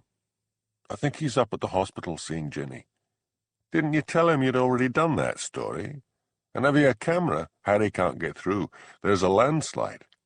Harry was the photographer. "Yes, I've got a camera." "Then get a photo of Jenny and one of Hamish. Get as many photos of the locals as you can. That's what sells this paper. And get Pat to take photos as well." "I doubt if he'll have a camera." "I'm seriously thinking of sacking him, Elspeth." "Give him a talking to first." "I already have. Doesn't seem to make a damn bit of difference." Elspeth rang off and located her camera. She drove up to the hospital. Pat was sitting on the end of Jenny's bed, laughing and joking and eating most of the chocolates he had brought her. "Look what the cat dragged in," cried Pat. "Harry can't get through, so I'm here to take a pic of Jenny," said Elspeth. "Have you a camera, Pat?" "No." "Well, after I take Jenny's picture, you'd better come with me. Sam's orders are that we're to take as many pictures of the locals as possible and get their comments." "Can't you do that?" "It would be nice to have some help." Elspeth took several photographs of Jenny and then said, "Come along, Pat." "I don't take orders from you," he muttered, but he bent and kissed Jenny on the cheek and reluctantly followed Elspeth out of the hospital. "I'll follow you down into the town," he shouted above the roar of the wind. Elspeth set off and parked in the main street. But when she got out of her car, there was no sign of Pat Malone. Wearily, she set off in the direction of the post office. To Elspeth's delight, there were 6 elderly ladies clustered around the counter in front of Mrs. Harris, all chattering and exclaiming about the events of the night before. Elspeth interviewed them and then photographed them. As Elspeth was taking the used film out of her camera and searching in her pockets for another roll, Mrs. Harris exclaimed, "Would you look at that?" Everyone swung round in alarm. Mrs. Harris was pointing at the window. "Sunshine," she said. The weather of Sutherland had gone in for one of its mercurial changes. Pale yellow sunlight was flooding the street outside. Elspeth left the shop. The wind was dropping rapidly and the clouds were rolling back. Elspeth strolled around the streets and shops, photographing and interviewing the locals, enjoying the now friendly, blustery wind and the feel of warm sun on her cheek, and all the time looking for Hamish Macbeth. At last she caught up with him as he came out of the dry cleaners. He was wearing the old sweater and trousers he had borrowed and carried his cleaned and pressed uniform. Elspeth raised her camera and took his picture. "Och, Elspeth," said Hamish angrily, "could you no wait until I got my uniform on?" "It's better like this," she said. "Have you seen Pat Malone?" "Not a sign." Elspeth sighed. "Tell you what, Hamish, my expenses aren't that great, but they would certainly run to taking a policeman for lunch." "You're on. Where?" "What about that hotel outside Brakey where we went before?" "Right. My car's just along there." "If Blair sees me," said Hamish, glancing around, "I won't be able to go." "Then hurry up." They were just sitting down in the dining room when Elspeth's mobile phone rang. "Excuse me," she said to Hamish, and answered it. "I'll go and change into my uniform," said Hamish. "Thank goodness I didn't wear my cap for the rescue, or I'd never have been able to get it back into shape." Elspeth heard Sam's voice on the phone. "Malone's turned up trumps," he said. "He's got marvellous quotes, better than yours, but no photos. If I give you the addresses, could you get round there and take pictures?" "Wait till I get my notebook." Elspeth took it out of her handbag and opened it on the table. "Fire away." She wrote down the names and addresses and then said cautiously, "Sam, are you sure these people exist? I mean, Mrs. McHaggis of Tavistock Street. Apart from the daft name, I don't remember a Tavistock Street in Brakey. Tell you what, I'm having lunch with Hamish Macbeth. I'll show him the names and addresses and get back to you." When Hamish returned, now in his uniform, Elspeth explained about Pat Malone's quotes, names, and addresses. "Let me see," said Hamish. He carefully read the list and then leant back in his chair, looking amused.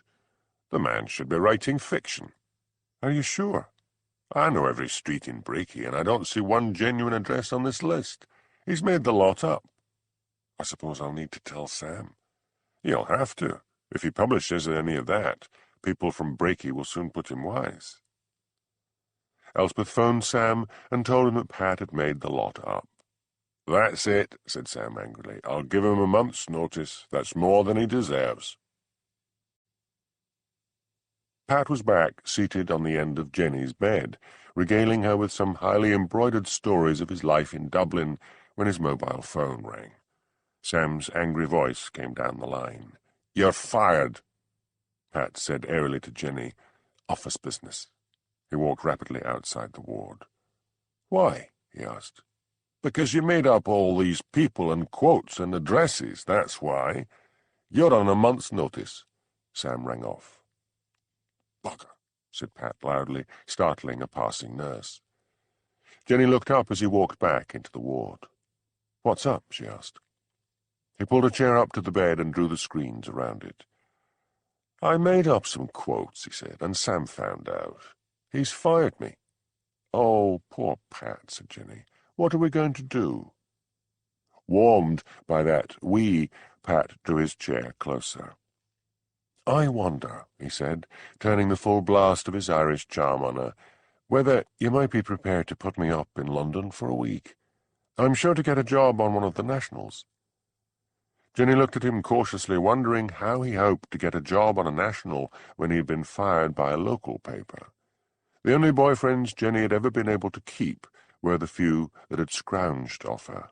Not only did she earn a good wage, but she had a modest income as well from a family trust. "I've a better idea," said Jenny. "You've got a month. If we could find out who the murderer is, you would have a great story and could send it direct to the nationals.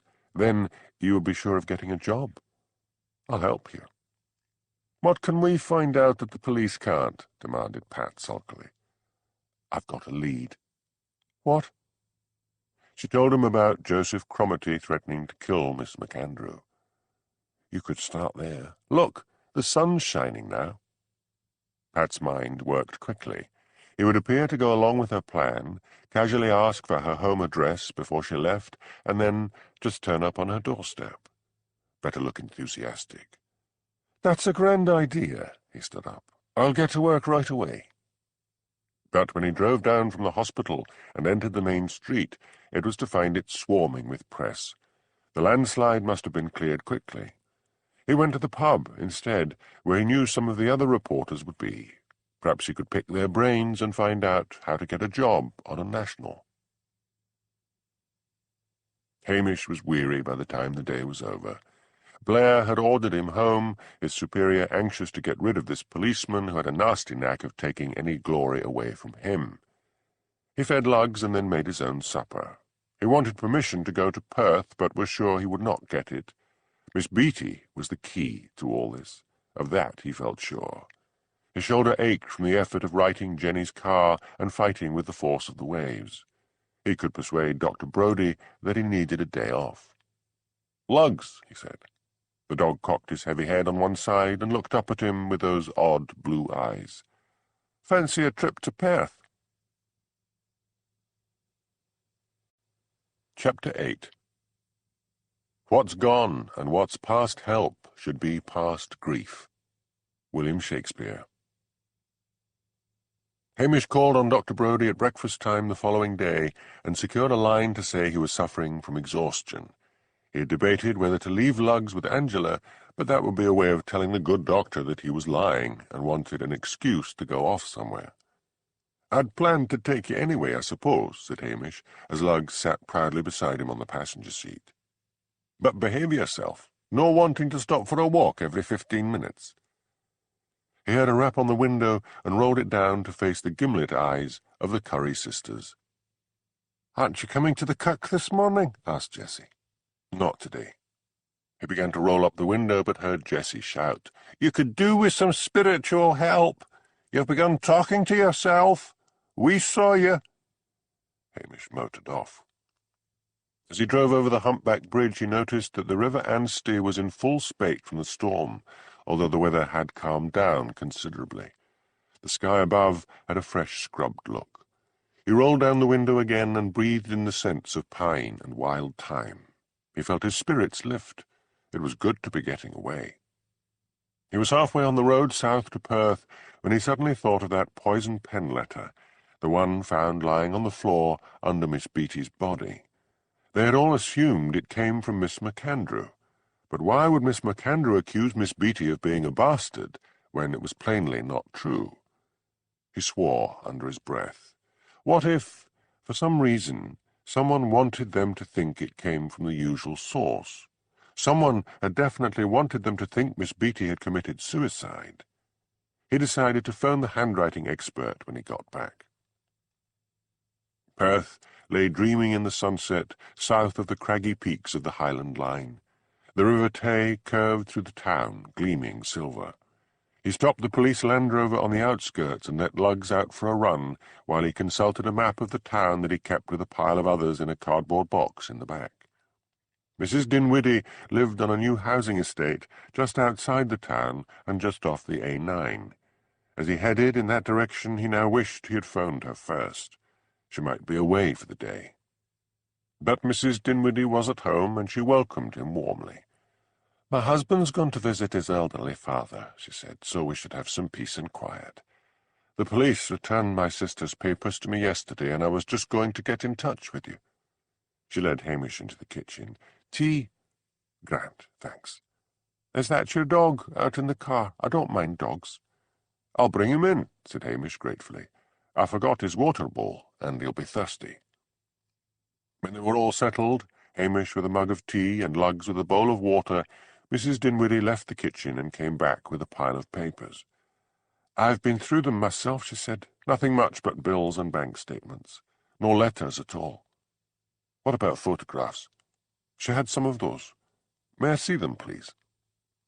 She left and came back with a battered-looking photo album. Hamish opened it up. There were photos of Highland games and photographs of the post office and one of Billy fishing. Nothing exciting. Ever hopeful, he turned over the last blank pages of the album. In the back was a dusty plastic envelope of photos. He opened it and began to look through them. There was a photo of two little girls. He held it out to Mrs. Dinwiddie. "That's me and Amy when we were small," she said. Then a photo of a severe-looking couple. "Our parents," said Mrs. Dinwiddie. There were more photos of Amy and her sister, some when they were older, some in high school uniform. And then there was one of Amy Beatty with a group of bikers. At that stage of her life she had thick black hair and a roguish expression. She was wearing tight jeans and a leather jacket. "I wonder they let her out of the house dressed like that," said Hamish, showing the photograph to Mrs. Dinwiddie. "Oh, she used to buy clothes she liked and hide them under the bed. She would change into them somewhere outside. Then Mother found out about her wearing them, and the house was searched. My parents had a ceremonial burning of them in the garden. Poor Amy cried and cried." "The fellows in this picture, do you recognize any of them?" Mrs. Dinwiddie pointed to a handsome young man who was sitting astride a motorbike, smiling at Amy Beatty. "That's Graeme Simpson. He was at school with Amy. I think they used to be close, he and Amy. Well, as close as we could get to any boy with our parents always watching us. Do you know if he's still in Perth?" "Yes, someone told me about him. He's manager of the Scottish and Regional Bank in Turret Street. But what can he have to do with Amy's death?" "I don't know. Maybe someone found out something about her background she didn't want anyone to find out. That would explain suicide, but not murder. I'd like to see him just the same. Can I keep this photograph? I'll give you a receipt and send it back to you. Keep it as long as you like. Where is the church you used to go to?" "Down by the river, Harris Street." Hamish left with lugs and got into the Land Rover and looked up Turret Street on his map of Perth. Once there, he went into the bank and asked to speak to the manager. The teller gave him an anxious look. Hamish was in uniform. "Nothing wrong, is there?" she asked. "No, no," said Hamish soothingly. "I just want a wee word with him." He waited. The teller returned and said, "Follow me," and ushered him in through a heavy mahogany door. The man who rose to meet Hamish bore little resemblance to the carefree, handsome biker in the photograph. He was tall, with thinning hair, a heavy red face, and a thick body. "Sit down," he said. "What's this about? No one been fiddling the accounts, have they?" "No, nothing like that. I'm Police Constable Hamish Macbeth from Loch Dhu. You will have read about the murder of Miss Beatty." "Yes, indeed. Dreadful business. But what's that got to do with me?" "Sometimes, if I can find out more about the murder victim, I can sometimes find the murderer," said Hamish. He drew out the photograph and handed it over. "This is you, isn't it?" "Michty me, so it is. And Amy. Were you Miss Beatty's boyfriend at one time?" "Hadn't a chance. Her parents were that strict. We were able to see each other for a bit, and then they started locking her up at home, and Mr. and Mrs. Beatty came round one evening to see my parents. They called me a limb of Satan, and my father threw them out of the house. She left Perth suddenly, I believe. Do you know the reason for it?" "The reason was her parents. I guess she couldn't stand them any more. But time heals wounds, and yet Miss Beatty did not even attend their funerals. You'd have to have known them. Right pair of scunners. Now, if you'll excuse me," he half rose. Hamish surveyed him. "You seem in a hurry to get rid of me." "It's not that. I have an appointment with someone. They should be here any moment. One more thing. The other young men in the photograph, there are 3 of them. Can you tell me if I can contact them?" "I shouldn't think so. I only remember one of them, and that's Peter Stoddart, and he went to Australia." "Why can't you remember the names of the others? I find one can usually remember the names of friends of one's youth." "Peter was my friend. The others, as I mind, were just visiting the town from down south." Hamish left with an uneasy feeling that the man had been lying to him. But he drove to Harris Street and parked outside the church. The congregation were just leaving, and the minister was standing on the church porch. He was an elderly man. Hamish could only hope he had been minister at the time Mr. and Mrs. Beatty were alive. "Might I be having a word with you?" he asked. "I'm investigating the murder of Miss Beatty. Do you remember her parents?" "I became minister here after Miss Beatty left home. But yes, I remember Mr. and Mrs. Beatty. Come along to the manse. It's a bit chilly here." Hamish followed him to the manse next door. The minister led him into a gloomy Victorian kitchen. "Sit yourself down, and I'll make some tea. My wife died last year, and I'm still not very domesticated, but I do my best." Hamish waited patiently while the minister made tea and put the teapot, milk and sugar, cups, and a plate of digestive biscuits on the table. "Did you ever hear any talk of why Miss Beatty left home?" asked Hamish. He shook his head. "I am not surprised she left home. However, I heard some talk from some parishioners that she was a wild girl, and from others that she was disgracefully bullied. The Beattys were very strict indeed. They saw sin everywhere. They were even having their doubts about me. They considered me too lenient with the youth of the parish. They did not seem to understand that life had moved on since the days of their youth. I am afraid it is only the middle-aged and elderly that attend my church these days. I cannot go out and terrorize young people into attending, which is what the Beattys wanted me to do. I am sure Miss Beatty left home because she could not stand the harsh discipline any more." Hamish asked him some more questions, but it all seemed very simple. There had been nothing more dramatic in Amy Beatty's past than a pair of insufferably bullying parents. As he drove back north, he reflected that the handwriting expert would hardly be available on a Sunday, so he went to police headquarters. He hoped Jimmy Anderson was not still up in Brakey, but he found him in the detective's room typing up reports. "Hamish," said Jimmy with a grin, "heard you were sick." "Between ourselves," said Hamish, "I've been down to Perth. I had a hope that there might have been something in Miss Beatty's background that might give me a clue, but I can't seem to think of anything. But an idea occurred to me. What about that letter that was found with Miss Beatty's body? I mean, the poison pen letter. What about it? I mean, it turned out to be a load of rubbish. She wasn't a bastard. Was it the same handwriting as the others? Cost you a double whiskey? Oh, all right. If a gannet could drink whiskey, it would be just like you." Jimmy booted up his computer. Hamish sat down next to him, obscurely thankful that Jimmy did not smoke. Hamish had given up smoking a while ago, but the occasional yearning for a cigarette never seemed to go away. At last Jimmy said, "Here it is. The letter was sent to Roger Glass, non-handwriting expert. He said it was the same handwriting as the others." "Now that's odd." Hamish leant back in his chair. "I have a feeling that the murders were committed by lucky amateurs. I mean, we're not dealing with hitmen here. But why leave a letter they were sure we would find out didn't contain anything like the truth?"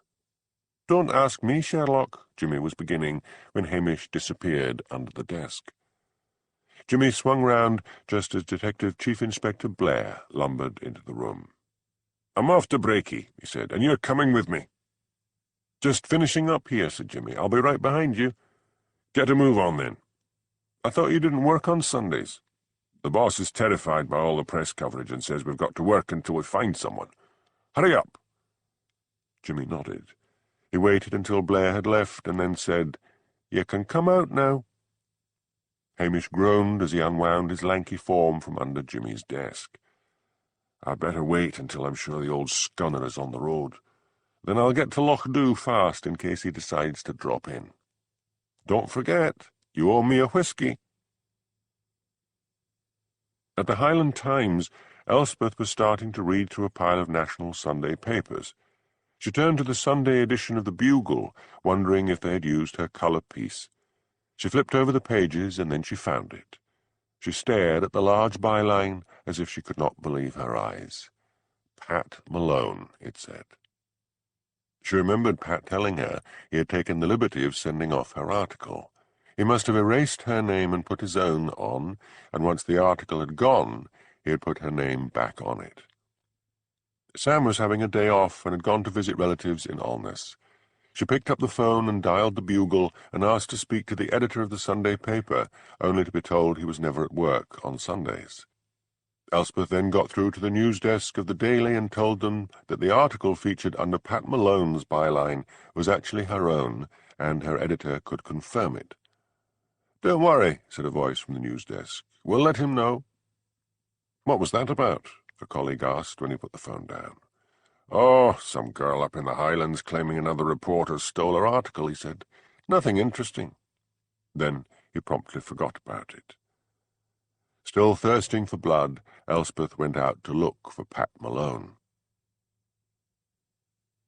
At that moment, Pat Malone was sitting in the Italian restaurant with Jenny. Jenny had been telling him about her dreadful experience after the church service when she had been waylaid by the Curry sisters and given a lecture on sin. Pat then whipped out a copy of the Sunday Bugle. "I've been saving this to show you," he said. He proudly opened the page at his article. "How wonderful!" cried Jenny. "May I read it?" "Go ahead." As Jenny was reading the article, Pat suddenly saw Elspeth's face peering in at the restaurant window. "I'll be back in a minute." Pat shot out of the restaurant door. Jenny could see Elspeth shouting at him and Pat shrugging his shoulders. She turned back to the article. It was very good. She had just been beginning to think that Pat was not a very dedicated reporter. But this article proved not only that he was a dedicated reporter, but that he could write as well. Oblivious to the angry voices outside the restaurant, she fell into a rosy dream where Pat would become a famous writer. He was just accepting the Booker Prize when the real-life Pat came back into the restaurant. Jenny blinked the rosy dream away. "What was all that about?" she asked. Elspeth seemed angry. "Oh, half a squabble." He sat down and smiled at her. "To tell you the truth, I think Elspeth's jealous of you. I think Elspeth's keen on Hamish Macbeth." He took her hand. "You're so pretty. All the women are jealous of you." Jenny looked into his blue eyes and caught a flicker of something at the back of them, something like fear. "Did she threaten you?" "That wee girl? Don't make me laugh." "You're afraid of something, aren't you?" Pat thought quickly. He planned to go south and try his luck, and he wanted free lodgings. He gave a shrug. "You're a sharp girl. I think Elspeth knows that the colour piece might get me a job on a national. She knows my ambitions. I need this month's notice to look around. I'm frightened she puts in a bad word about me with Sam, and he might tell me to leave this week." Privately, Jenny, although she had originally sympathized with him, thought there was surely little more he could do to make Sam even more furious with him. "If you could dig up a really good story about this murder," she said, "then Sam might relent." "I've tried to, best I can," he said moodily. Then those blue eyes of his looked at her speculatively. "But if you could get close to Hamish Macbeth, he might let something drop. Could you do that for me?" "Hamish Macbeth is not interested in me." "But you haven't really tried," wheedled Pat. "I feel you and I are destined to be together for a long time." Jenny gave a little gasp. "Do you mean marriage? You and me?" "Oh, well, why not?" thought Pat. He could always wriggle out of it later. "I'll get you the ring as soon as I get a job on a national," he said. "Gosh, I feel like ordering champagne, but I haven't enough with me." "I'll order it," said Jenny, flushed and happy. She made to raise an arm to call Willie the waiter, but Pat stopped her. He had visions of Willie asking what the celebration was, and Jenny telling him. "Let's keep it our secret for the moment," he said. "It would be difficult for you to get anything out of Hamish Macbeth if he knew you were engaged to me." "All right," said Jenny. Then she gave him a wicked grin. "But I know a better way to celebrate. Let's go back to your place." "Think of your reputation. My landlady would have it all over the village, and the Curry sisters would be making you spend every day with the minister to cleanse your soul." "I suppose you're right." When they walked outside, it was a cold, moonlit night. "A braw-brick nick the nicht," said Jenny, although all her CHs were pronounced as Ks and came out as a braw-brick nick the nick. "Let's go for a stroll." "It's early yet. Tell you what, run along to that police station and get to work on Hamish." He gave her a little shove. "It's our future you're working for." But he did not kiss her good night. Jenny walked off forlornly in the direction of the police station. She had received her first proposal of marriage, and yet it all felt wrong. "He's just using you," screamed a voice in her head. Hamish Macbeth opened the kitchen door and looked down at the forlorn figure of Jenny. "What?" he demanded. "I just came to say hello." "Oh, come in. Don't be long. I want to get to bed early. Tea, coffee, something stronger." "Nothing for me." Jenny sat down at the kitchen table and shrugged off her anorak. Under it, she was wearing a shimmering grey dress with a low neckline and long filmy sleeves to hide the plaster cast on one arm. "Been out somewhere grand?" asked Hamish. "Just the local restaurant." "With Pat Malone?" "Yes." "I hear he's been fired. It's so unfair. I think making up all those names and addresses was the last straw as far as Sam was concerned." "I suppose." Hamish sat down opposite her. "So what's eating you? You look miserable." "It's these dreadful murders." "Then you should head south and get out of it." "Doesn't seem much point. I've got more time off because of this arm." "But you could go back to your parents and rest up and be looked after." "Never mind that," said Jenny. "Are you any further forward in finding out who did it?" "Not a clue." Hamish leant back in his chair and studied her. "Pat must be desperate for a story to stop him getting sacked." "That's nothing to do with me." "And yet you have dinner with him at the restaurant. I saw both of you when I was walking lugs. Immediately after dinner you're here on your own." Jenny flushed and rose to her feet. "It was just a friendly call." The telephone in the office shrilled. "Wait," ordered Hamish. He went through to the office and picked up the receiver. It was Jimmy Anderson. "Get on your uniform, laddie, and head for Breaky. There's been another death." "Who?" "Dunway's secretary, Frida Mather. Overdose of sleeping tablets, was helped down with vodka." "Suicide or murder?" "Looks like suicide. Left a note saying, 'I can't go on. I'm sorry I did it.' Blair thinks that wraps things up." "Is he daft? And even if she had the strength to hoist up Miss Beatty, who took the video?" "Stop talking and get over here." Hamish went back into the kitchen. "I've got to go," he said. "Another death in Breaky." "Who?" "You'll find out soon enough. Off with you." Jenny took out her mobile phone and dialed Pat's number, but he had his mobile switched off. She called at his digs and was told by his landlady that he hadn't come home. "He's obviously heard about this death and gone straight to Breaky," she thought. Elspeth came shooting out of her place and got in her car and drove off.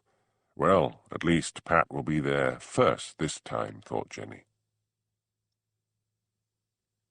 Pat Malone sat in the bar of the Tommel Castle Hotel, wondering why it was so quiet. He had come up to join the crowd of national reporters who were staying at the hotel and who usually crowded the bar in the evenings. Had Pat had the instincts of a real reporter, he would have guessed that something else must have happened to cause this mass exodus. Instead, he sat sipping his drink and hoping that Jenny was finding out something useful from Hamish Macbeth. Hamish Macbeth rarely lost his temper, but he found rage boiling up when he reached Breaky. Blair was determined that Frida had murdered both Miss Beatty and Miss McAndrew, and that was that. The note saying, "I did it," was proof positive. In vain did Hamish argue that she probably meant that she was about to commit suicide and did not want anyone else blamed. How could such a wee lassie, he shouted, have the strength to hoist up Miss Beatty, take that video, and frenziedly stab Miss McAndrew to death? Blair's eyes gleamed with malice. "How dare you speak to your senior officer in such a way?" he shouted. "You're suspended until further notice. I'll be having a word with Davitt." Hamish drove back to Lochdu, cursing himself. He should have let it go. On the other hand, why should poor Frida Mather's name be blackened? He let himself into the police station, feeling weary. At least he would get a good, long night's sleep. Hamish was awakened at 9 the following morning by a banging on the front door. The villagers only ever came to the kitchen door. He wrapped himself in a dressing gown and wrenched open the front door. The hinges were stiff with disuse. Superintendent Peter Davitt stood there. "Sir," said Hamish. "I would like a word with you, constable," said Davitt. "Come, Ben," said Hamish. "I'll put on a pot of coffee." Davitt shrugged off his dark cashmere coat and hung it on the back of a chair while Hamish busied himself making coffee. Luggs was still asleep, lying on the end of Hamish's bed. "I take milk and 2 sugars," said Davitt. Hamish carried 2 mugs of coffee over to the table. "I hear from Mr. Blair that he has suspended you," said David. "What prompted you to shout at a senior officer?" "Frida Mather was an unfortunate girl," said Hamish wearily. "She had been bullied by Miss MacAndrew, and now I am sure she was recently being bullied by Mr. Arkle, Miss MacAndrew's successor. I am perfectly sure the 'I did it' on the suicide note simply meant she wanted people to know she had committed suicide and no one was responsible for her death. She was looking after her mother, who is not well, and will probably now have to go into a home. I know the press have been hounding you, sir, for a result, but I cannot believe that such as Frida was responsible for these murders. Has a statement been issued to the press?" "Only that she committed suicide. We are awaiting forensic reports and pathology reports." David studied Hamish. He had been relieved and delighted when Blair had given him the news that both murder cases had been solved. But the news that Hamish Macbeth had been so furious that he had verbally attacked a senior officer worried him. The superintendent felt comfortable with Blair, who was a member of the same Freemasons' lodge as himself, and who never forgot to send Mrs. Davitt flowers on her birthday. He was not so sure of Hamish, who had sidestepped promotion several times and had unorthodox ways. But Hamish Macbeth had a knack of solving crimes, a knack that seemed to elude Blair. Sunlight was streaming in the kitchen window, and an early frost was melting from the grass outside. He felt he suddenly understood, and not for the first time, why this odd policeman was so attached to his police station. "If not Frida," he said, "who?" Hamish ran his long fingers through his fiery red hair. "There's someone in Brakey with a secret so important to them that they would kill rather than let it come out. I think Miss Beaton knew that secret, and I think Miss MacAndrew did as well. One or other of them, or both, decided to speak about it, and that's why they were killed. Could this Frida Mather not have at least been part of it? I just can't believe it." The sudden sibilance of Hamish's accent showed how upset he was. "I tell you what I am going to do," said David, "because we need every man on this case. I will wait here while you get your uniform on, and then you will follow me to Brakey. You will apologize to Mr. Blair for your insolence, and then you will go to the school. I gather from your reports that you have already interviewed the school teachers. I want you to talk to them again." "Right you are, sir." Hamish went through to the bathroom and hurriedly washed and shaved before getting into his uniform. An apology to Blair was worth keeping the case open and stopping the Detective Chief Inspector from blackening Frida's name. He went into the office and phoned Angela Brodie and asked her if she would come and collect Lugs and look after the dog. Then he set off for Brakey, following the superintendent. As he drove along the coast road, he marvelled that the sea should be so calm, with only bits of flotsam and jetsam strewn across the road as a reminder of the ferocious storm. Blair was standing outside Frida's house. He looked tired and unshaven. His heavy face darkened when he saw Hamish Macbeth arriving. "I think we should keep Macbeth on the case," said David. "He knows the locals better than anyone. You have something to say, do you not, Constable?" Hamish stood before Blair, his face the very picture of contrition. "I am right sorry I shouted at you, sir," he said. "Please accept my apology." Blair opened his mouth to blast Hamish, but David said quickly, "Good, that's settled. Get off to the school, Macbeth." Suppressing a grin, Hamish drove off to the school. To his surprise, he saw Pat Malone driving away from the school with Jenny beside him, and wondered what they had been doing. Pat Malone was elated. He had a decent story at last. He forgot that the whole thing had been Jenny's idea. Jenny had said that maybe Frida had committed suicide because she had been bullied. There was a lot of bullying went on in schools. To humour her, he had gone along with her idea and had struck gold. They had caught the teachers as they were arriving at the school, and they had talked freely about how Frida's mother was a demanding tyrant and how Mr. Arkle had made the girl's life hell. Pat and Jenny had tried to interview Mr. Arkle, but he had snarled at them and rushed off into the school. Pat also ignored the fact that it was Jenny's sympathetic manner which had elicited the quotes. Bullied to death. What a story. Back at the Highland Times, Sam listened to his account. "Great stuff," he said. "Write up a piece for us and get it off as well to the nationals and the agencies." Jenny sat down beside Pat at his desk. When she saw what a bad typist he was, she said, "I'll type. You dictate." By altering a lot of Pat's clumsier sentences, she felt it was a good article. It only showed what Pat could do with a strong woman to help him. Jenny's spirits had risen, and she dreamt of a great and successful future for both of them. Hamish guessed that Pat and Jenny had spiked his guns. A furious Mr. Arkle refused to let him speak to the teachers. When Hamish told him that he would arrest him and charge him with obstructing the police, Arkle relented. But when Hamish interviewed the teachers, all were wishing they had not criticised their head teacher, so they did not mention his treatment of Frida, but confined themselves to comments that they believed Frida's mother to be demanding and difficult. For want of a better idea, he decided to have another go at Joseph Cromarty. He found the truculent ironmonger in his dark shop. The sun now only shone on the other side of the street. The nights were drawing in fast. Soon the sun would rise at 10 in the morning and set at 2 in the afternoon. Winter was one long dark tunnel in northern Scotland. "What do you want?" demanded Joseph. "I'm busy." "Aye, I can see that," said Hamish sarcastically, looking around the empty shop. "Now, you were once so ahead saying you felt like killing Miss McAndrew. So what? Me and a lot of other people." "What other people?" Joseph scowled horribly. "I can't bring them to mind. Leave me alone." "Think, man. I'm not accusing you of anything. Haven't you heard anything? Seen anything?" "I thought the murders were solved," said Joseph. "That wee girl, Frida, did them." "No, she didn't. That was a suicide, pure and simple." "Come on. There was a policy in here earlier saying as how everything was wrapped up." "You made a mistake," said Hamish wearily. He tried a few more questions without getting anywhere. Hamish wandered over to the post office.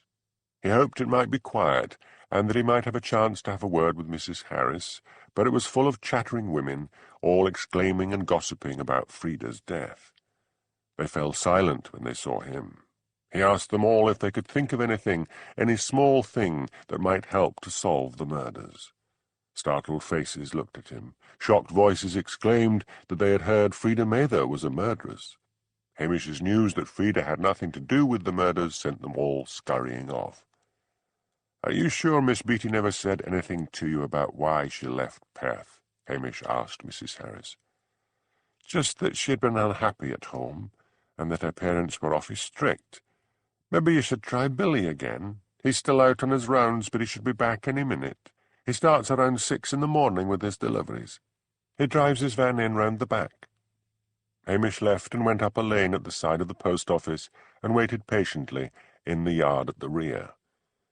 After a 10-minute wait, the post office van came into the yard. Billy climbed out and greeted Hamish with, "I shouldn't feel happy about that wee lass's death, but to tell the truth, it's a weight off my mind. I thought that bastard Blair would never give up suspecting me. I'm afraid whatever policeman has been gossiping around Breaky is wrong, Billy. Frida took her own life, and I'm willing to bet anything she had nothing at all to do with the murders." Billy sat down suddenly on an upturned crate. "Will this all never end, Hamish? It's a misery at home, with herself nagging me from morn till night. Now Amy's gone, life looks awfully bleak." Hamish pulled up another crate and sat down next to the postman. "Are you sure, Billy, she never gave you a hint of why she left Perth?" "Well, she would talk a lot about how strict her parents were, things like that." "What about old boyfriends?" "No, never." "Was she frightened of anyone?" "She was frightened of the poisoned pen writer." "Why frightened, Billy? People were angry and upset, but frightened. Our affair meant a lot to her, as it did to me. She said, if she takes this away from me, there'll be nothing left." "Wait a bit. When she was talking about the poisoned pen writer, she said, 'she.' I never gave it much thought. I mean, we all thought it must be some woman. I mean, it's hardly the thing a man would do. But there was a case recently of a man in England who was exposed as a poisoned pen writer, And the story was in the Scottish papers. I don't remember that.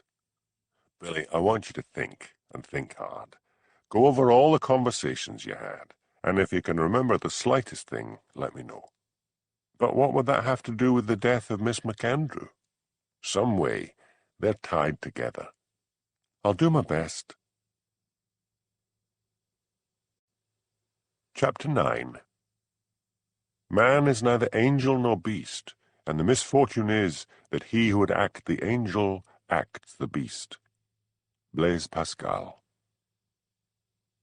At the end of a long day, Hamish returned to his police station. He checked on his sheep and locked his hens up for the night. There was a fox roaming around, and Hamish knew if he saw it, he would take his shotgun and blast the animal to kingdom come. He was always amazed at the bleeding hearts of townspeople who would step on a cockroach, but went all sentimental over Mr. Foxy. Had they ever been at the receiving end of the cruelty of a fox, who would kill lambs and hens and leave them bleeding, not killing for food but for the sheer hell of it, perhaps it would have changed their minds, although he doubted it. There existed in the British Isles a large body of people who neither knew much about nor understood wild animals, the sort of people who would shake their heads and say, animals are better than people any day, by which they meant that they demanded unconditional love from dogs and cats, but found humans too difficult. He had been turned off animal documentaries on television because they always gave animals pet names, saying, "Here comes Betty," and on the screen limps an antelope, say, which has been rejected by the herd, and 10 to 1 it is going to be eaten before the end by some other creature that Hamish cynically thought the filmmakers let out of a cage to speed up the process. Then there is little Jimmy, the baby turtle, just born and struggling towards the ocean, and Hamish always knew that little Jimmy was not going to make it. Some marauding seagull would get him. So, in all, he found an animal documentary as much fun as a snuff movie. He went indoors and made himself some supper, and was emotionally blackmailed into sharing it with Lugs, who whined and rattled his bowl, although he was sure Angela had fed the dog earlier. He then went through to the office and switched on the computer and began to go through his reports. Archie had said he had seen someone, possibly aged 17, lurking near the post office, but he had not seen the person's face, and 17 would seem old to Archie, so it could have been anyone. There was a knock at the kitchen door, and he heard Elspeth's voice calling out, "Hamish, are you there?" "I'm in the office," he shouted back, "but I'm busy."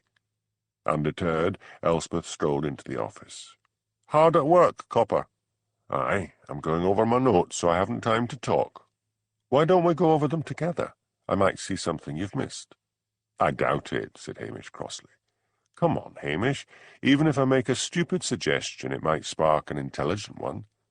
"Oh, all right. Sit down and keep quiet." Elspeth pulled up a chair beside him and sat quietly while he scrolled through the notes on the computer screen. He reached the notes he had typed in after his visit to Perth. "I haven't sent this stuff over," he said, "because I didn't get anywhere, and I wasn't even supposed to be there." "Wait a minute," said Elspeth. "This Graham Simpson said that Peter Stoddart was in Australia. Now that name rings a bell. Let me think." Hamish waited patiently. "I know. Moy Hall, outside Inverness. I was covering the fair there a year ago. I'm sure a chap called Peter Stoddart won the clay pigeon shoot." "Could be lots of Peter Stoddarts. But we got a photo of him. Let's go along to that office of yours and see if you've still got the photo in the files." As they walked into the newspaper office, Sam waylaid Elspeth, saying, "Don't you think I should give Pat another chance? He did a good story on the bullying." "I haven't had time to tell you," said Elspeth, "but that colour piece in the Sunday Bugle was mine. He put his byline on it instead of mine." Sam sighed. "Oh, well. In that case he can leave at the end of the month. What are you doing here, Hamish?" "Detecting. If you come up with anything that would make a story, let me know." Elspeth went to the filing cabinets where the photographs were stored. "We've had so many dizzy village girls helping out with the filing, God knows what it'll be under." She tried under Moy Hall, then under clay pigeon shooting. No success. "Can you remember the headline?" asked Hamish. "It was something daft. Sam does the headlines. Oh, I remember. Fastest gun in the north. Try under F." "Really, Hamish? You ought to know how the locals think." "Okay, Sherlock, here are the Fs." "Gosh, you're right. I've got it." Elspeth pulled out a photograph. "Let's take it over to the light," said Hamish. He fished in his inside pocket and pulled out the photograph of Amy Beatty with the bikers. In Elspeth's photograph, a burly man stood holding up a silver cup. His hair was white. Hamish looked from Elspeth's photograph to the one in his hand. "I swear they're one and the same person," he said. "Can you fish out the article? There would be a caption under the photograph." "We still keep back copies of the paper in bound volumes. You'll need to help me. They're through in the storeroom." Hamish walked with her through to a room at the back of the building where the bound volumes of the paper were stored. Elspeth scanned the spines. "It's that one, up on the top shelf," she said. Hamish reached up and lifted it down. They carried it to a table.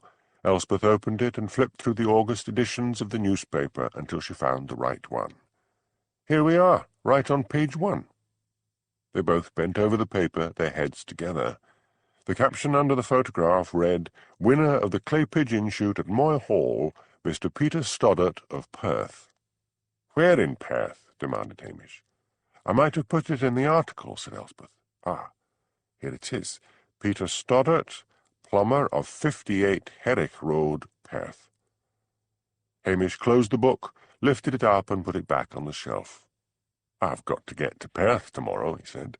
"That bank manager said this Stoddart was in Australia. Why would he lie?"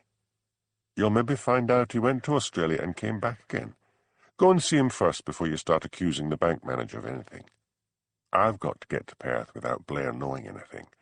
If I tell him, he'll tell me I'm wasting my time, and if I've got any suspicions, to tell the Perth police. Oh, I'll just go. With luck, he'll think I'm somewhere around Breaky making inquiries. But what's so important about all this, Hamish? I've got to find out what drove Miss Beatty away from her home. That's easy. Her parents. Maybe. I've got to try, anyway." Hamish set off with Lugs beside him early the next morning. It was a dismal day, with a fine drizzle smearing the windscreen. This time he was not wearing his uniform. He shouldn't have been wearing it the last time, he thought. He could have been spotted by some Perth policeman. Of course, some Perth policeman could easily spot the Land Rover, but he felt less conspicuous walking around in civilian clothes. He decided to try to find Peter Stoddart and tackle him first. Again, outside Perth, he stopped by the road, walked Lugs, and consulted his map of Perth. Then he set off again, hoping that Stoddart worked from home. Herrick Road was in a fairly new housing development on the outside of the town. He located Stoddart's house and went up and knocked at the door, which was answered by a tired, faded-looking woman. "I'm Police Constable Macbeth," said Hamish. "Is your man at home?" "Aye. Come in. What's the matter?" "Nothing to worry about. I just wanted a wee talk with him." She ushered him into what she called the lounge. Hamish sat down on a cream, wool-covered sofa and looked round.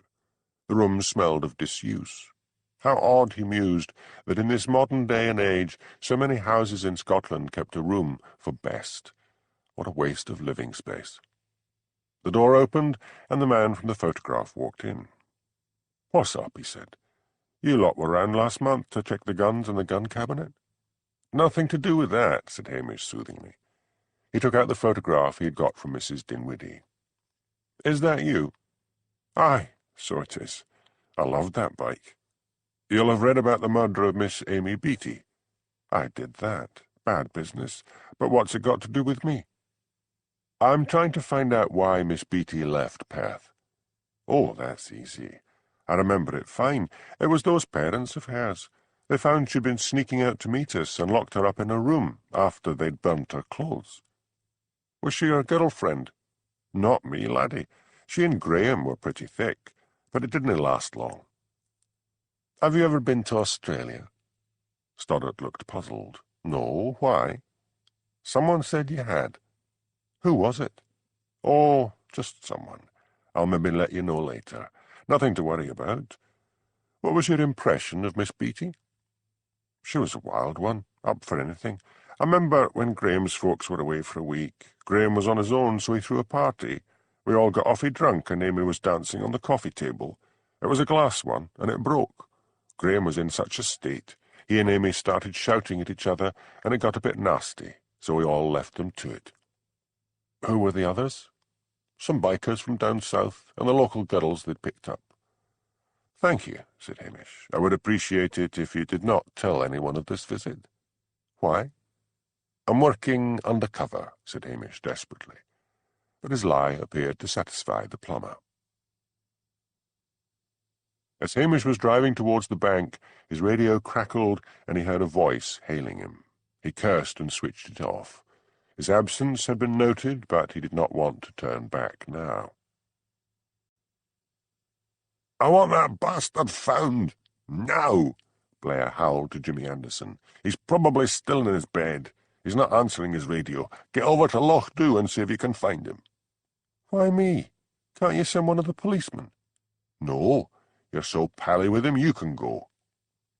Cursing Hamish under his breath, Jimmy drove to Loch Dhu. He knocked at the kitchen door of the police station and shouted at the windows. It's no use raising a fuss. Jimmy swung round. He recognised the minister's wife, Mrs. Wellington. Where's he gone? He asked.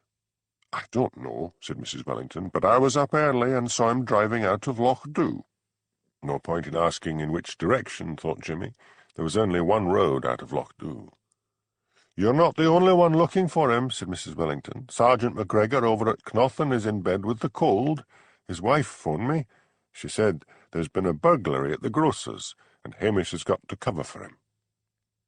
Annoyed as he was with Hamish, Jimmy saw a way of getting his friend off the hook. He thanked Mrs. Wellington and phoned Blair. Macbeth has been dragged off to cover a burglary at Knothen. McGregor's sick. Oh, all right. But he should have reported to me first. Now, thought Jimmy, all I have to do is to keep phoning Hamish and hope he answers. He'd better get to Knothen fast before that grocer calls headquarters. Then he thought, Knothen isn't far. I could nip over there myself to soothe them down. But by God, Hamish had better pay me in whiskey for this.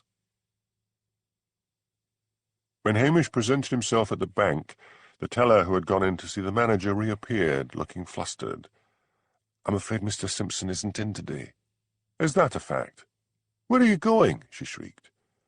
Hamish went straight to the bank manager's door and opened it. Graeme Simpson leapt to his feet. You've got no right to barge your way in here. And you have no right to lie to the police. Sit down. I have a few questions for you regarding Amy Beaton. You lied to me. I did not, blustered the bank manager. You said that Peter Stoddart went to Australia when he's right here in Perth. Is he?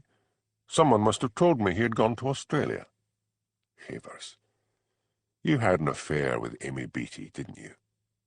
Oh, well, it isn't a crime. I had a party one night at my house. We all got a bit drunk and Amy damaged a table. We had a row and then made up. We were both very drunk. Hamish sat down and surveyed him.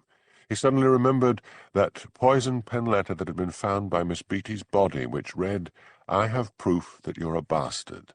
Your father never married your mother, and I'll tell everyone. He had never been able to see the point of that letter. Miss Beattie's parents were married.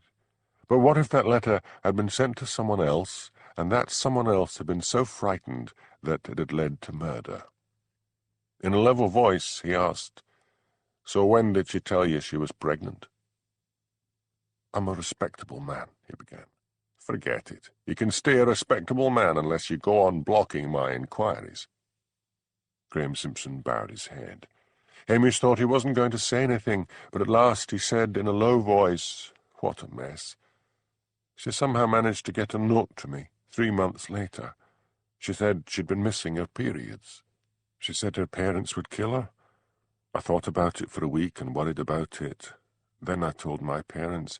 They said I had to marry Amy, do the decent thing. I was going to go round there, but her parents arrived at our home and started shouting that Amy had run away, and where was she?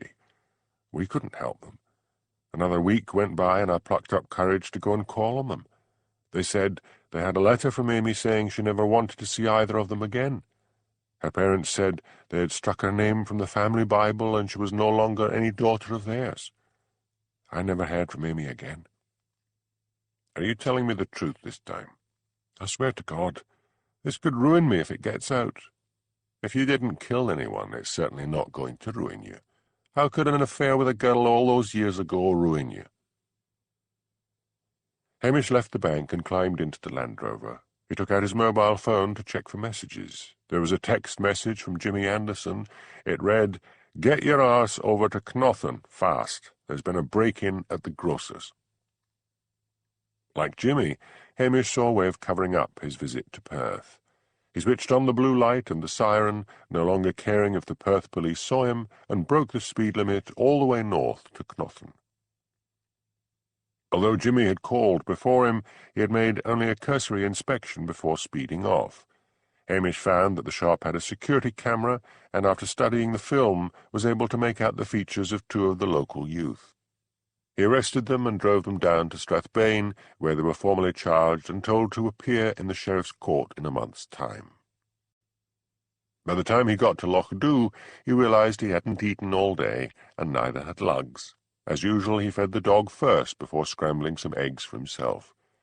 He was just sitting down at his computer when Elspeth walked in. "Do you never knock?" he asked angrily. "Come on, out with it. I helped you, remember." "Oh, all right. Sit down and be quiet." "Wait a bit," said Elspeth. "What's that about Archie seeing a 17-year-old lurking near the post office?" "I've thought about that. It could have been someone much older. All Archie could really describe were the clothes." "Where were you today?" "Down in Perth." "Find out anything?" "Keep it to yourself. I found out why Amy Beatty ran away from home." "Why?" "She was pregnant." "Goodness," said Elspeth. "Was it Stoddart?" "No, it was the bank manager, Graeme Simpson." "So where's the child?" "Elspeth," said Hamish angrily, "if I knew that, I'd—" He suddenly gazed blankly at the computer screen. "What?" demanded Elspeth. "I'm thinking about that letter, the one found with Miss Beatty's body. It said, 'I have proof that you're a bastard. Your father never married your mother, and I'll tell everyone.' What if that was a letter sent to someone else? Let me think. Just suppose for a minute Miss Beatty's child is alive and well in Breaky. Adopted, maybe. The adopted parents are desperate to protect the child and intercept that letter sent to the child. But if they adopted the child, they had nothing to fear. Doesn't add up, Hamish." "You're right. Shut up and let me go back over my notes. When did Miss Beatty arrive in Breaky?" "Folks say about 16 years ago." "I said shut up, Elspeth." Elspeth sat quietly and impatiently. Then Hamish said, "Why did you ask when she arrived in Breaky?" "I was thinking of the one person who seems to have caused strong emotions, and she's 16. They looked at each other, and both said at the same time, "Penny Roberts." "Miss Beatty had changed a lot in appearance," said Hamish. "Billy said she had survived cancer. But in the early photographs she's attractive, and Graeme Simpson used to be a good-looking young man. Now Mr. and Mrs. Roberts are far from lookers. I remember wondering how they had managed to produce such a beauty. What if Miss Beatty wanted to claim her daughter? What if Miss Beatty wanted Penelope to know that she was her real mother? What if Miss McAndrew had found out the secret of Penelope's birth?" "That would certainly tie the two murders together," said Elspeth slowly. "Miss McAndrew may have guessed the truth. She wanted Penny to go to university. Just suppose she threatened to tell Penny the name of her real mother unless they helped her get Penny to university." "The problem is how to go about it," said Hamish. "If I tell all my suppositions to Blair, he'll demand evidence, and I haven't got any." "Someone must have known Miss Beatty was pregnant when she arrived." "Not necessarily. She did some cleaning work when she first arrived. What if she cleaned for the Robertses and blurted out her secret? Maybe Mary Roberts had always wanted a child. Maybe she arranged that she would masquerade as the pregnant one while Miss Beatty went away somewhere arranged by her. The baby is born, Mary Roberts discards the cushion she's been wearing and produces the newborn baby. I'd better start by going to see them in the morning. Elspeth heard a sound. She held up a hand. Did you hear something? They listened, but could only hear the sound of the wind.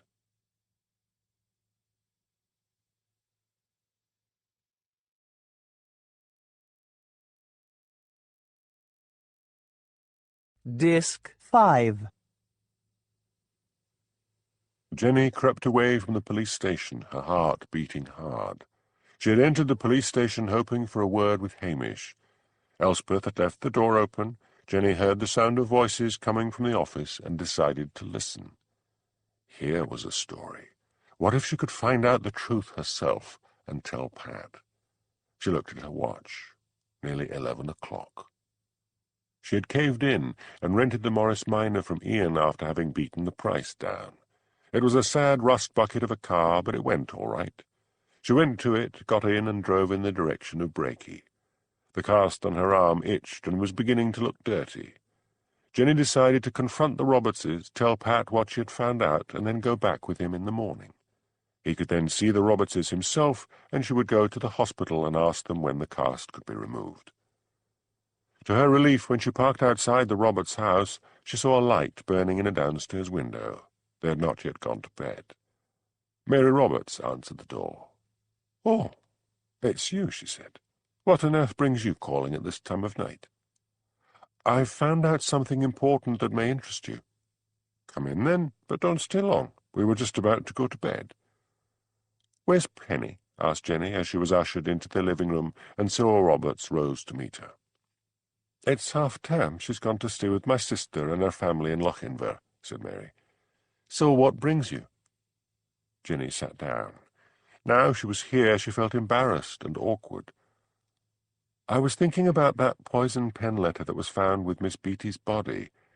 What if that letter had originally been meant for someone else, and someone didn't want anyone to know their child was not their own?" Mary Roberts looked puzzled. "But what's that got to do with us?" Jenny braced herself. "I thought Penny might not be your daughter." The Robertses exchanged glances and then burst out laughing.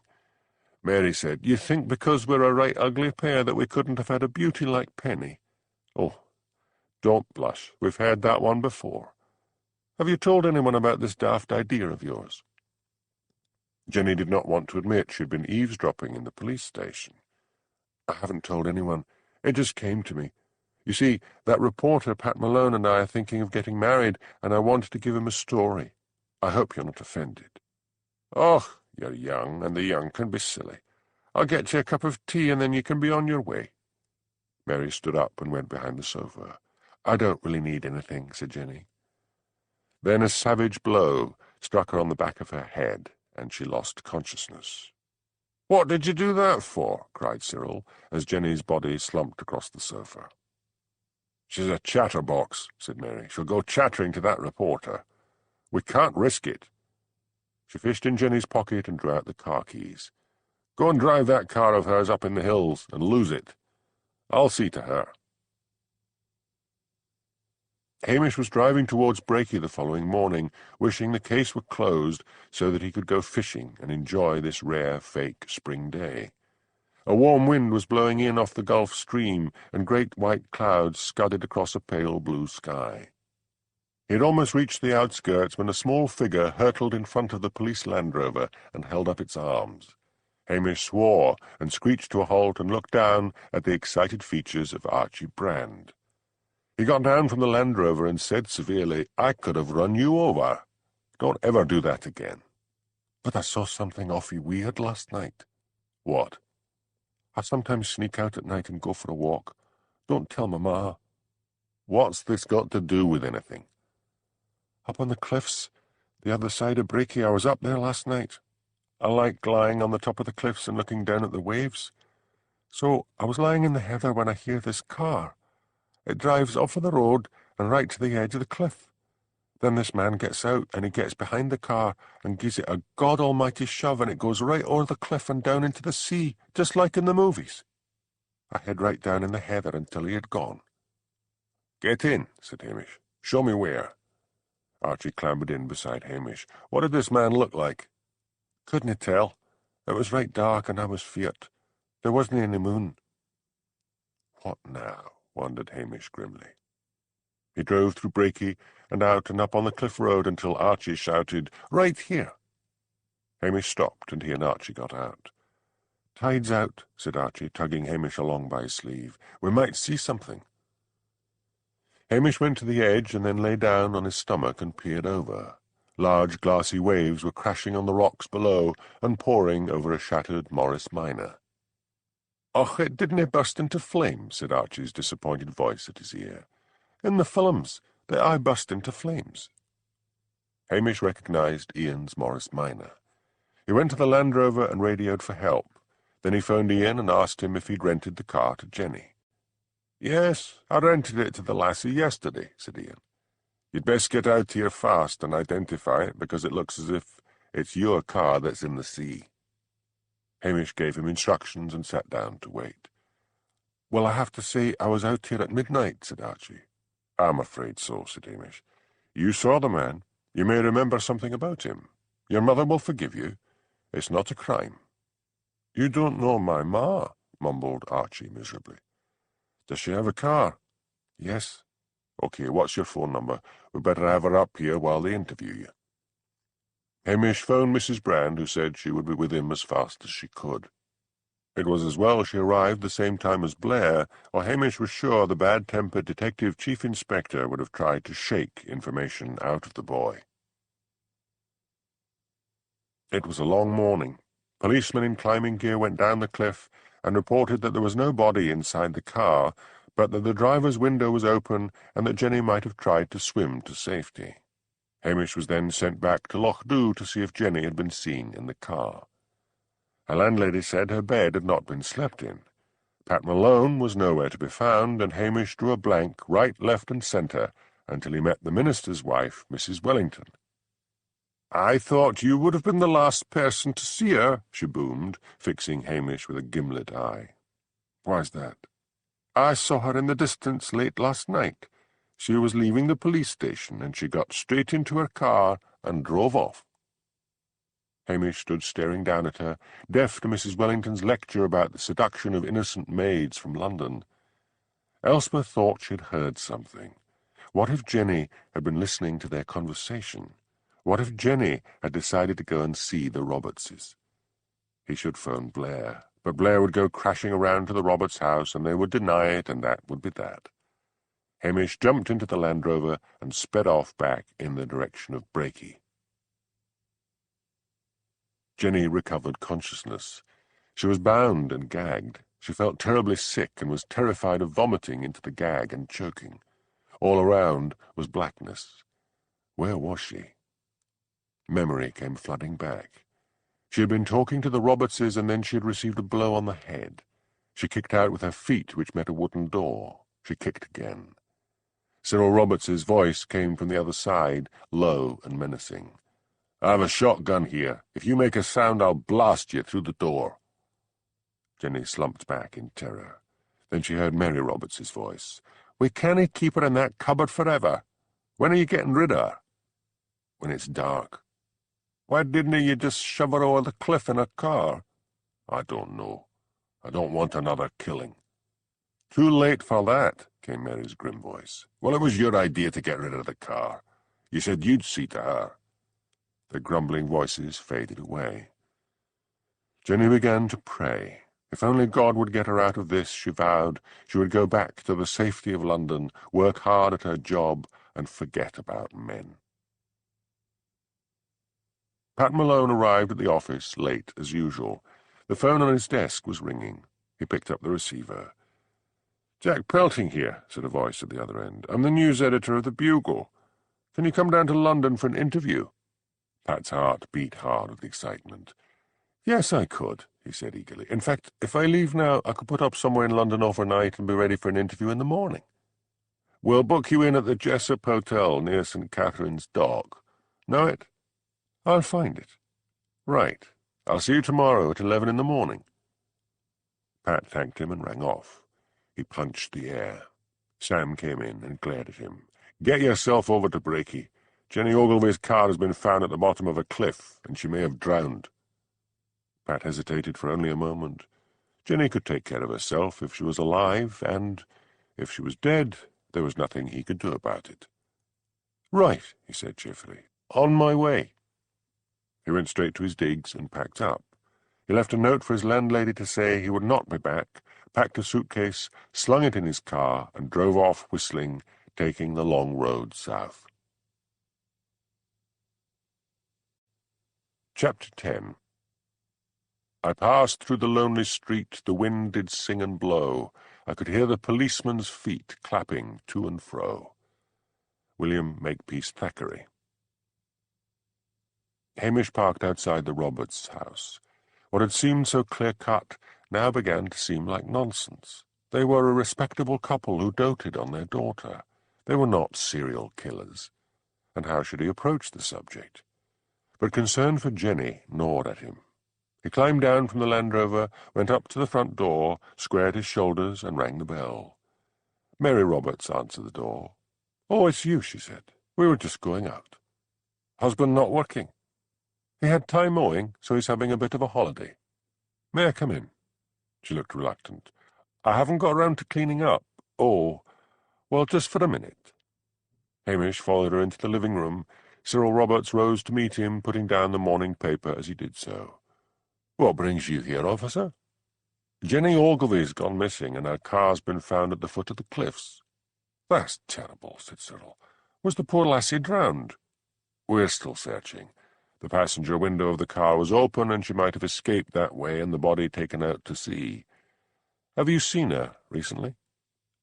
Upstairs in her cupboard prison on the landing, Jenny heard the sound of voices. She tried to summon up courage to scream, but she was feeling weak and sick. And what if whoever was visiting the Robertses was in on the plot? "No, we haven't seen her since she was last here with you," Cyril was saying. "Do you need any help in the search?" "No, we have enough men on it." "Where is Penny?" "Half-term. She's over at my sister's in Lochinver," Mary said. "When Miss Beatty first came to Brakey, she did house cleaning. Did she clean for you?" "Yes, she did for a bit, and then she found they needed a postmistress and took the exams and got the job. She was lucky, although, mind you, no one in Brakey wanted the job, and folks from Strathbane usually don't want to live anywhere so remote."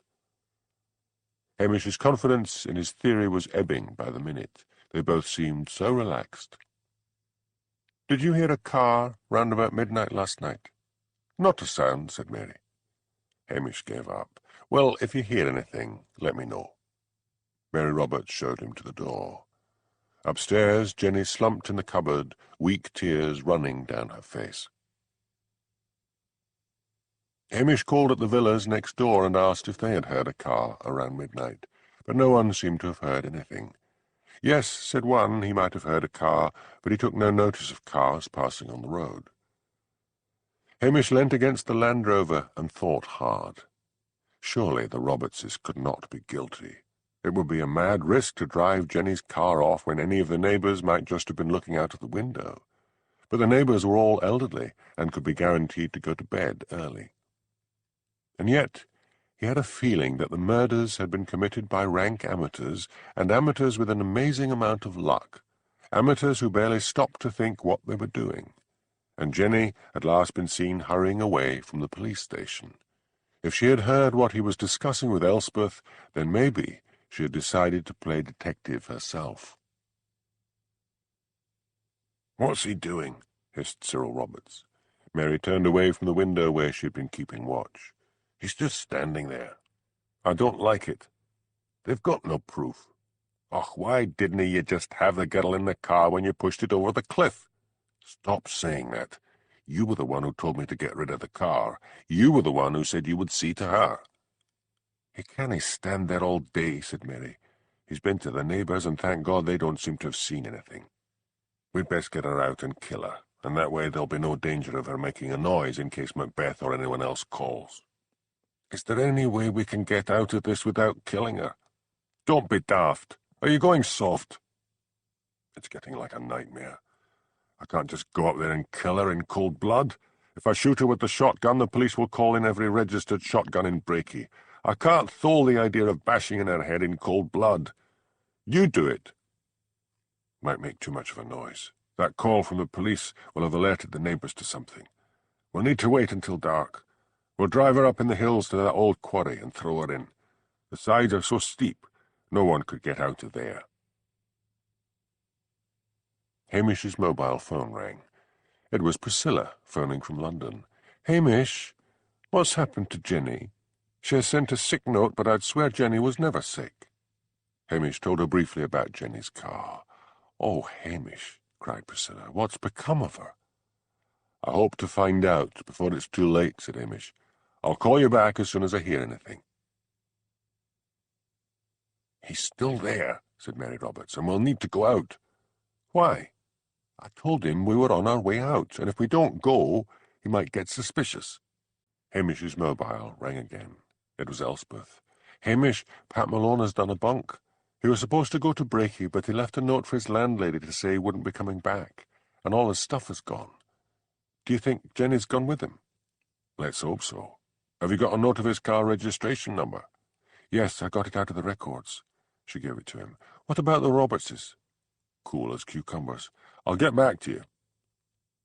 Hamish phoned Jimmy Anderson and explained about Pat Malone and that Jenny might be with him. Then he said, "I'd better check if her stuff's been packed up as well. But I still think it might be worth pulling Malone in for questioning. Why should he run off, today of all days?" "I'll get on to it," said Jimmy. Hamish phoned Jenny's landlady and asked if her clothes were still in her room. "Aye, I've just been up there to clean," said Mrs. Dunn. "Everything's there." Hamish's heart sank. For one wild moment he had hoped Jenny had gone off with Pat and that they had shoved Ian's car over the cliff out of mischief. He turned round as the door of the villa opened and the Robertses came out. "Do you mind moving?" shouted Cyril. "You're blocking the drive, and I have to reverse out." Hamish moved the Land Rover and watched as the couple got into their car and drove off. He began to follow them. Pat Malone was cruising along the A9, whistling to the radio. The tall Grampian Mountains soared up on either side of the car. A golden future stretched out in front of him. He realized he was glad to be leaving the Highlands behind, glad to be returning to civilization. He was just debating whether to go into Aviemore and have a late breakfast when he heard the sound of a police siren behind him. He slowed down to let the police car past when, to his horror, it swung in front of him, and a police hand flapped out of the window, indicating that he should stop. Pat stared at the speedometer as he stopped the car. He hadn't been going over the limit. He rolled down the window. "Yes, officer. Is it important?" he said to the policeman, who was staring down at him. "Are you Patrick Malone?" "Yes, but you are to accompany us back to Strathbane for questioning." "Why?" "Miss Ogilvy has gone missing." "Well, that's her problem," said Pat furiously. "Look, I've got to get to London." "That will not be possible." Rage and frustration boiled up in Pat. This Highland idiot of a copper was standing between him and a beautiful future, between this savage world of the north of Scotland and the glitter of London. In a red mist of rage he rolled up the window and accelerated off round the police car in front and straight down the A9. Up went the speedometer to 100 miles per hour and then to 115. Logical thought had left his brain. On he flew, zipping past car after car, several times narrowly missing a crash with a car coming the other way. He glanced in his rearview mirror. The blue light was now nowhere in sight. "Get off the road," screamed his brain. But his emotions had taken control, and they were telling him that he would be all right if only he could leave the Highlands of Scotland behind. He eased his speed down a little, and then gave a gasp of fright. A policeman on a motorbike had crept up on one side and was flagging him down. Up went Pat's speed again. He rounded a bend and jammed his foot on the brakes as hard as he could, stopping himself in time from running into several stationary cars in front. The policeman on the motorbike stopped beside him and rapped on the window. Other policemen were appearing round the cars in front. A roadblock, thought Pat. Of course they would put up a roadblock. He got out of the car. "Over the bonnet of your car and put your hands ahint your back," roared the policeman. Feeling limp with fright and dismay, Pat meekly did as he was told. He was handcuffed and led to a police van and thrust inside, while charges of speeding, not stopping when asked, obstructing police in their inquiries rang in his ears. Pat sat miserably in the police van. Surely they would question him and then let him go. He could then drive down to Inverness and get a flight to London. Sam received a phone call later that day from the police asking him to confirm that Pat had been on his way south for an interview with the Daily Bugle. Sam said grimly he knew nothing about it and suggested they phone the news editor of the Bugle. When the police rang off, Sam phoned the news editor, Jack Pelting of the Bugle.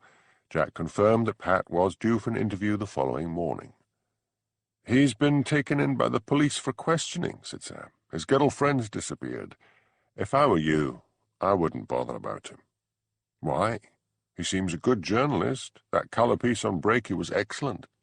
"That wasn't his. That was written by Elspeth Grant, and he put his own name on it." Jack Pelting sighed.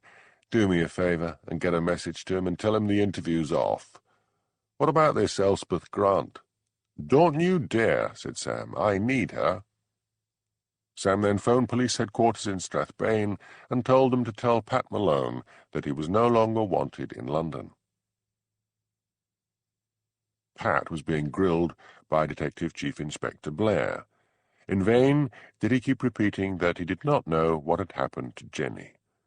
Why, then, Blair roared, did he take off like that without even informing his boss on the Highland Times that he was going?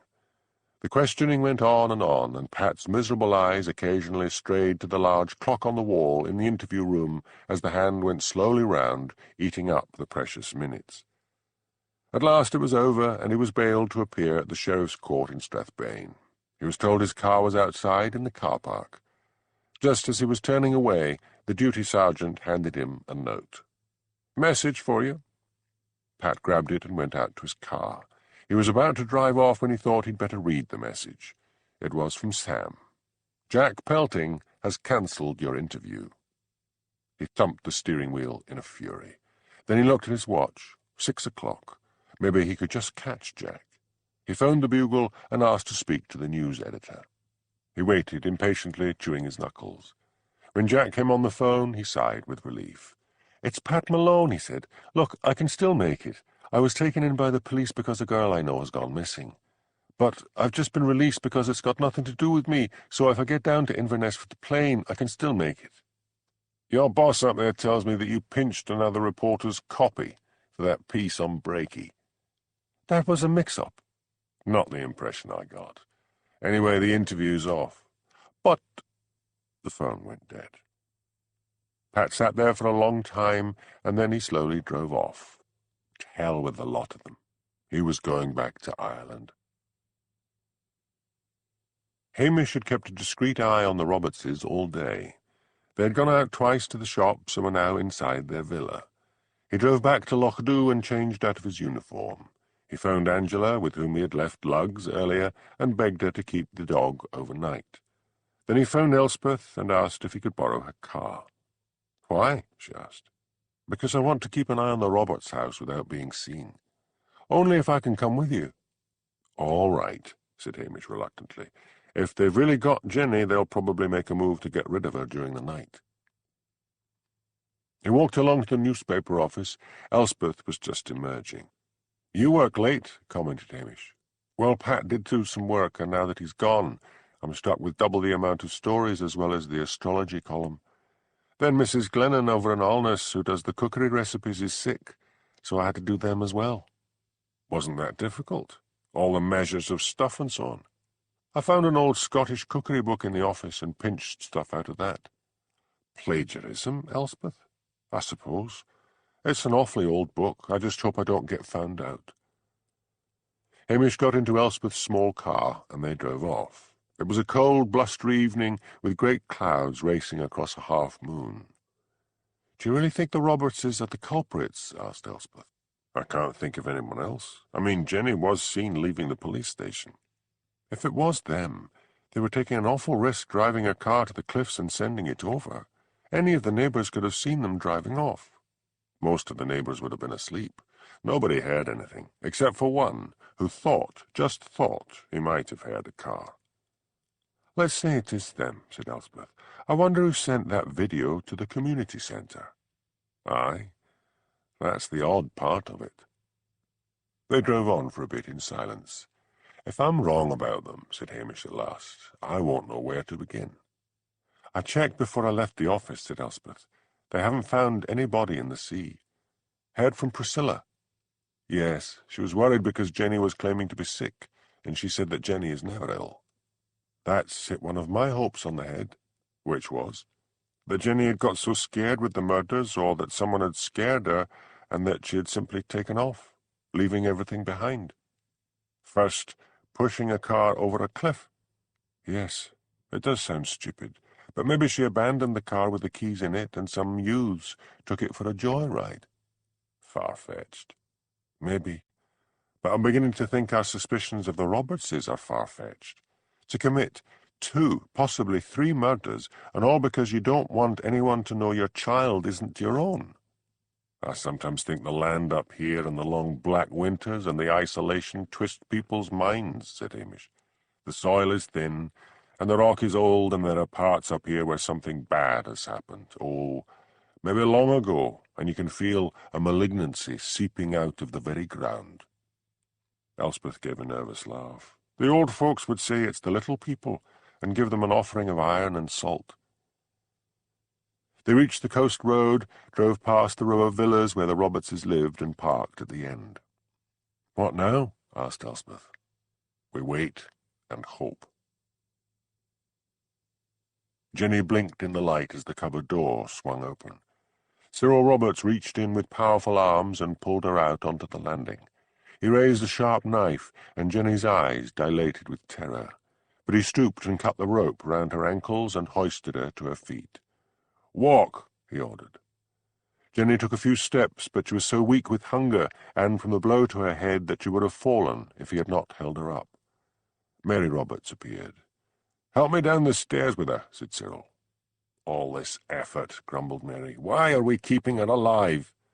"Because when we drop her in the quarry, I want her found with water in her lungs from drowning.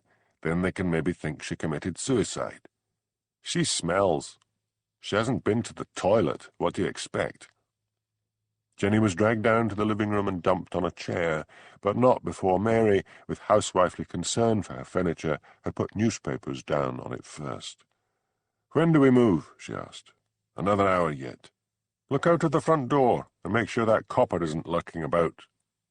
Cyril went to the front door, opened it, and looked up and down the road. Elspeth's small black car was parked under the shadow of a drooping laburnum tree, and he did not see it. He went back in. "All clear," he said. Elspeth's eyes began to droop.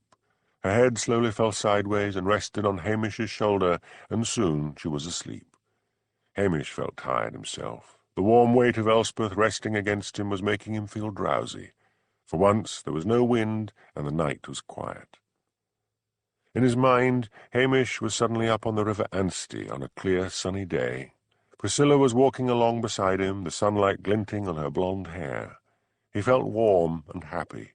They were together at last. He heard the sound of a car and frowned in his sleep at the idea of intruders. And then he was awake as the Roberts' car drove past him.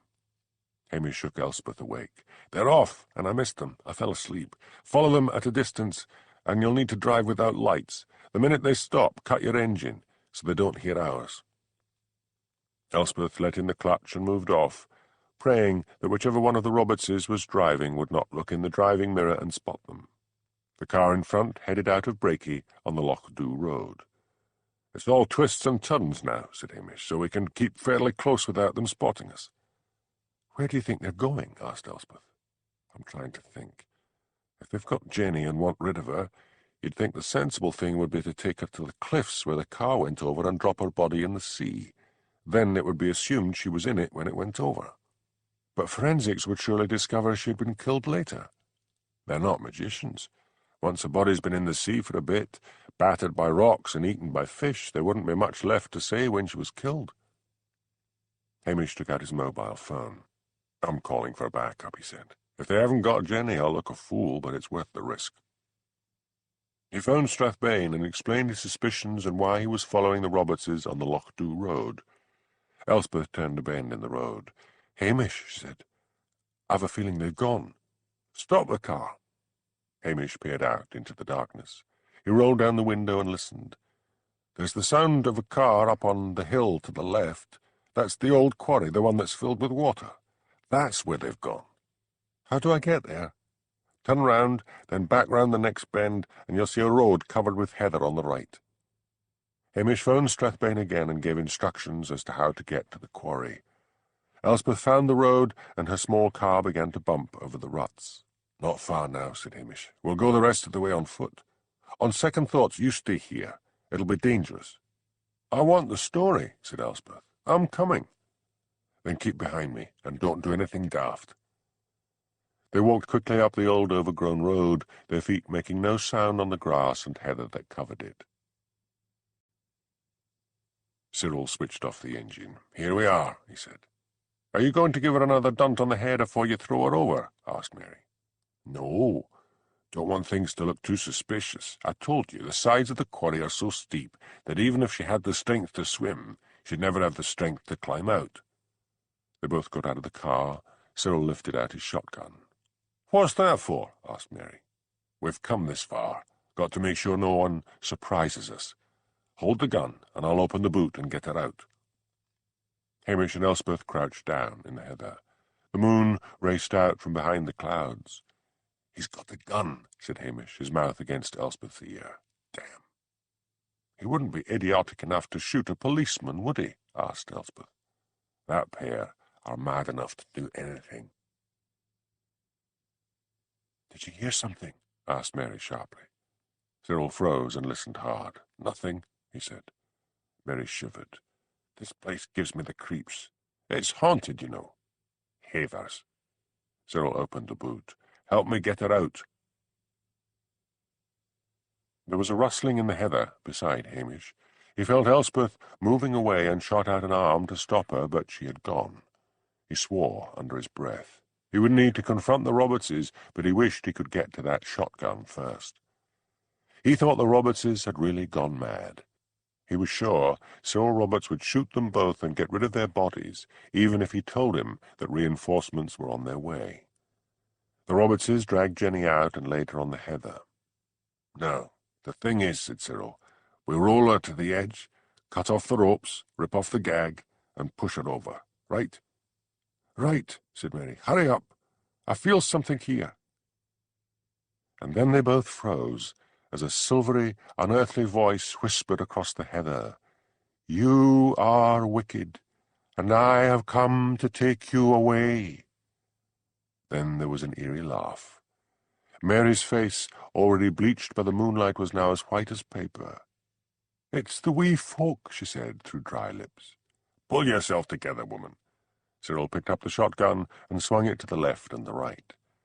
"You will suffer unbelievable torture," mocked the unearthly voice. Cyril fired to the right. Silence. Then from the left came the whispering, jeering voice again. "Bullets cannot hurt us." Mary slumped down against the side of the car and began to cry with fright. Beside himself with rage and fear, Cyril stood straddling Jenny's body where she lay on the heather, glaring around him. "Let her go," called the voice, and to the terrified Cyril it seemed to be coming from the sky above his head. He left Jenny and ran desperately this way and that, trying to find the source of the voice. "You are going to die," mocked the eldritch voice. "Mary," shouted Cyril, "come here and grab her, and let's get this over with." Mary continued to sob, shivering and wrapping her arms around her body. Jenny summoned up all her energy and began to roll down the slope of the hill when Cyril went to his wife to try to get her to her feet. Despite the tussocks of heather, it was a steep slope away from the lip of the quarry, and she slowly gathered momentum until she bumped up against a rock and lost consciousness. "Damn, he's loading the shotgun again. I should have taken him," thought Hamish. "I could even have chanced it while he was dealing with Mary." "Now untie her and ungag her," Cyril was ordering his wife. "She can scream all she likes. No one will hear her up here." "What about the fairies?" screeched Mary. "There's no such damned thing as fairies. When we get rid of her, I'll blast whoever that is playing tricks. Now get on with it." Mary moved round to the back of the car and let out a scream. "She's gone!" "What?" The moon shone bravely down. Cyril joined her and stared down at where Jenny had so recently lain. Then he looked wildly around, swinging the shotgun this way and that. "We've taken her where you'll never get her," cackled the unearthly voice. Mary Roberts said in a dull voice, "God have mercy on me." She ran to the edge of the quarry and jumped over. "Mary!" shouted Cyril. He dropped the shotgun and ran to the edge of the cliff. Hamish rose to his feet and sprinted up behind him. He seized Cyril, threw him to the ground, and handcuffed him. In the distance came the wail of police sirens. "Elspeth!" he shouted. "Where are you?" "Down here," shouted Elspeth from somewhere behind him. "I've got Jenny. You keep an eye on him, and I'll look after her. Are you going after Mary?" "I'll need to wait for help. If I went down there after her, there's no way I could get both of us out again." Hamish cautioned Cyril, who was crying so hard that he did not seem to hear him. Hamish took out his mobile phone and said he would need ropes, divers, and an ambulance. Police cars with sirens wailing and blue lights flashing bumped up towards them. Jimmy Anderson was the first out. "What's happening, Hamish?"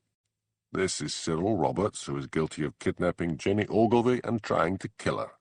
He is guilty of the other murders. His wife Mary has jumped into the quarry. See if you can get men down there. I don't have any rope." "You're lucky," said Jimmy. "We still had the men in Breaky who were looking for Jenny's body down the cliffs, so they have all the equipment." He walked away from Hamish and began to bark out orders. Hamish saw Elspeth and Jenny in the light from the police cars. "How is she?" he asked. "Very weak. Don't wait for the ambulance. Get someone to take her to hospital immediately." "Right." Hamish arranged for a policeman and policewoman to drive Jenny to the hospital and to stay with her. When Jenny had been ushered into a police car, Hamish said to Elspeth, "You could have got yourself shot. What on earth possessed you to pretend you were a fairy?" "Anything to stop them throwing her over. And it worked. What if Mary Roberts didn't believe in fairies? Most people up here will believe in fairies if their mind's a bit overturned. Do you think Mary Roberts will still be alive?" "I doubt it. I think she wanted to die when she went over." Cyril Roberts was being put into a police car just as Detective Chief Inspector Blair came roaring up.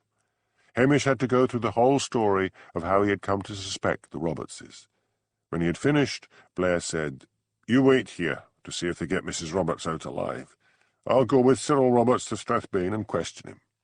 "Sir," said Hamish, "I think, as I solved the case, I should be there when he is questioned." "You'll stay here and do as you're told," snarled Blair, already wondering how he could take all the credit himself. As Blair marched off, Jimmy whispered, "Don't worry, Hamish. I'll drop over tomorrow if I can manage and give you a full report of what Roberts said. And by the time that lassie of yours has finished her reports for the papers, everyone will know it was you and not Blair who solved the mystery." The night had turned chilly. Hamish waited patiently until the lifeless body of Mary Roberts was brought up from the quarry. Then he wearily went back to join Elspeth, who was sitting in her car with the engine on and the heater blasting. "Get me to the office," she urged Hamish when he told her Mary Roberts was dead. "I've got to send a lot of stories over to the Nationals and the agencies." "Won't it be locked?" "Sam gave me a set of keys." "How are you feeling?" "A bit sick. I was very frightened." Hamish hugged her, and then, involuntarily, he kissed her full on the lips. He emerged from the kiss with his pulse racing. "Sorry about that," he said hurriedly. "For what?" demanded Elspeth crossly, and set off down the track. Before he went to bed, Hamish sat down at his computer and filed his report. He felt bone-weary. He carefully skirted around his visits to Perth. After he had finished, he sat and scowled at the screen. The one piece of the jigsaw that was missing was why the Robertses had sent that video of the murder of Miss Beatty to the community centre film show. It just didn't make sense. The trouble with dealing with amateurs, he thought, it was like dealing with madmen. It made them so hard to catch. He yawned and stretched. He wished now he hadn't kissed Elspeth. It was time he had another girlfriend, but preferably someone outside the village, away from the gossiping tongues of Loch Dhu. Jenny recovered quickly from her ordeal, and despite protest from hospital staff, insisted the press be allowed to interview her. And so, although Elspeth had gamely sent out stories praising the acumen of Hamish Macbeth in solving the mystery, all that went by the board as far as the press were concerned. Jenny, with her black curls and big brown eyes, claimed to have worked out who the murderers were all by herself. She only felt a little pang of conscience as she described how by sheer female intuition she had arrived at the solution, and then followed that up with a colourful description of her ordeal. She did not mention Elspeth's haunting. Jenny had learned from the minister's wife, Mrs. Wellington, who had called to visit her, that Pat Malone had simply taken off, even though he knew she was missing. So feeling rebuffed and diminished, she had decided to get as much glory out of her kidnapping as possible. One reporter, less seduced by Jenny's attractions than the rest, asked her, "Is it true that you were listening at the police station door whilst Hamish Macbeth was discussing the case, and that's how you found out about the Robertses?" Jenny blushed, but said, "I went to see Hamish, yes, but all I heard was someone with him, so I went away. You see, I had already worked things out for myself, and I had been going to tell him. But when I heard he had someone with him, I decided to investigate for myself." She fluttered her eyelashes at the reporter. "It was silly of me, I know, but at that time it was just an idea." Chapter 11. In winter, when the dismal rain came down in slanting lines, and wind, that grand old harper, smote his thunder harp of pines. Alexander Smith. The following day Hamish received a phone call from Priscilla.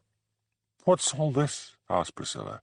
"Jenny's over the front page of every newspaper saying she's solved the murders." "She was listening at the kitchen door when I was discussing the case with Elspeth. That's how she found out." "Elspeth? Oh, that little reporter. That your latest squeeze?" "Elspeth Grant is a friend of mine and has been a great help to me." There was a silence, and then Priscilla said, "So can't Elspeth put the papers right?" "The papers have got their heroine, and they are not going to change their story and say it was some boring Highland copper. Are you coming up soon?" "I thought of flying up to see Jenny, but I am too cross with her to bother now. She shouldn't have snatched the glory from you." "Well, the lassie's probably done me a favour. Any time I have even a wee bit of success, Peter Daviett starts mumbling about moving me to Strathbane." "But he surely knows it was you who solved the murders." "Aye, but he's driven by the press. What gets in the press is only what interests Daviett. Another thing, I am perfectly sure Blair backed up Jenny's story so that I would get as little credit as possible." "Jenny's parents phoned me today," said Priscilla. "They are now speeding north to take their daughter home, so she'll soon be out of your hair." Hamish wanted to ask her how her love life was getting on, and whether she was about to get married soon, but he dreaded what the answer might be. So instead he talked about the locals, about how he had to woo back his dog's affections because Lugs had spent so much time with Angela that he seemed to prefer going there, and how pleasant it was to settle back down to a less demanding life. "Why did the Robertses do it?" asked Priscilla. "Because their child wasn't their own."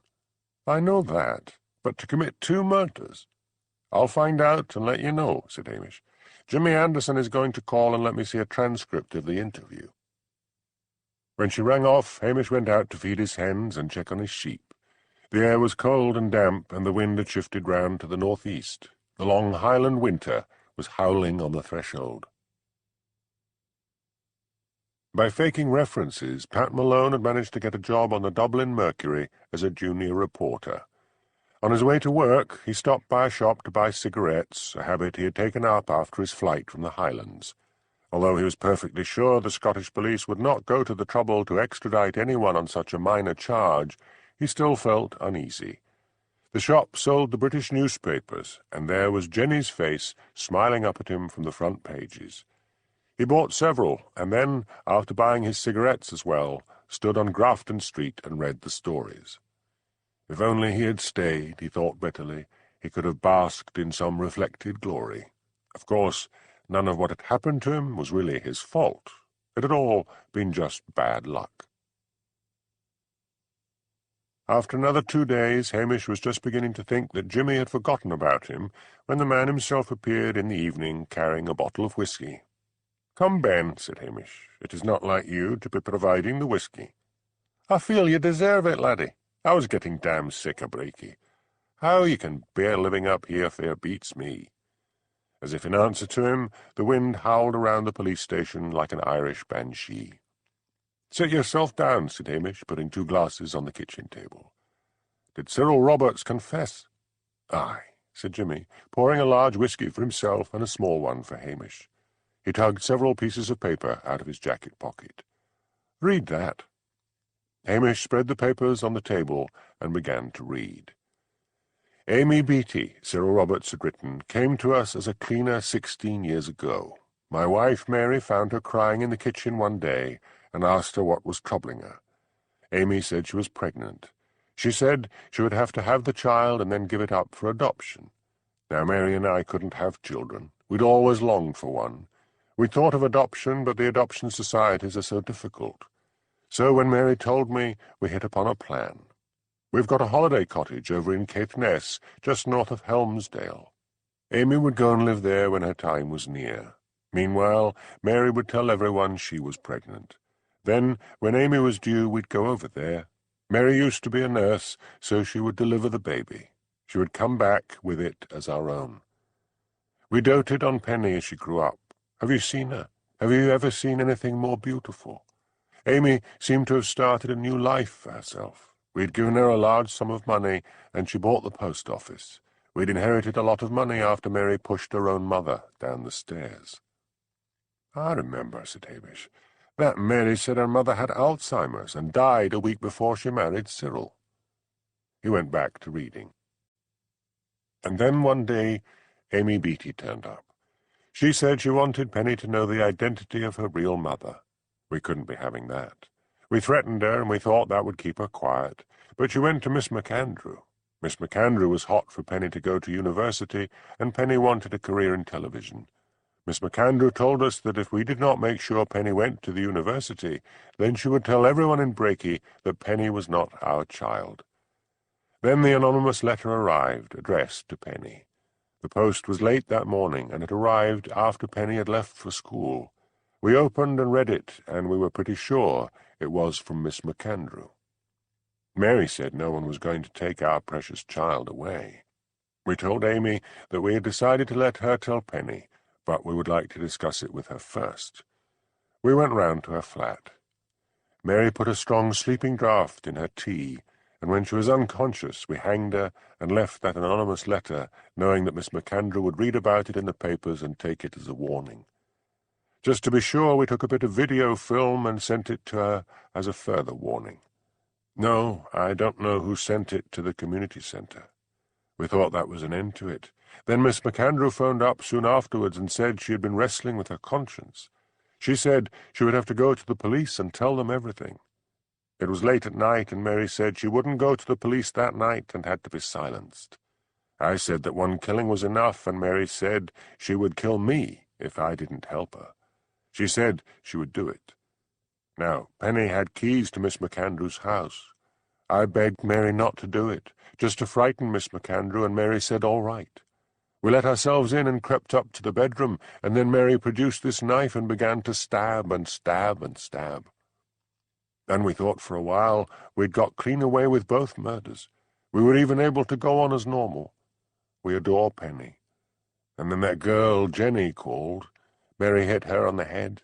I wish we had just bluffed our way out of it, because she didn't really know anything. But once it was done, we shut her up in a cupboard, bound and gagged. I got rid of the car. If only I had put Jenny in it. That was a big mistake. So it had to be the quarry. Hamish looked up from his reading. "It doesn't make sense." "What doesn't make sense?" asked Jimmy. "That a perfectly respectable Highland couple should resort to such mad violence." "Ah, that's where you're wrong," said Jimmy. "You don't know everything, Sherlock." "What?" Mary Roberts was at one time in her early life sectioned for psychopathy. Cyril Roberts used to be in the Royal Marines and spent a long time in the glass house and then got a dishonourable discharge for nearly beating an officer to death. We never thought to dig up their backgrounds, mourned Hamish. What about Penny? How's she taking it? Last I heard, she's selling her story to the Sun. She may end up on television after all. That video turning up at the film show at the community centre, that bothers me. Roberts didn't mention anyone else being in on it. No, he said he was frightened and puzzled because it couldn't have been Miss McAndrew. She was already dead. It's a loose end, and I don't like loose ends. Go easy on the whiskey, Jimmy.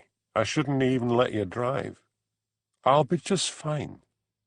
Hamish studied the statement again. I see Cyril Roberts says nothing about fairies. You mean he was gay? No. Look, I'll tell you, if you promise to keep it to yourself. Go ahead. You know me. I never pass on anything you say because it always means, somehow, that Blair'll get to hear of it and rant and rave, and I feel I've had enough of that scunner's temper to last a lifetime. How's his drinking? Doing great, as far as I know. Swills down doubles like water. That man's liver must be cast iron by now. Do you know why more people don't sober up? Why? Because they don't wear their livers on the outside. If everyone wore their liver on their forehead, say, it would be on full view, and people would say, "Heavens, Jock, that liver of yours is looking fair hobnailed," and they would get shamed into doing something about it. I'm glad, then, mine's safely tucked away, inside, hobnailed boots and all.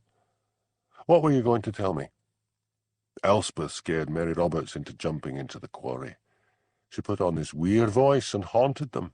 Mary Roberts thought it was the fairies and lost her mind with terror. But if Elspeth hadn't done it, I wouldn't maybe have had a chance to get Roberts. He had that shotgun, and he would have used it.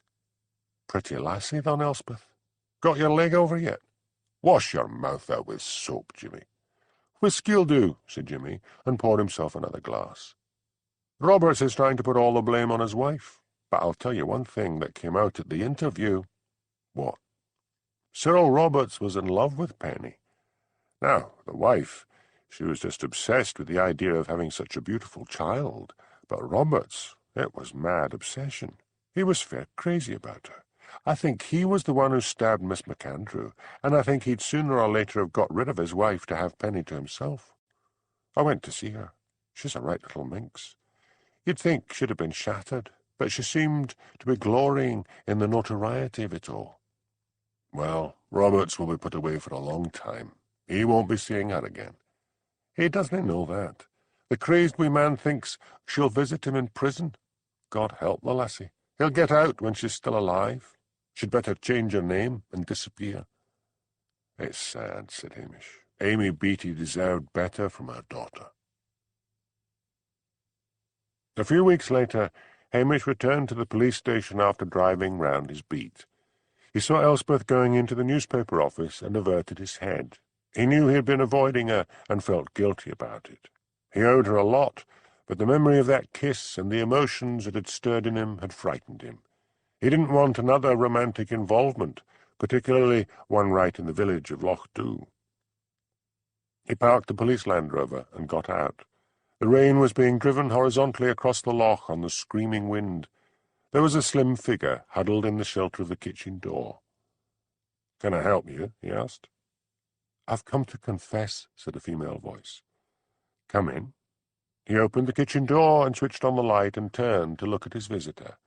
At first he did not recognize her, and then with a start he realized his visitor was Jessie Briggs. Her hair was cut in a short crop and was a natural glossy brown. She was dressed in a smart tweed suit under a cream raincoat. "Take your coat off and sit down," said Hamish. "Confess what? First, do you want some tea?" "Yes, please." "I'll put the kettle on. It's cold in here. I'll just light the stove." He took the lid off the stove and raked down the ashes. He threw in firelighter and sticks, and when they were blazing, added several slices of peat. He put the kettle on the stove and sat down at the kitchen table opposite her. "All right, I'm ready. What's up?" "On video," said Jessie in a shaky voice. "That was me." "Och, Jessie, never tell me you had a part in those dreadful murders." "No, only that Miss McAndrew called on me right after Miss Beatty was murdered. She seemed upset. She gave me the video and said it was to be delivered to the community centre. I asked her why she didn't take it there herself, and she said something about she didn't like Blakey but wanted people to help the elderly. When she'd gone, I left it lying. I was drunk pretty much the whole time. I remembered it after she was found murdered, and that prompted me into doing what she'd asked. I took it round and put it through the letterbox. Then, when I learned what had been in the tape, I decided to say nothing about it in case the police thought I had anything to do with the murders." "She must have been frightened," said Hamish. "She must have hoped that the video would have given us some clue, or maybe she did it to warn the Robertses that she was not to be intimidated. So, what prompted you to come to me now?" "I've been going to the AA meetings, and at last I told them about the tape. They said I'd better tell you, and I'd feel better." "Are you going to charge me?" "No. My boss would probably curse and shout and charge you with obstructing the police in their inquiries, and it's such a delight to see off the booze. I wouldn't want to do anything that would put you back on it. How are you doing?" "I'm fine. I've got a part-time job." "Where?" "At the gift shop in Bricky. Someone at the meetings got 3 little children, and she said she would look after my baby in the afternoons." The kettle boiled, and Hamish rose and made a pot of tea. "How's Penny?" asked Jessie, sipping at her tea and refusing Hamish's offer of shortbread. "Last heard, she's staying with her aunt over in Lochinver." "She must be an emotional wreck." "I wouldn't say that. Did you read her story in the Sun?" "No, I missed that." "She fairly trashed the Robertses and said she'd always been scared of them, which is a lie, because, murderers they may be, but they doted on her with a passion." After Jessie had left, Hamish felt he should really phone Elspeth and tell her that the mystery of the video had been solved. He had behaved childishly by avoiding her. He picked up the phone. It was only 5 in the evening, although it was as black as pitch outside. She would probably still be at the office. Her line was engaged. He felt relieved and then damned himself for being a coward and dialed again. "Hamish," said Elspeth in a cool voice. "What a surprise. How can I help you?" "I'm sorry I haven't been in touch with you lately," said Hamish, "but I've been awfully busy." "Oh, really? Your beat abounding in crimes I don't know about?" "Nothing newsworthy, but a lot of irritating little things." "Like avoiding me?" "Come on, Elspeth. Let's be friends." There was a long silence, and then Elspeth said, "Take me for dinner at the Italians. I'll be there at 8. "See you then," said Hamish, and rang off. As he dressed that evening, Hamish found he was nervous and excited. He realized he had missed Elspeth's visits and company. At 10 minutes to 8, he shrugged himself into his oilskin. Lugs let out a low whine. Hamish eyed his dog. "Oh, all right," he said. "You can come as well." Taking Lugs with him, he felt, would make sure it stayed a friendly evening rather than a romantic one. The evening got off to a bad start. Elspeth was wearing a blue silk blouse, a white jacket, and dark blue skirt. Lugs, who had got drenched during the walk to the restaurant, shook water over Elspeth and then placed his muddy paws on her skirt and gazed accusingly up into her face. Fortunately, the cleaning-mad Willie Lamont was on hand to sponge out the stains with a new stain remover and to remove the dog to the kitchen and towel him down. Willie reappeared to hand them menus. "Where's my dog?" asked Hamish. "We're just giving the wee chap some pasta. Lugs likes pasta." "Not too much, Willie," admonished Hamish. "He's overweight already." Hamish told Elspeth about how the video had got to the community centre. "But don't put anything in that paper of yours." "I'm just glad Jessie's getting herself straightened out. Have you heard from Jenny?" "Not a word. But I got a call from Priscilla yesterday. She said she was seeing Jenny that evening. She said she had kept clear of her for a bit because she didn't like the way Jenny took all the praise for solving the case. Jenny'll be back up for the trial, and she'll make the most of the publicity again.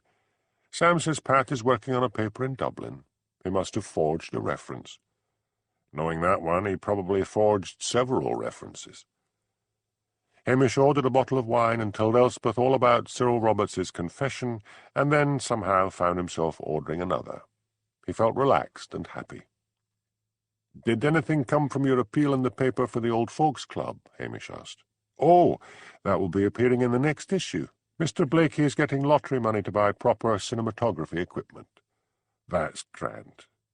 Hamish studied her. "There seems to be a bit of worry at the back of your eyes, Elspeth. Anything bothering you?" "Yes," thought Elspeth. "An offer from the Daily Bugle, but I haven't made up my mind. It depends." The evening before, Jenny once more found herself in Priscilla's elegant flat. "I thought you would never speak to me again," said Jenny. "I was angry with you for taking the credit away from Hamish."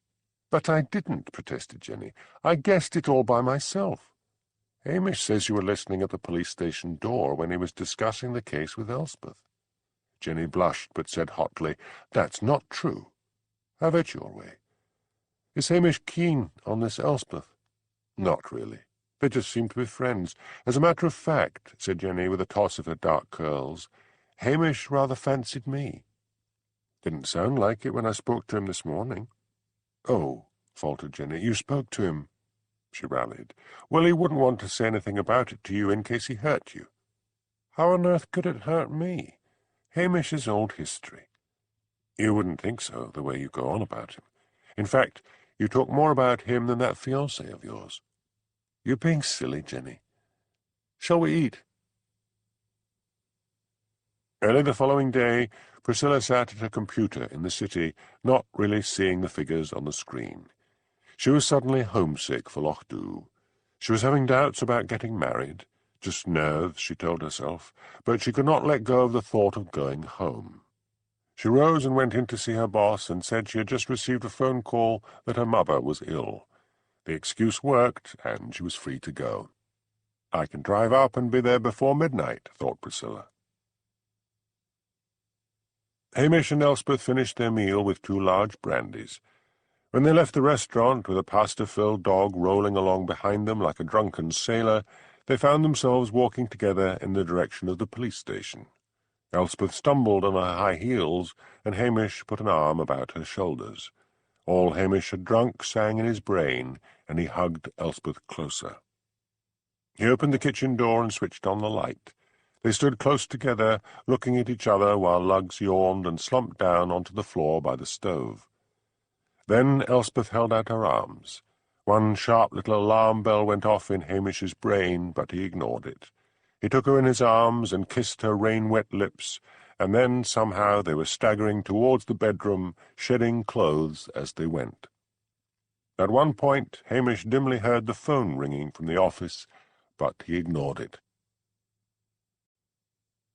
Priscilla tucked away her mobile phone. She had called the police station from the Tommel Castle Hotel. Why didn't Hamish answer? Then she grinned as she remembered all the times the lazy constable had ignored its ringing. He always said if it was anything urgent he could hear it on his answering machine. She thought of leaving a message and then, suddenly, tired though she was, decided to surprise him. She carefully washed and made up her face again. She went out and got into her car and drove down into Loch Dhu. It was a filthy night. Funny, she thought, how easily she had forgotten how vile the winter could be in the northern Highlands. Horizontal rain slashed against the windscreen, and the car rocked in buffets of wind. Priscilla was just driving along the waterfront when the stout figure of Mrs. Wellington, the minister's wife, leapt in front of the car, waving her arms. Priscilla braked and rolled down the window. "Mrs. Wellington," she shouted, "what on earth are you doing? I could have killed you." "I recognized the car," gabbled Mrs. Wellington, rain cascading off a golf umbrella which she held over her head, "and I was so pleased to see you, dear. Come up to the manse and we'll have a chat." "It's too late," said Priscilla. "I'll call on you tomorrow. I'm just going to drop in on Hamish." "Oh, you won't find him. He was called out to Drim, a burglary over there." Priscilla looked down the waterfront. Through the driving rain, she could see that the police Land Rover was parked outside the police station and the kitchen light was on. She let in the clutch. "I can see that he's back now. See you tomorrow." Priscilla moved off, but only got a few yards before she had to slam on the brakes again. The Curry sisters were standing in the middle of the road. Priscilla hooted angrily. The twin sisters came round to the driver's side of the car and rapped on the window. "What is it?" asked Priscilla, rolling down the window again.